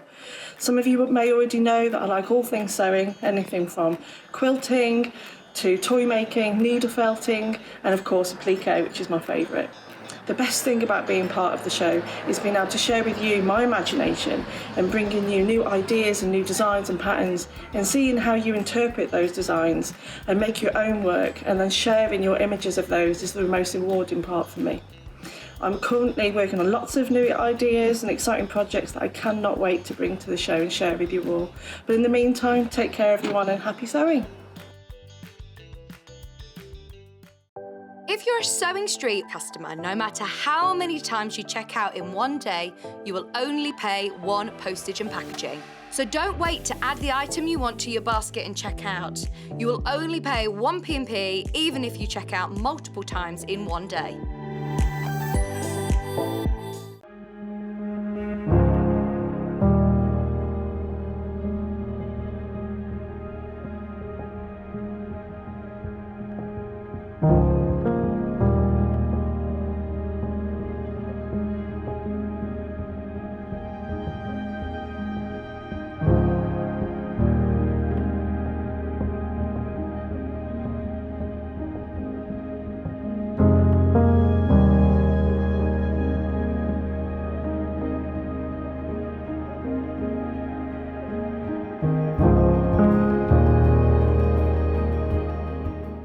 It's a new year, so that can only mean one thing. It's time for those New Year resolutions. And it's the perfect time to start a new hobby. Jewellery Maker, Sewing Street and Hobby Maker are here whether you're starting something new or advancing your skills on a current hobby. With all the tools you need to start, as well as expert demonstrations from our great guests. Are you starting a new hobby this January? Share your new makes with us by tagging Jewellery Maker, Hobby Maker or Sewing Street using the hashtag New Year New Hobby. And watch us every day from 8 AM to 1 PM on Jewellery Maker. On Hobby Maker, 6 to 8 AM and 1 to 6 PM. And 8 AM till 1 PM on Sewing Street.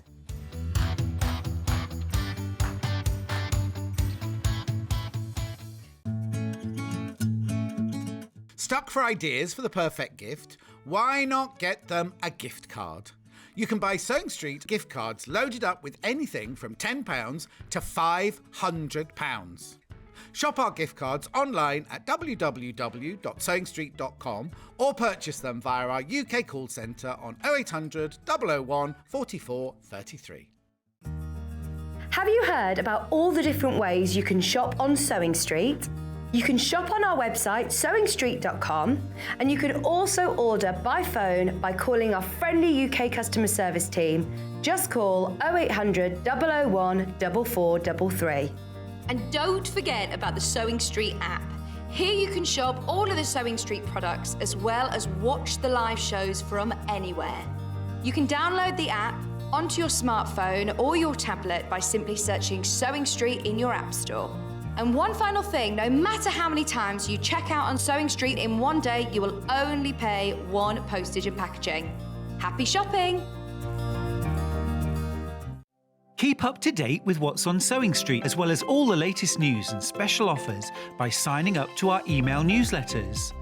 Head on over to www.sewingstreet.com, scroll down to the bottom of the homepage, type in your email address, click the envelope, and you're done. Never miss out on the latest news and special offers ever again. Are you a fan of Sewing Street? Why not join our growing Facebook fans pages? Just search Sewing Street Fans on Facebook and click Join Group. Never miss out on the latest news and updates from our presenters and guest designers, special offers and plenty of chat with your fellow fans. Share photos of your makes, ask for advice, interact with your favourite guests and presenters and be a part of the ever-growing sewing community. See you there!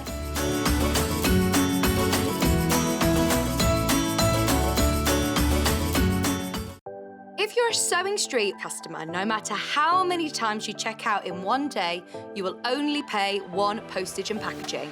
So don't wait to add the item you want to your basket and check out. You will only pay 1 P&P even if you check out multiple times in one day. Follow Sewing Street on Facebook and Instagram to keep up to date with what's coming up on the show, as well as being the first to know about our amazing offers. Get involved with our competitions that are exclusive to social media. And pick up some top tips from us too.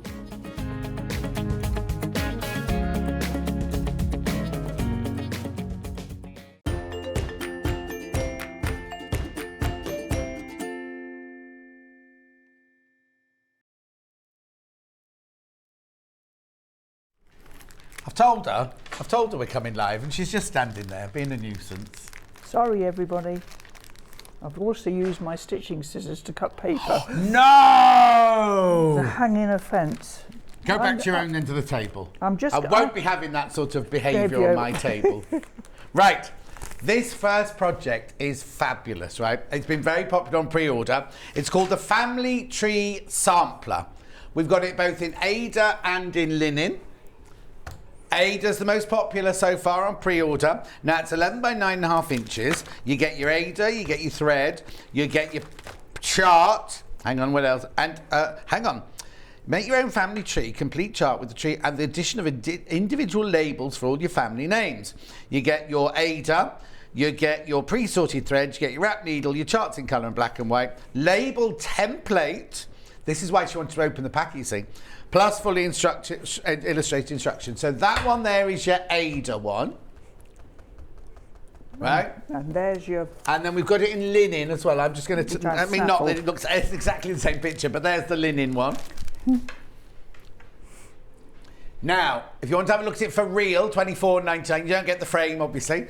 Look at it for real. It's on Jane's desk.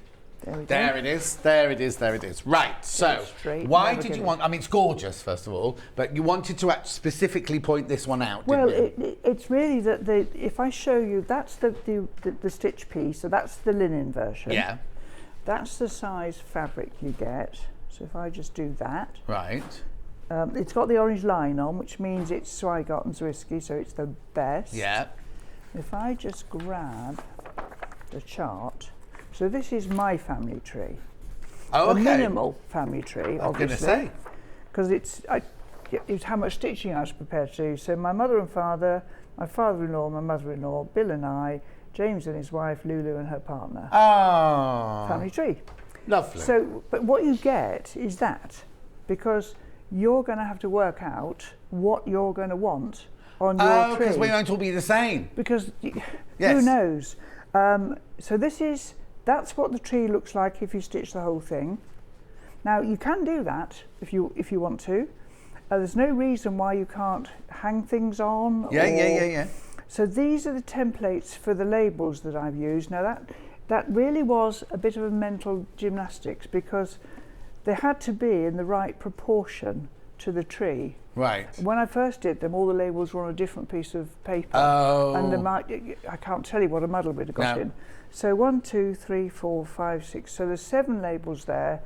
Obviously, you can photocopy this if you want to make more, or draw them out again. Would you have enough linen, or Ada to do more? Well, if you think it depends where you're going to put them. Right. Now you see this one. If you wanted to really of course, you know, I'm having a stupid moment, right? You I'm thinking understand you've now. made labels and put them on top, but actually you have to put that square where you're going to put them, and then you write your chart in the... Yes, I see now. I see now. Sorry, this is a bit of mental gymnastics. No, it's good. It's good now. Now I've sussed it. Yes, exactly. So there's a flat, empty version. Yeah. So if you did a tree with no names on the tree, that's what you'd make, right? Yes. Yeah. So then, if you spend some time before you start the stitching, working out what you're going to put on. Yes. Cut them out. Yeah. And lay them on this one. Yes. Because that's the right size. That's exactly. Yeah. So if I go back to the real thing. Yes. So the stitching, I've not stitched. You can, and there's nothing to stop you doing paper labels if you want. Yeah. Obviously more labels, smaller labels, whatever you want to get what you want in. You can have other family members Well, here. I was going to say, because it'd be quite nice, that as now, well, no, because you haven't got their children on there yet, but there's children here, aren't there? Yes. So it'd be quite nice if you did it in such a design that you could, over the years, you could add more names to them. And you don't have to finish it. So, for instance, Eric and Pat, right, so that's my parents. Yeah. They could have been up there somewhere. Yeah. Jim and Vera could be up there. Yeah. So that's what that's for. Yes. So you cut out you've got them on the coloured chart and on the black and white chart. So it's lovely. Say we had, I don't know how many we've got. Say we had 100 of them, right?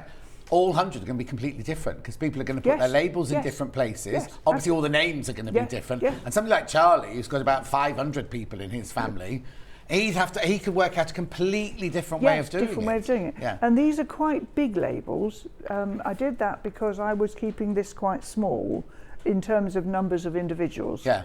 Obviously, you could have smaller labels. Yeah.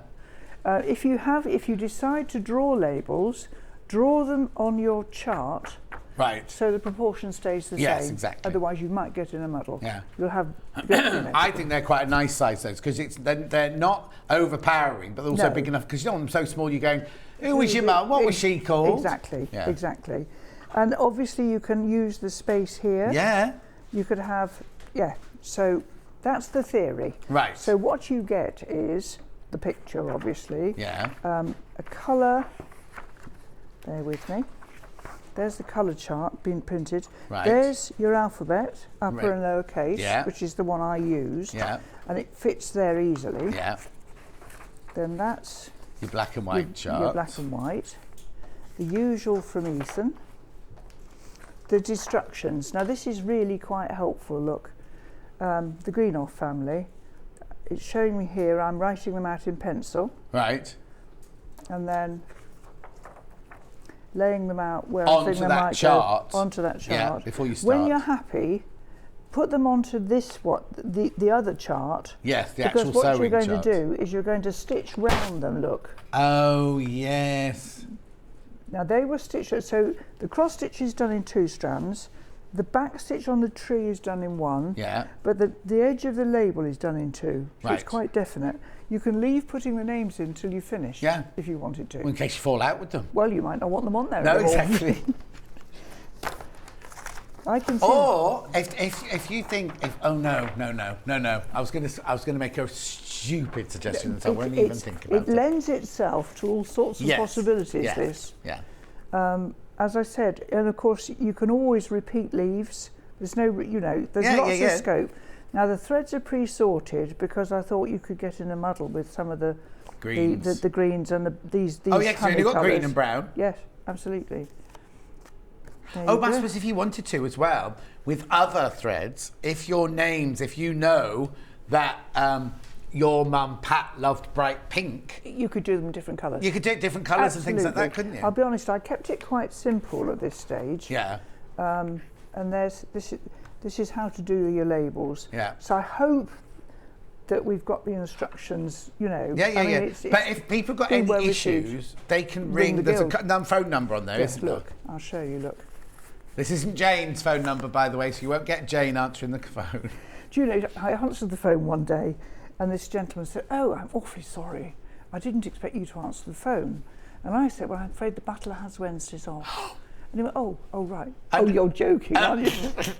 It's funny because when people write to my website and I reply, they go, "Could you please tell John?" And I'm going, "No, it's me. It's only me answering my emails. There's nobody else here doing." And it's lovely, but it's kind of they presume that there's a whole team of ladies, all men typing away. So it's got a free phone number on there. Yeah. And so if you've got any issues, just ring them and they'll help you out. And that'll get. And as I said, it's very new. Yes. But we have seen a couple of very good ones. One lady's actually put her cat. Oh, with his name. Of course. Cat and dog. Yeah. And Budgie. How cute. Well, it's lovely because you can that's the joy really of counted embroidery. Yeah. Is there's nothing on there, you can do your own thing. No. If it was printed on, then you'd stick to what they were doing, wouldn't you? And the frame, I have to tell you, obviously there's lots of places you could get it, but this came from the range. Okay. So it wasn't horribly expensive because that is an issue with people. There are other shops you can go to. Brilliant. So that's that. Beautiful, that's gorgeous, isn't it? Right, so that's that one. Well, we could come back to that in a minute, but we've got so much to go through. Which one? B. Oh, B. Oh. Right, now, there's two versions. They're both on linen. This one here is your tape measure and your watt bow. This is just your tape measure. Tape measure and watt bow first. So what you get in here is you get your tape measure, you get the scissors to go on the end of your watt bow. You've actually got your finished, look, everything you need is in there for £18.99. 2 projects, £18.99. So on linen, it's exclusive to us. So you've got your chart, you've got your felt, you've got your linen, your tape measure, your scissors, your thread. What else have you got in here? Charts, instructions, pre-sorted threads, linen, eyelet band, needle, gold-plated shuttling scissors, and tape measure. All for £18.99. Very, very... In fact, before we even... When we came live at 8 o'clock, Sharon messaged in, didn't she, saying, are the bees on linen? Because I need to order it now before I miss out. So Sharon's already got hers. She ordered hers at 8 o'clock this morning. So there you go, £18.99. There's only 6 left. But 10 people got it in baskets, so people are going to miss out. Shall I show you the real thing? Oh, yes, please. Please, yeah. No, please. Because it looks a slightly different colour on the pattern than it does over there. Yes, it does a bit, doesn't it? It's not a lot different. Well, it's the same thing. It looks more blue on here, but that's fine. So let's do the tape measure first. So that's the tape measure you saw in the packet. It might not be that colour because they come in you're not going to see it anyway. You're not going to see it. All right, so then so you're going to work this flat, and you're going to work the circle with the bee in. Right. And you're going to work the hive. Oh, you don't see that on the picture, do you? No. Lovely. All right. It's not called a hive, though, is it? It's called a... I don't know what it's called. I can never remember it. Schlep or kleps or something like that. One of those. Yeah, one of those. And there's the tape measure works. Yeah. And of course the button.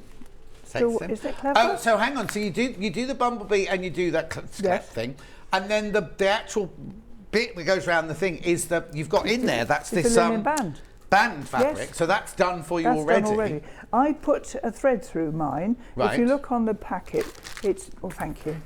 If you look at the packet there, look, you can see it's an empty. It's like an eyelet. Look, it's the same as the linen band we talked about earlier. Yeah. Woven specially for us. And then you've got the charting colour, and as I said, there's the tape measure, and it still works. I think it's remarkable. I imagined having to put buttons on or something to do it, but you don't. No.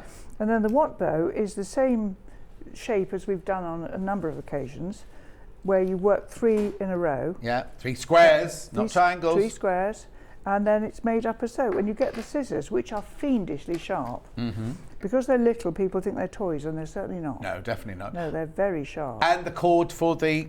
And you make that yourself out of the threads. Yeah, but now is that a different thread, or do you make that from... No, same thread. Same, because some of them come with a different thread, don't they, to make the cord? It might be in here loose. There it is, look. Oh, it's loose. Well, you want a longish bit, you see.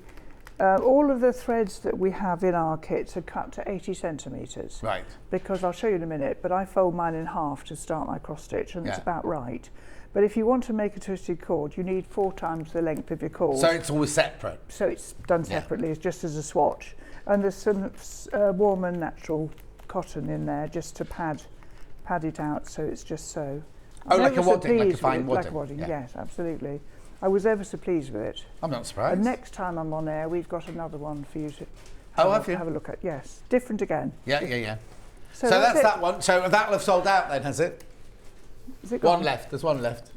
And how many baskets? 20 baskets, one left. But I have still got the tape measure. It's just what the tape measure with the bumblebee on it. Now, has that the same? Has it got the hive on the back and everything? It's that. It's exactly that. Oh, okay. £12.99. So this time it's just the tape measure cover, but you do get the tape measure in there. Different colour, needle, wadding, threads. And if I get a chance to show you there, look, when I made this up, I mean, it's not difficult to make up because you're going to cut out your rounds with a little bit of extra around the edge. And I folded them in and tacked it, and then ditto the other side. And then that's just slip stitched. I don't know if you can just see. And I snaffled a little bit of the tape to give it an end. Right. So that you can pull that. So now, when you do the cross stitch, you use the blunt needle, Yes. but you are going to need a sharp needle to whip it together, right? Well, yes, I did actually use my size 26. Oh, okay. It was okay. Yeah, It was okay.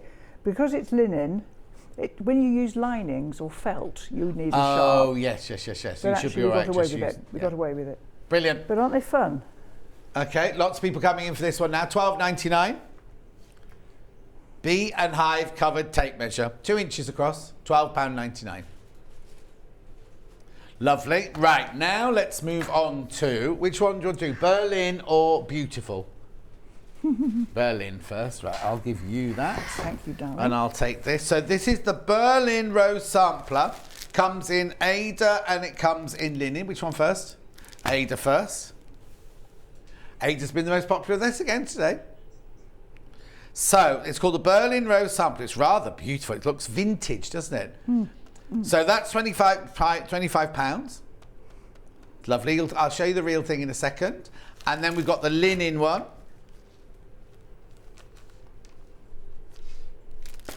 Exactly the same, it's just a different, you got linen in the background for that one. You had Ada for background of that one. Your threads are all sorted. There's your needle there.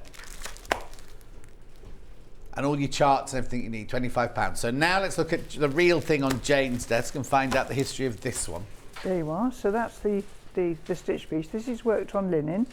So this is 28 count, can't even talk, 28 count cashel linen from Zygarten again. Now this is something that is particularly interesting to me because there's no backstitch. So those of you who hate it, it's the perfect project because it's actually all cross stitch. Wow. There's no backstitch Even at all. butterfly? Even that butterfly. Now this was a mixture of things. Now I collect, as well as anything else that's stitchy, my house. Is there any room in Pink Barn, whatever it's called? My photographer returned to my house as a prop cupboard this week. How rude. This week. It's a very good prop cupboard. Yes, I can it is full imagine. of stuff. Anyway, this came from, this spray in the middle here came from a Victorian Berlin chart. And the reason they're called Berlin charts is that the charts were made in Germany from about 1832 onwards, because there'd been an introduction of aniline dyes for the first time in that period. Right. And so that you could embroider things with bright colours. Yeah, so suddenly it was opened up. Completely different. Now this is actually very pastel-y. Yes. The original could well have been quite vibrant. Yeah. And at one time there were 1,500 women working in a factory in Berlin. And they would have a paint similar to gouache and a square brush. Now I've tried to do this. Right. Okay, so the patterns were printed with the symbols on, just like you've seen online. Yeah. But then someone sat there and painted the colours. Oh, what? With a squared brush. I've tried, and it is so difficult. It is so difficult. The thing is, though, everything about cross stitch, if you think back to those little girls in the orphanages and everything like that, with no light and no eyesight, no education. When I was at Whitney last week, yet again. How often do you go? Well, certainly once a month, if not twice. Yes, yeah, okay. Yes. And there was a piece of embroidery. It was a band sampler. It was about £4,000, I think. And the little girl was 8 because she did 3 more pieces of embroidery after that. One of them was, it was what can I describe it as? It was a picture, it wasn't a sampler. It was done in Pettipoint, very, very fine. As an adult she'd done this, and it was a fabulous piece of embroidery. But this little 8-year-old had stitched this thing. It's difficult to comprehend. Anyway. Yeah. So just quickly, can anybody go to Whitney, or is it a closed thing? No, it's a shop. She's not open all week. From memory, she's Wednesday to Saturday. Right. But the best thing to do is ring the shop and leave a message. And it's called, what's it called? Whitney Antiques. Oh, yeah, okay. But she has exhibitions, every now and then she has exhibitions and things, doesn't she? Yes, she's just had the sampler exhibition. Yeah. Of course, she couldn't have exhibitions for a while because of the COVID pandemic. She's the lady who said, I want you to have a look at this, don't touch, like that. And It was a little box. I like it that someone can speak to you like that, because we wouldn't dare. Don't touch Jane Greenoff. It was an embroidered duck egg. What? Done by a child. I'm not kidding. Oh, hang on. An egg? An egg, so blown, empty. Yeah. And then embroidered with flowers as a punishment. But So she if you stitched through the shell. Oh my goodness. And she can't find any evidence of another one. Oh. And this lady does know. That's why you're not allowed to touch it. Yeah, absolutely. In fact, I walked round it like this. And it was only been about that big? Well, yes, it was about that big. An embroidered duck egg. And she also had there's a box that's been conserved recently. And I mean, I'm fascinated by the conservation of old embroideries. Because this box is it's a flat box with a lid, so it's not a very decorated casket. Yeah. But the satin stitch round the edge, most of the whiskers were hanging out when it came in, and the conservators got them all back, so it's perfect. Oh my goodness. And it's £40,000. Yeah. Yeah. So I can't have it. No, of course you can't. Well, you're going to the Rockies or whatever. Right, Can I ask a quick question about sewing, right? You see the alphabet at the top, you've got 3 or 4 different colours in there. Would you do each of the... Do you change your colour for each letter? Or would you do all the green ones first, then all the bluey ones? I probably... Well, let's put it this way. Personally, I show you how I do my thread. Yeah, we'll do that in a second. And I'd stitch the A. Right. And if in fact, if any of that colour was here, I'd probably disappear into this little corner. Okay. One makes counting mistakes when you're going over empty fabric. Right. Yeah. So if you count, there's only 2 threads there, so you're not likely to make a mistake. Go wrong, but if you're counting counting to that one, the chances are you can't get so one. That's the only reason. And missing one will throw the whole thing, won't it? It will complicate it for you later. Yeah. So having said that, I would do that letter, right? I'd park the needle over there on the front, hence the gold needle. Yeah. Or I'd stitch the K. I'd travel because you that can jump far. across there. I would travel that But far. you'd have started here, wouldn't you? Yes. Yeah, because You start in the middle and go out like that. Yeah. So that was from the Berlin chart. Right. These were from a sampler I have already, not in these colours, but I charted those up. And then my husband, who loves to chart things and mess about on the computer, and he found these scrolly things in a book of old borders, Victorian borders. So that's how that came to be. Oh, so it's a joint venture, this one. A bit of a joint venture, that one, yes. Yes, because he drew the map for the twin robes that you've sold very successfully. But it's, you know, it's a considered purchase, shall we call it. So the threads are pre-sorted, so you can find your way around the kit very easily. You'd start in the middle, and that's all there is to it. It's beautiful. And then obviously when you do that alphabet down there, they're all the same colour anyway, so you're just going to go through it all. Fantastic. Right, let's do the last bundle for now, and then we'll do some sewing. I promise. Look at this, then. This is called the Beautiful Borders Cushion. Linen is most popular on this one. This would suit my house, wouldn't it, Charlie? This would look fabulous in my house. £25.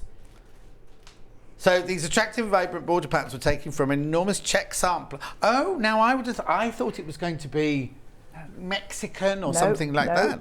Let me just show you. Look. Oh, now these are bright for you, aren't they? Yes, these are lovely. So again, now you obviously don't get the velvet to make the cushion. You just get to make the actual. And actually, it's very interesting. It looks very different with a dark blue background. Oh. And it certainly doesn't need velvet. It could be linen or cotton or whatever you like.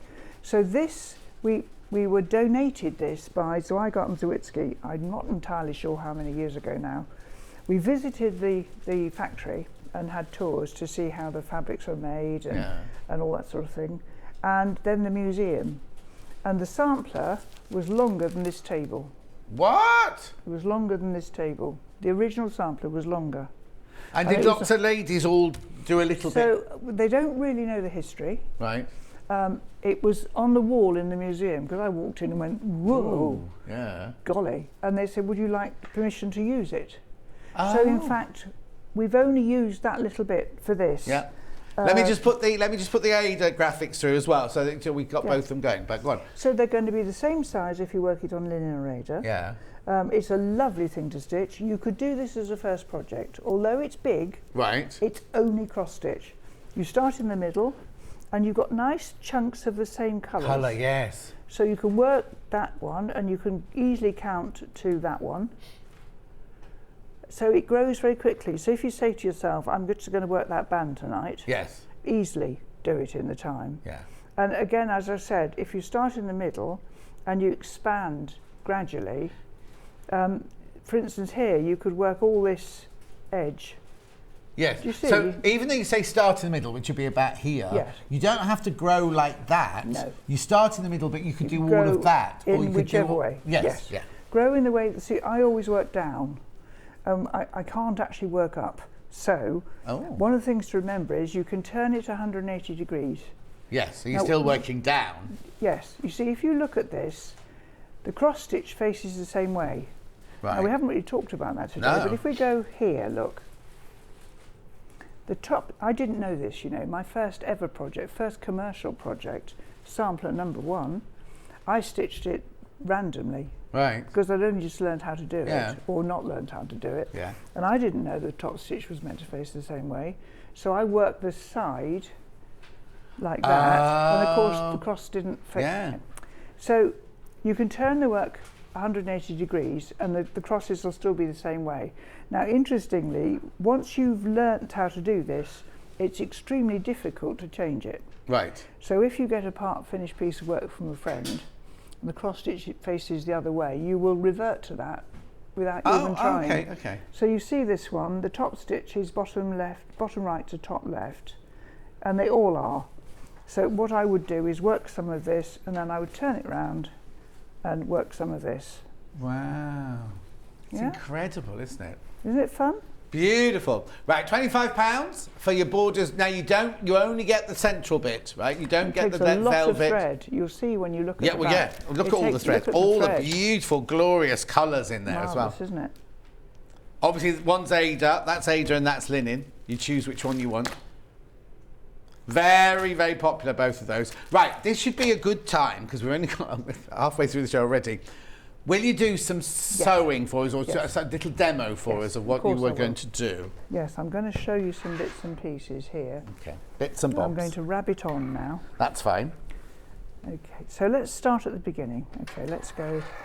Right, so this is the Ada fabric. This is actually quite a bright white, which was possibly not the most ideal colour with the lights, but if you can look at that, just check I'm in the right place roughly. There we are. So if we can get nice and close to that for me in a moment. That's lovely. Oh, I've got a quick question. You know Go the on. dinosaurs you brought last time? Yes. Will you be bringing them back? Yes, if you like them. Loads of people missed out on that. I'm surprised Ian didn't book them from you. Next time, bring the dinosaurs. We'd like some for February. We'll have to. Well, talk to Ian. Whenever it comes in. But I know when we sold them, loads and loads of people missed out, and people are just asking. Of course, it's very interesting actually because we did them as a box set. Yes, for Christmas. They will still be that. Yeah, yeah. Because those boxes are nice, aren't they? That's what people want. Yeah. Yeah. Okay. Right then. Write it down. Right. So you got Ada and you got linen. So these two fabrics are reciprocal. By that I mean, that's 14 count Ada. Yeah. This is 28 count linen. Right. And if you stitch on this, you're going to work over each one of those boxes. You see that reasonably well there? Yeah. You can, can't you? Good. When you work on this, you're going to work over 2 fabric threads. And I know that sometimes people say, I can't see those. I think one of the things that happens about linen is that you get given a product, a kit, say, suppose it was this. Yeah. And you found the linen a bit hard. So your reaction would be, I can't do linen. Yes, yeah. In fact, you can do linen, you just need bigger linen. Right. So I brought a bit of this in because I thought it would be useful to show you anything that came up, actually. So this is 20 count cork, which I mentioned earlier. And I've just done some crosses on here. Right. And I'm going to do a couple more. So when you say 20 count, 14 count and everything, that's how many stitches? To the inch. To the inch. The bigger the number, the smaller the stitches are going to be, is that right? Yes. So 28 count, would have 28 stitches in an inch, whereas 14 Well, it count. would actually have 14 because you're going over 2. Twice. But then if you, oh yes, of course. But Yes. then if you get a lower number, like Yes. 10, Yes.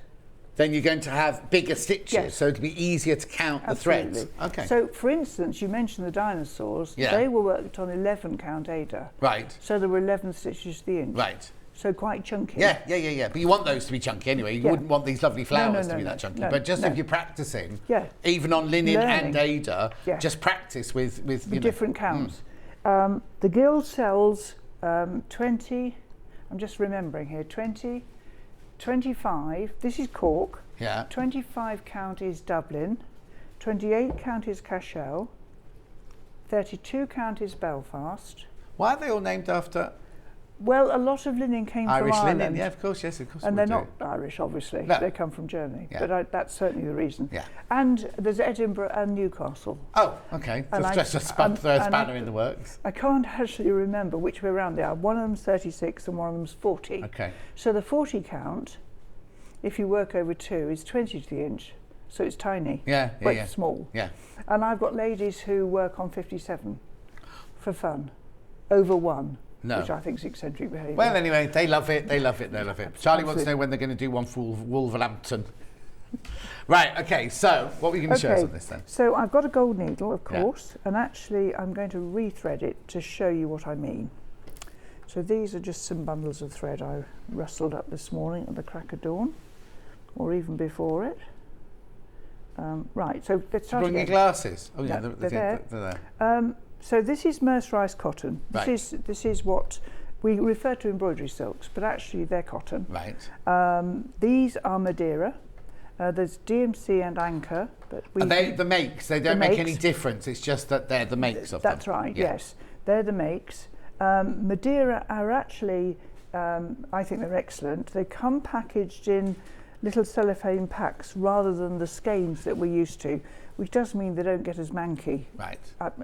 Is that a technical term? It's a technical needlework term as opposed to minging. Yeah. She calls herself a lady. Okay, No, so you I me. call you a lady. Okay. The other thing is there's more in the skein. There's 2 more metres in the thing. So that's part of the reason. I mean, we've used it for 12, 15 years now. So when the thread's made, it's twisted, which gives it a slight sheen, which we're not really going to see. No. But if I had a matte fabric here, then you would be able to tell the difference. Right. So if you part generally you're going to part the threads, and you're going to work probably with 2. I mean, it varies depending on the thickness of the stuff you're stitching on. If you try and split them, let's just see how this works, like that, you'll probably get a knot. I might get away with it actually. No, I'm not. No, there you are. It's already knotted. Okay. So we don't do that. So let me get another. Because that's the way you'd automatically think of doing That's, it, of isn't course it? you would. Of course you would. And I have done it for years, thinking that was the way you did it. Okay, so what you do when you're splitting, so I'm assuming I want 2 threads. I'm going to get to the end and find 1 and pull. Right. There it is. And then I'm going to do it again. Right. No knots, no fuss of feathers. Pop them together, realign them. Do you have to put the top with the top? It's a good idea. Okay. So that's now lined up perfectly to start stitching. Oh, you don't have to do anything to it. You just literally leave it like that. You can just do that. Does it naturally twist? Oh no, it hasn't twisted or anything. It's just two perfect. together. It's perfect. So you can put a knot in the end, which obviously you don't split on it because it's revolting. Yeah. And don't then, put the needle in your mouth. Absolutely. Or the threads. I know. Do as I say, not as I do. Yeah. Mind you, if it's just you at home doing your own, it doesn't matter, does it? You can do what you like, can't you? Yeah, exactly. So this is a great big needle I'm using here, so it's easy for you to see. Right, so I've got a knot on the end. Yeah. And what I'm going to do is an away waist knot. So this is just to show you the method. So in a minute, I'm going to show you the loop start, which is a really brilliant method, but you can only do it with an even number of threads. Right. So should you be working with 3 strands, you can't. Yeah. So an away waist knot is on the front, above your work, and you bring the needle up in the middle to start your stitching. Right.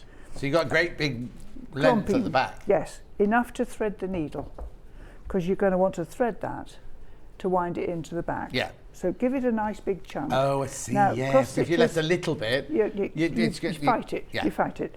All cross stitches are naturally mean, and I'm putting myself in this category. I want to be able to do the Christmas cards out of my scraps too. Yeah. But don't do it. Give yourself a nice big chunk over there. And on this material, I'm hoping John will tell me if everyone can see what's happening. Bear with me. Yeah, Charlie's fine with it at the moment. But come on, you're in the right place. So I'm going to do a cross stitch on linen. Right. So I'm going to cross 2 fabric threads.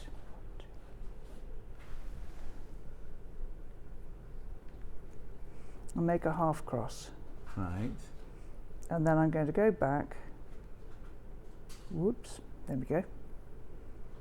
And complete it. Oh, so you don't do all the right ones and then all the left ones? Well, I do, but I always start with one complete one. Okay. That tells me how big this should be. Right. And if it suddenly looks different, you know you've missed a thread. Of course, yeah. Okay. So now, this is personal choice. Yeah. All right. I don't work with a frame or a hoop, except with certain exceptions. Right. I work in my hand. This is, you're free to do it if you want to. For cross stitch, for counted embroidery, it's not the same for canvas work. So I'm going to do my half crosses on this nice big chunky fabric in a colour you can see, hopefully. Mm-hmm. I've learnt my lesson. Yeah, we're right close, yeah. Doing on white on white. So each time I'm crossing 2 threads. All right? Yeah. And then I go back again.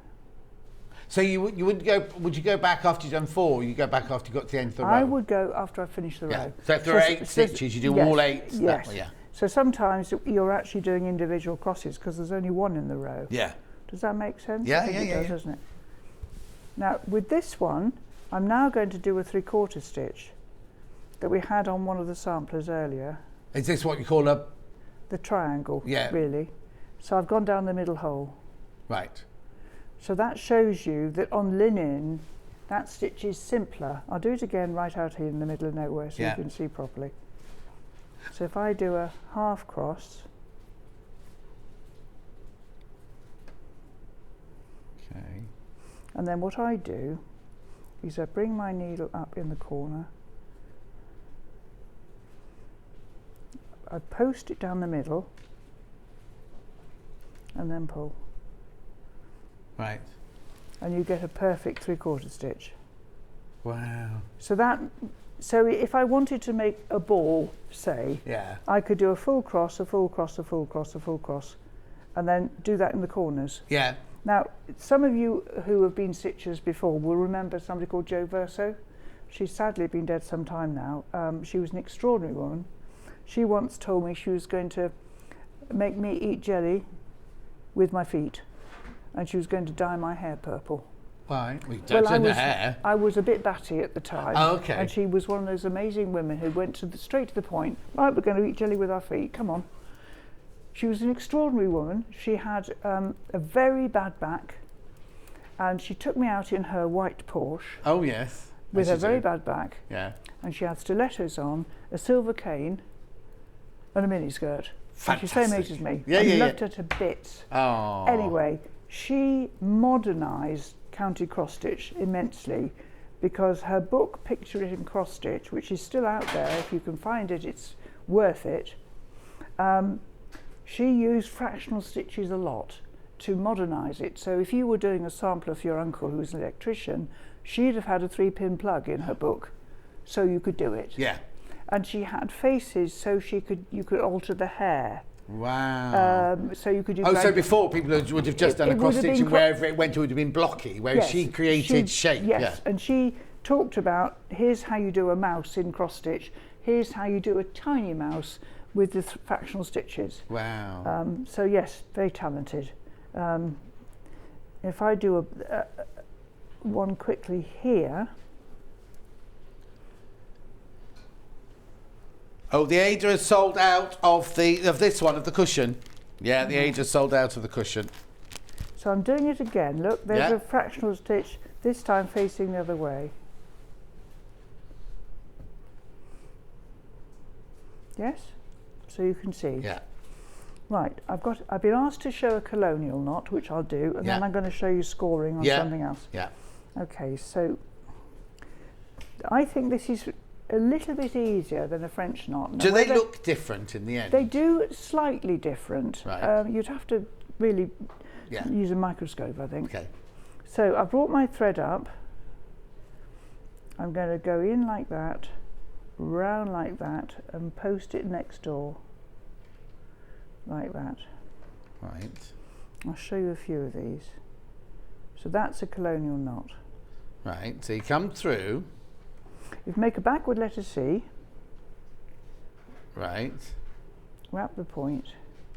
Post it next door. And do you only ever do one that way, one that way? You never do two wraps here, two wraps there? And this really is another thing. If you think about, I'll show you a French knot as well. Yeah.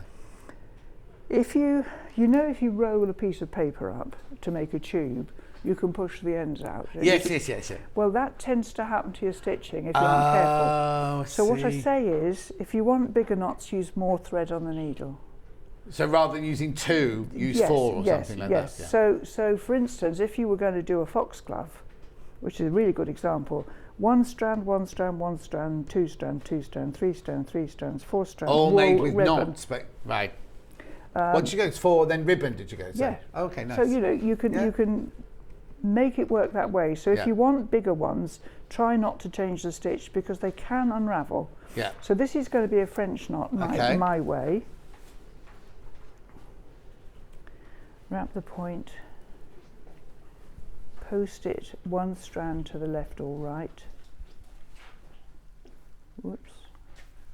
I'll talk about that in a minute. Now at this point you're going to pull your leading thread nice and snug. I'm holding it underneath and supporting the fabric. Oh, that looks totally more complicated. Now you see there's not a lot of difference. No. Let me show it again. I think we did 180 at one show, 180 French knot lessons. Oh. Because we had a weekend with ladies and gentlemen, cross stitch girl weekend, and we had a bit of a competition going on, and it was, come on then, I'd done a lesson on French knots.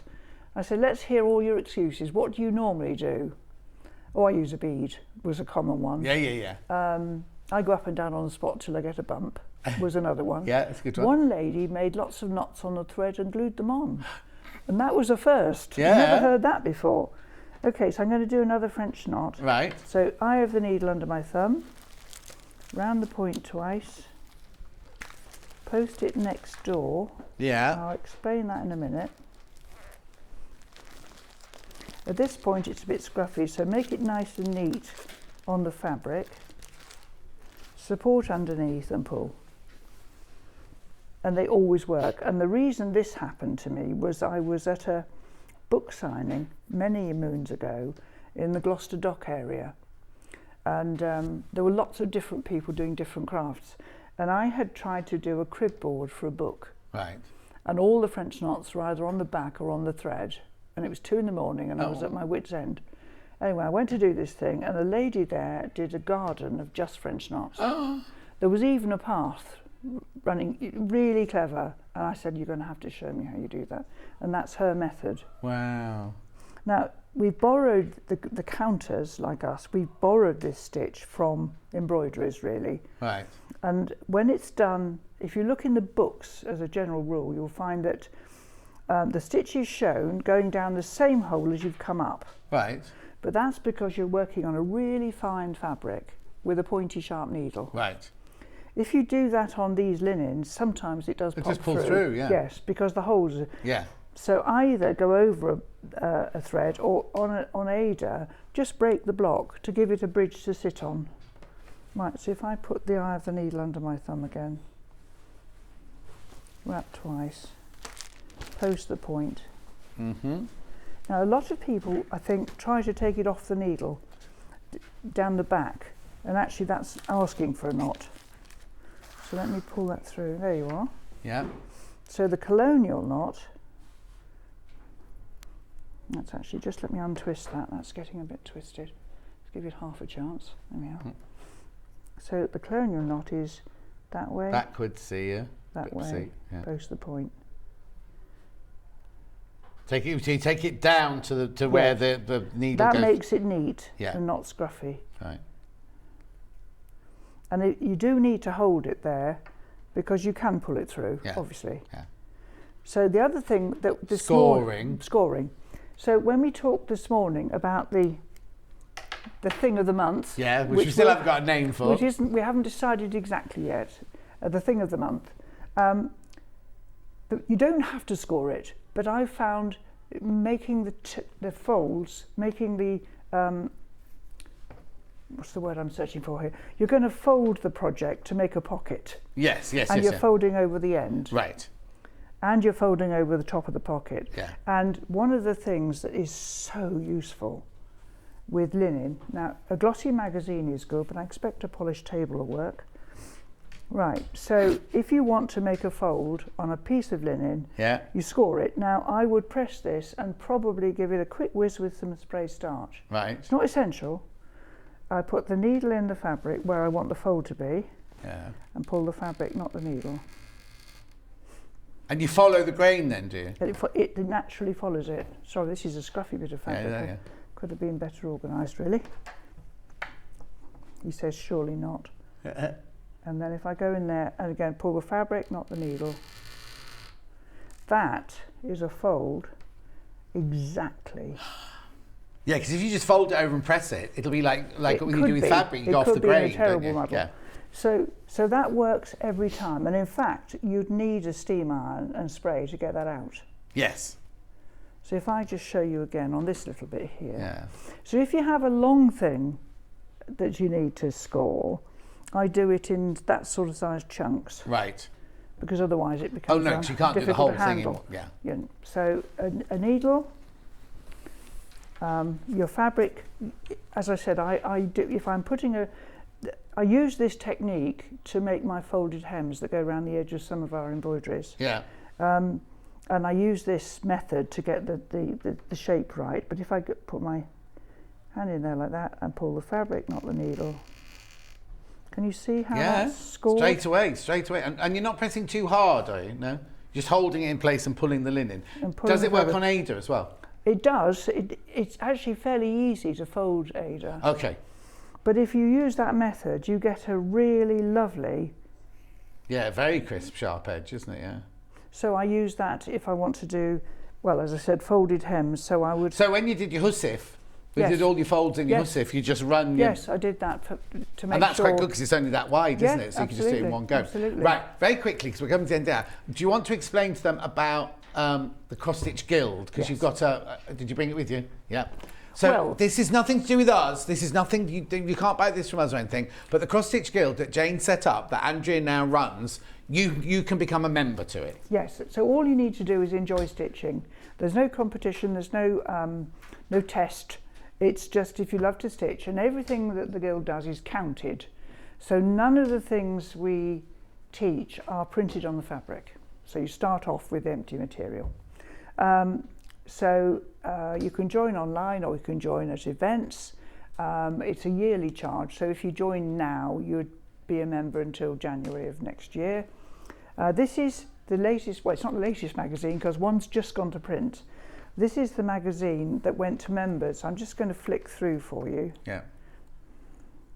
So once you've joined, how many magazines a year do you get? 5 of these. Yeah. And look at them, they're not just a magazine, are they? That's like a book. Oh, in fact, there's something here. You lot who aren't members will get a go at this. But this is the Feed My Soul sampler. Right. Which is finishing this month. And this is a 3-part sampler, like a band, like we've talked about before. Yeah. And it's been immensely popular. So these are all in here. There's Andrea. So that's what she looks like when you see her. That's what she would look like if she was standing here with us. If she was here now, that's what she would look like. There's the mentioned the Christmas smack. That was, So basically what you do is go to the Cross Stitch Guild website and look at all of that, because that's all for free. That's all for free. You don't get charged for that at all. And then if you think, actually, because you get exclusive patterns, you get exclusive freebies, you get all sorts of things as being a member of it, you can then, this is nothing to do with us whatsoever, I'm just saying, but because we have exclusives as well. So we think if you love doing it, you're going to come here for more exclusives, aren't you? Do you know what I mean? Absolutely. So, but it's a really lovely, friendly community. There are all the events. They're at Festival of Quilts. They're at Sewing for Pleasure. There are all of those. You see Jane, see Andrea and everything, and just become a member of a really lovely community. And we try to, teach, if you like, we try to teach good practice. Now that sounds a bit, but the cross stitch guild was started because a lady came onto my exhibition stand at a show in tears, and I said, "Oh my dear, what is the problem? Can I get you a drink or something?" And she said, "No, I've just been onto another stand, and she's told me that my cross stitch wasn't real embroidery." I was incandescent and was on the way to the other stand when my husband grabbed me and said there might be a more effective way of dealing with this. And the cross stitch guild was formed 4 months later. So it's for anything that's counted. We do all sorts of things mixed in with it, and in fact in the next magazine there's a tiny weeny bit of free embroidery added to a cross stitch project. Oh wow! Which you can do or not. But also they do kits like that are 3D. So it's not only just flat. Yes, I've got to go on, but they're not just flat. So like you can do the house, the greenhouse, or the artist's house, Monet's house, and everything like that. Look at the website because it's ever so pretty. And then if you love the website, which is completely for free, then brilliant show today with Jane. So talented, I could listen to her all day. Fascinating knowledge of stitching. That's Katie Mosted. Right, I've got to do this though. I've got to cut her off because I've got to recap what was in because I've only got 2 minutes left. So we've got the family tree in. Do you have the family tree in at the moment? Which one have you got, the Ada or the linen? Linen, right, there's the linen one. Bag is open, because Jane opened it. Sorry. $24.99. $24.99. And we've also got it in Ada. Oh, have we yet? Only 3 of those left, though. Been very, very popular. It's a nice Next. project. Have they sold out? The Bumblebee sold out? Yeah, Bumblebee sold out. We've got the Berlin Rose sampler on Ada and linen, obviously. Yeah. Ada first. 25. Oh, sold out, sold out, sold out. What about in the linen?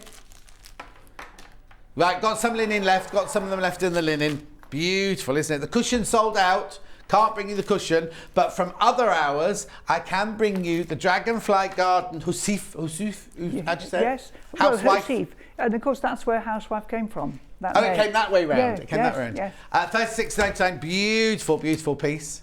That was from the 9 o'clock hour this morning. We also have the counted linen waterfall sampler. The Iguazu Falls. And I'm so yes, sorry she's about got it that. now. She can't stop saying it now. Exclusive to us, $22.99. That's just on the linen. And then last but not least, we've got the vintage flower sampler, both on linen and Ada again. Linen first. I don't know why I look, because it's from the front they're the same, aren't they? And I'm going, and it says it here, linen. $22.99. And Ada? Jane, when are you back in next? 14th of February. Oh, we knew that, and I'm not in because it's Valentine's Day. Absolutely. I'll be at home counting all my card. And do you know, last year I only got one, and it was a horrible one. A lady who sent me a really horrible one. Anyway, do you want to say goodbye to the ladies? Bye, everybody. See you next month. And I will tell you what the menu is for tomorrow.